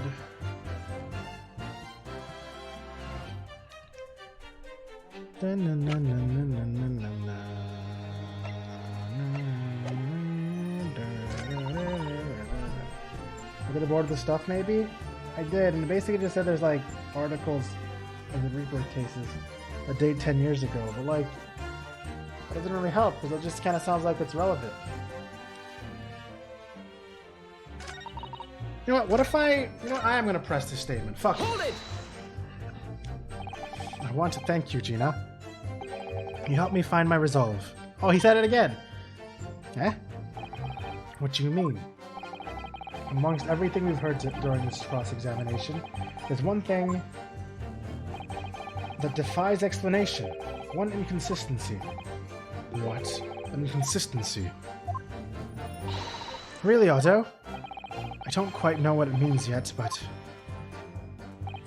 Oh, I was supposed to press the statement? Was it inconsistency in something that was said by... Oh my... I was just supposed to... The one thing I was supposed to do, I immediately said I wasn't going to do? Okay, well... Take that! Of course, by you, Lord Van Zieks. Me? What? The face has turned ashen. How could he know? Is that what you're thinking? I think I pressed the wrong button, didn't I? If my face has turned ashen, it's because I'm thinking, how could he?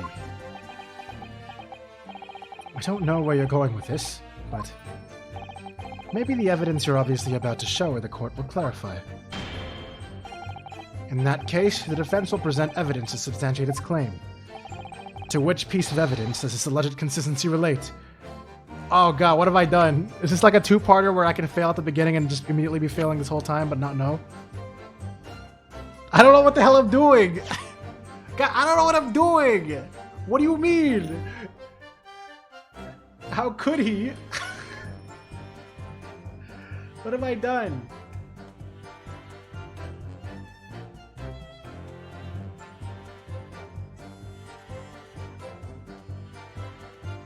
Alright. Frick, man. Oh, God. Is no matter what I present right now a mistake? I feel like it might be. I don't get it. Maybe this one. No, I don't feel like I should send this one. I don't feel like that's very helpful. Is it? Is that an inconsistency? What am I even trying to contradict here? I don't know what the hell's going on.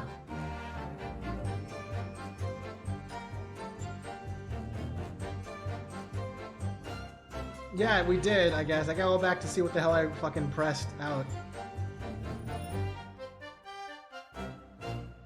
Oh god, there's so many other things quoted here.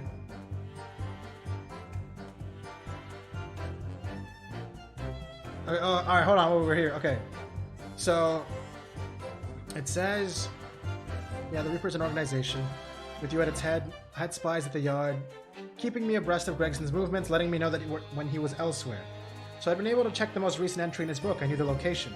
Oh, is it the fact that he said that he went to the Gentleman's Club that doesn't exist? Even though we already concluded it was a ship? And for whatever reason he's mentioned the Gentleman's Club again? I think that's it.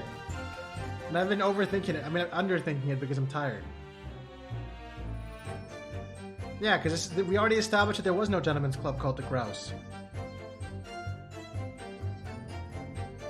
Right? Or was there actually one I just didn't know? I don't know what to do, but I'm gonna put the fucking ticket in there, I guess. Take that! Okay. There's no way this guy's talking out of his ass right now, bro. People saw him there? Yeah, okay. You know what? Maybe I'm crazy. I can't present the notebook though, because the notebook's not actually in my court record. Alright, I'm just gonna read this out. I had hope not to have to present this evidence, but you leave me no choice. What do you say to this, Lord Van Zeeks? Your feelings were correct. Presenting that evidence was a mistake. I suggest you withdraw it. Sorry. Good advice.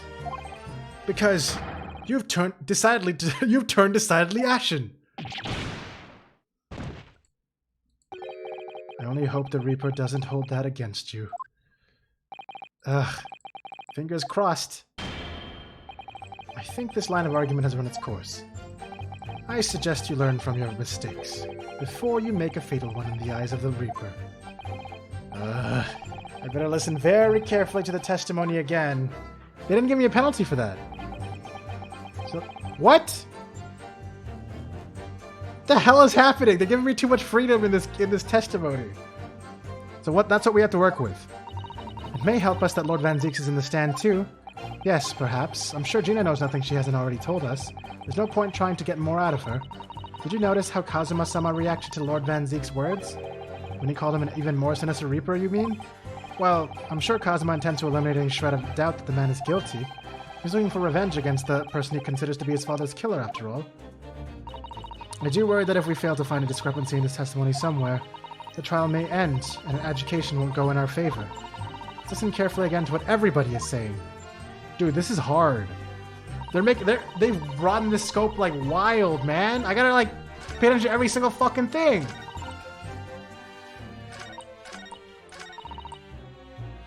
So was there a problem with what Kazuma said at some point?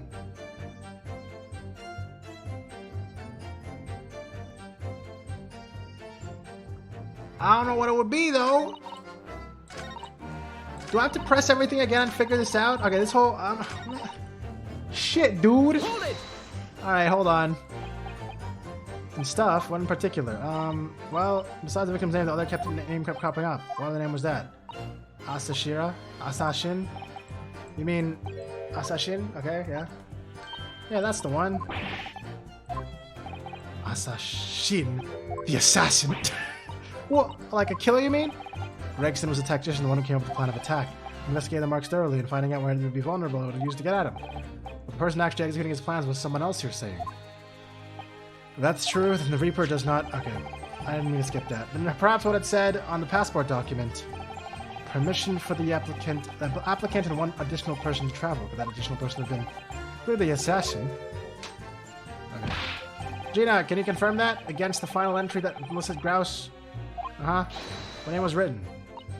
There was no name written. It was just a question mark. Okay. Gregson didn't know who the assassin was, but Gregson was the one making the plans, was he not? Oh, how infuriating. A nameless assassin.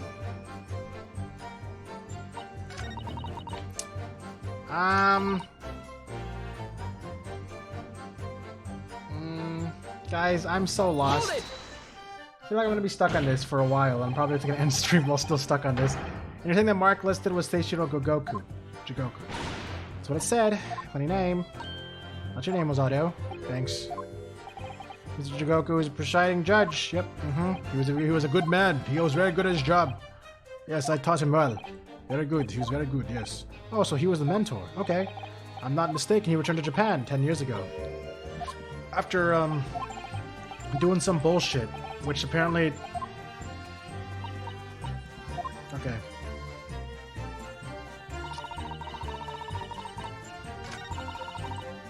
Bro, I don't know what I'm doing. Guys, I don't know what I'm doing, man. Should I just try it again? Except use a different evidence? Is everyone just gonna, like, give me a different comment if I... What if I point someone out who's not...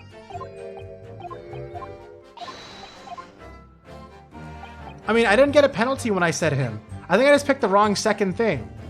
Because I feel like if I pick anyone else, it's gonna fuck me up, right? Let me try this. Hold on. What happens if I do this? Take that! What? So, they just let me troll myself? They let me troll myself.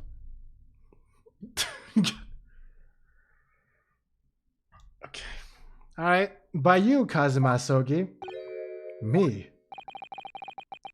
Is this some attempt at filibustering, counsel? Prosecutor Asogi has given no testimony.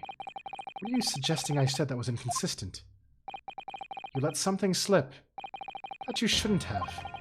When I present the relevant piece of evidence, I imagine you'll realize what you've done. Oh yeah? Very well then, counsel, go ahead. What evidence reveals this alleged inconsistency that something Prosecutor Asogi has said? I don't know. I don't know. I'm totally bullshitting, Judge, but he doesn't know that. He doesn't know that. Uh-oh.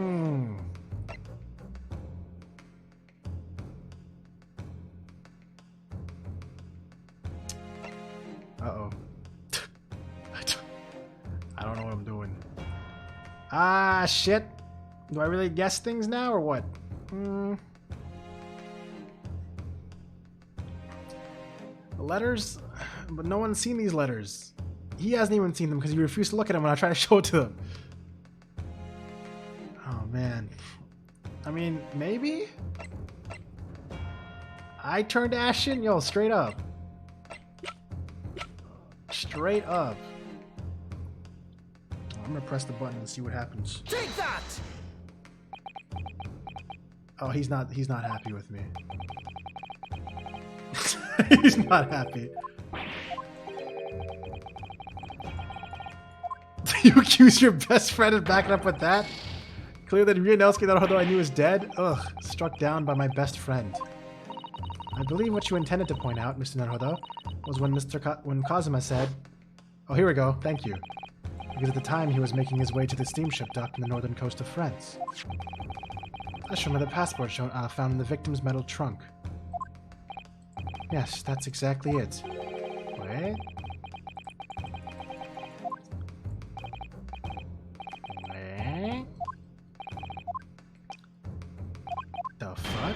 I don't get why this is... I guess I'll throw the box in there.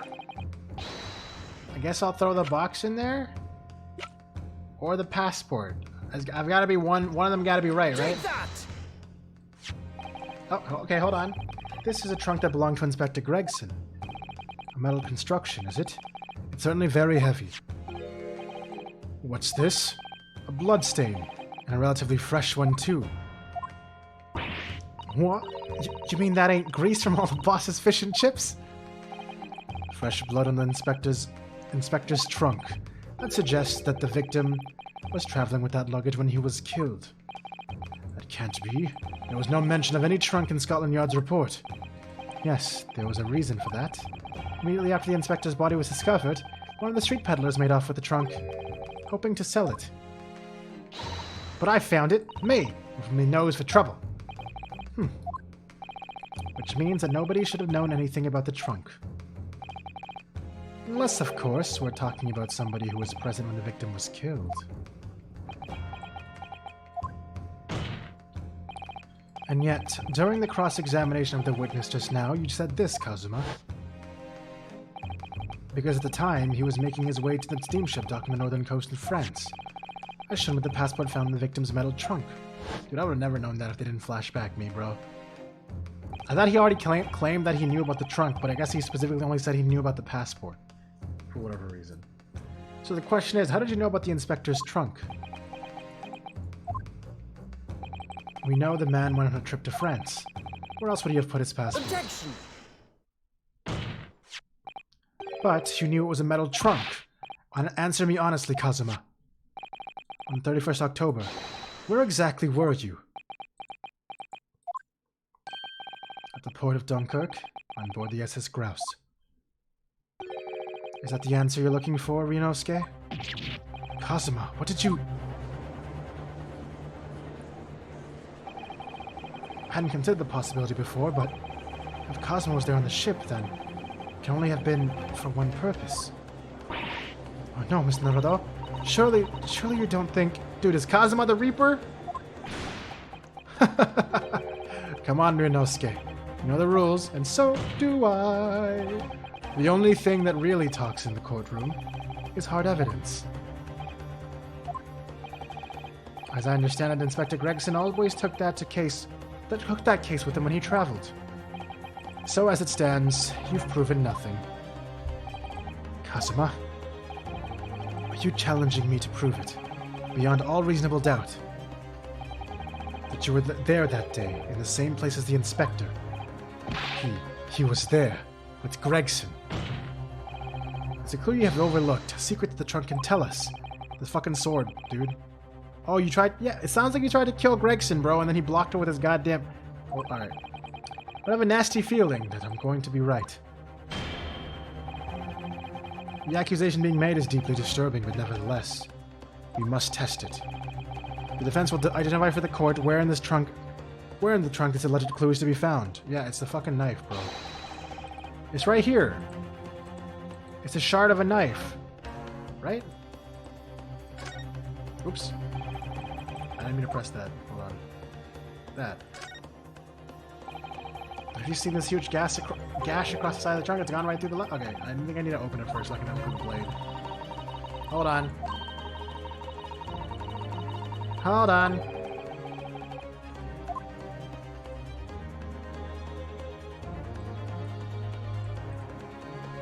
Let me open it real quick.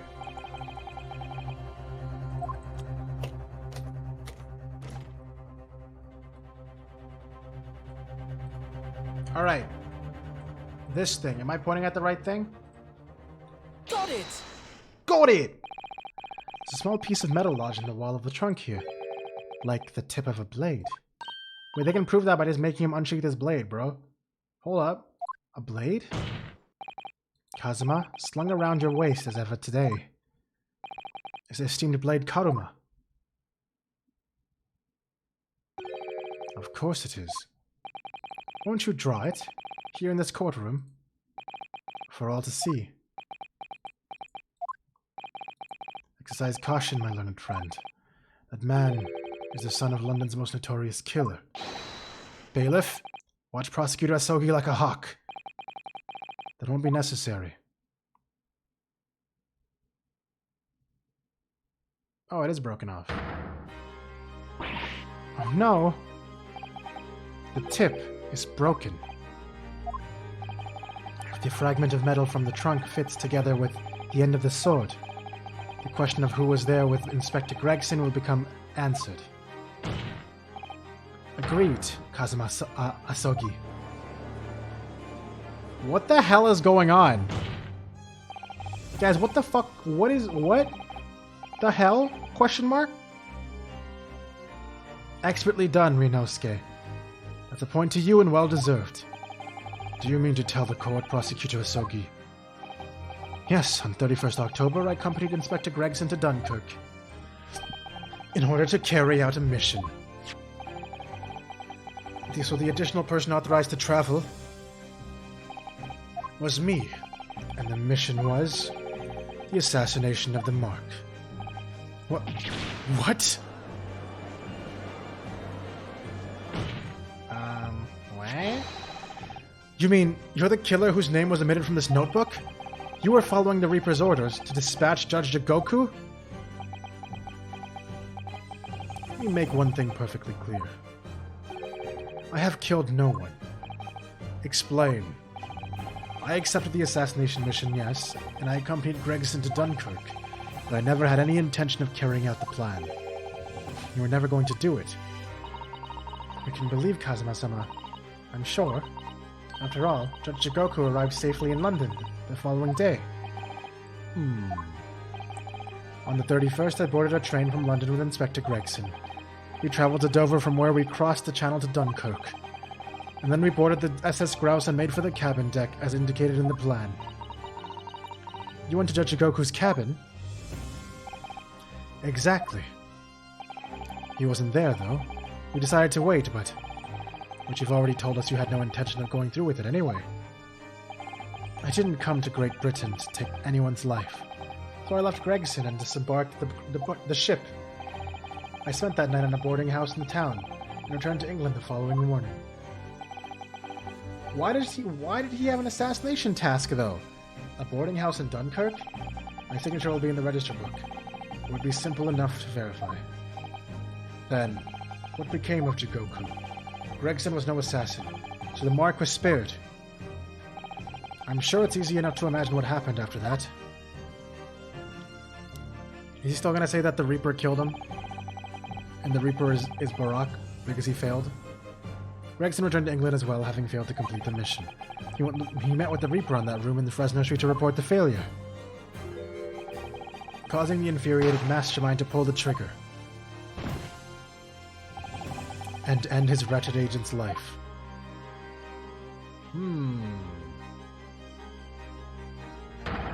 That's the real truth behind Inspector Gregson's murder. Objection! But if you did nothing as you claim, how did the tip of your sword come to be lodged in the inspector's trunk? I don't need to answer that. What? The victim was killed by a gunshot. A small fragment of a Japanese blade isn't relevant to the case, and accordingly, I choose to exercise my right to silence on that matter. Be that as it may, the court will sequester the sword as evidence. As you wish, my lord. The great sword Karuma has been entered into the court record. Okay, that's important. We must take immediate action now to verify whether Seishiro Jigoku remains unharmed. What? Remains unharmed? I agree. This should be our first priority. It's recently come to my attention that he hasn't been seen since yesterday. How did you... When a foreign dignitary invited to Great Britain goes missing for 24 hours, it's only natural. The question of his safety should arise. You don't mean to say that you think Judge Jigoku may have been killed? The Reaper has more than one assassin at his disposal, and he has the power and influence to give orders from the inside of a prison cell. Isn't that right, Lord Van Zieks? If I were truly the Reaper, I'd be able to tell you. Dude, what if the craziest plot twist is gonna be that he's the fucking... he actually is the Reaper. That would fuck me up too much, man. Order! Order in court! Order! We will take an emergency recess for 30 minutes. Now, guests of the symposium have been told to maintain regular contact with the organizer's office. The man can't be located within half an hour. We will have to assume the worst. Oh no, not Judge Goku. No one would want to kill a harmless Japanese man who'd only just arrived in the country. Except, that is, for the Reaper, wanting to finish off a mark that slipped through the net 10 years ago. I would have to agree. Miss Naruto, for the defense's sake, my lord, I sincerely hope we are successful. If we are unable to confirm Mr. Jigoku's healthy existence in the next 30 minutes, you will face grave difficulties. Ah, really? I don't know about... What? So their logic is the only reason he would ever be dead is because the Reaper killed him and not some random ass fucking piece of shit that kicked his ass, that just wanted to kill him for whatever reason, her own personal reason? I don't know, man. I don't know what the fuck they're trying to say right now. Sherlock Holmes is the Reaper? Ah, shit. Ah, shit, bro. Maybe it is him. He had a job to do. That's why everyone's missing. Alright, you know, it's fine. Kazuma-sama, the Reaper's assassin. I feel as though I'm in a nightmare. I can hardly believe it either, but on the other hand, Kazuma isn't in the habit of making up stories. That'd be a crazy fucking plot twist, making Sherlock Holmes the evil one. God damn, man. I have such a terrible sense of foreboding. If something awful has happened to Judge Jigoku, then I feel as though things will only spiral further and further out of control. Oh yeah, because Herlock also... If he's an assassin, then Herlock making him fake his own death was part of the plan too. Because he knew the whole time that he wasn't dead. Could they really go there? Oh my god, man. Are they really gonna go there, dude? Then I feel as though things will only spiral further and further out of control. I felt it from the moment I stepped inside the courthouse this morning. That strange sensation that we were careering toward a foregone conclusion. Well, in the worst case, we might only have 30 minutes left. Unfortunately, though, I don't think there's anything we can do but wait now. We're out of options. Actually, there may be one last hand we can play. Or rather, one last ear. Of course! The little Mr. Sholmes doll that Iris gave us. If for some reason you completely run out of options in the trial today, then just pull this little Hurley's ears. As hard as you possibly can. Perhaps now is the time. What should I do? Pull Hurley's ears or not? That's an option. You know what, guys? This is where we're stopping the stream. I'm stressed. I'm stressed. Guys, YouTube, thank you guys so much for watching. I don't know what's happening. We're gonna continue this tomorrow, guys. I don't wanna make this decision right now. It's getting too late. It was good. I'm stressed. I don't know what to do. We'll find out tomorrow if this is a real choice or not. Okay? Okay, guys? Alright. YouTube, I'll see you guys in the next video. Thank you so much. Alright. Goodbye.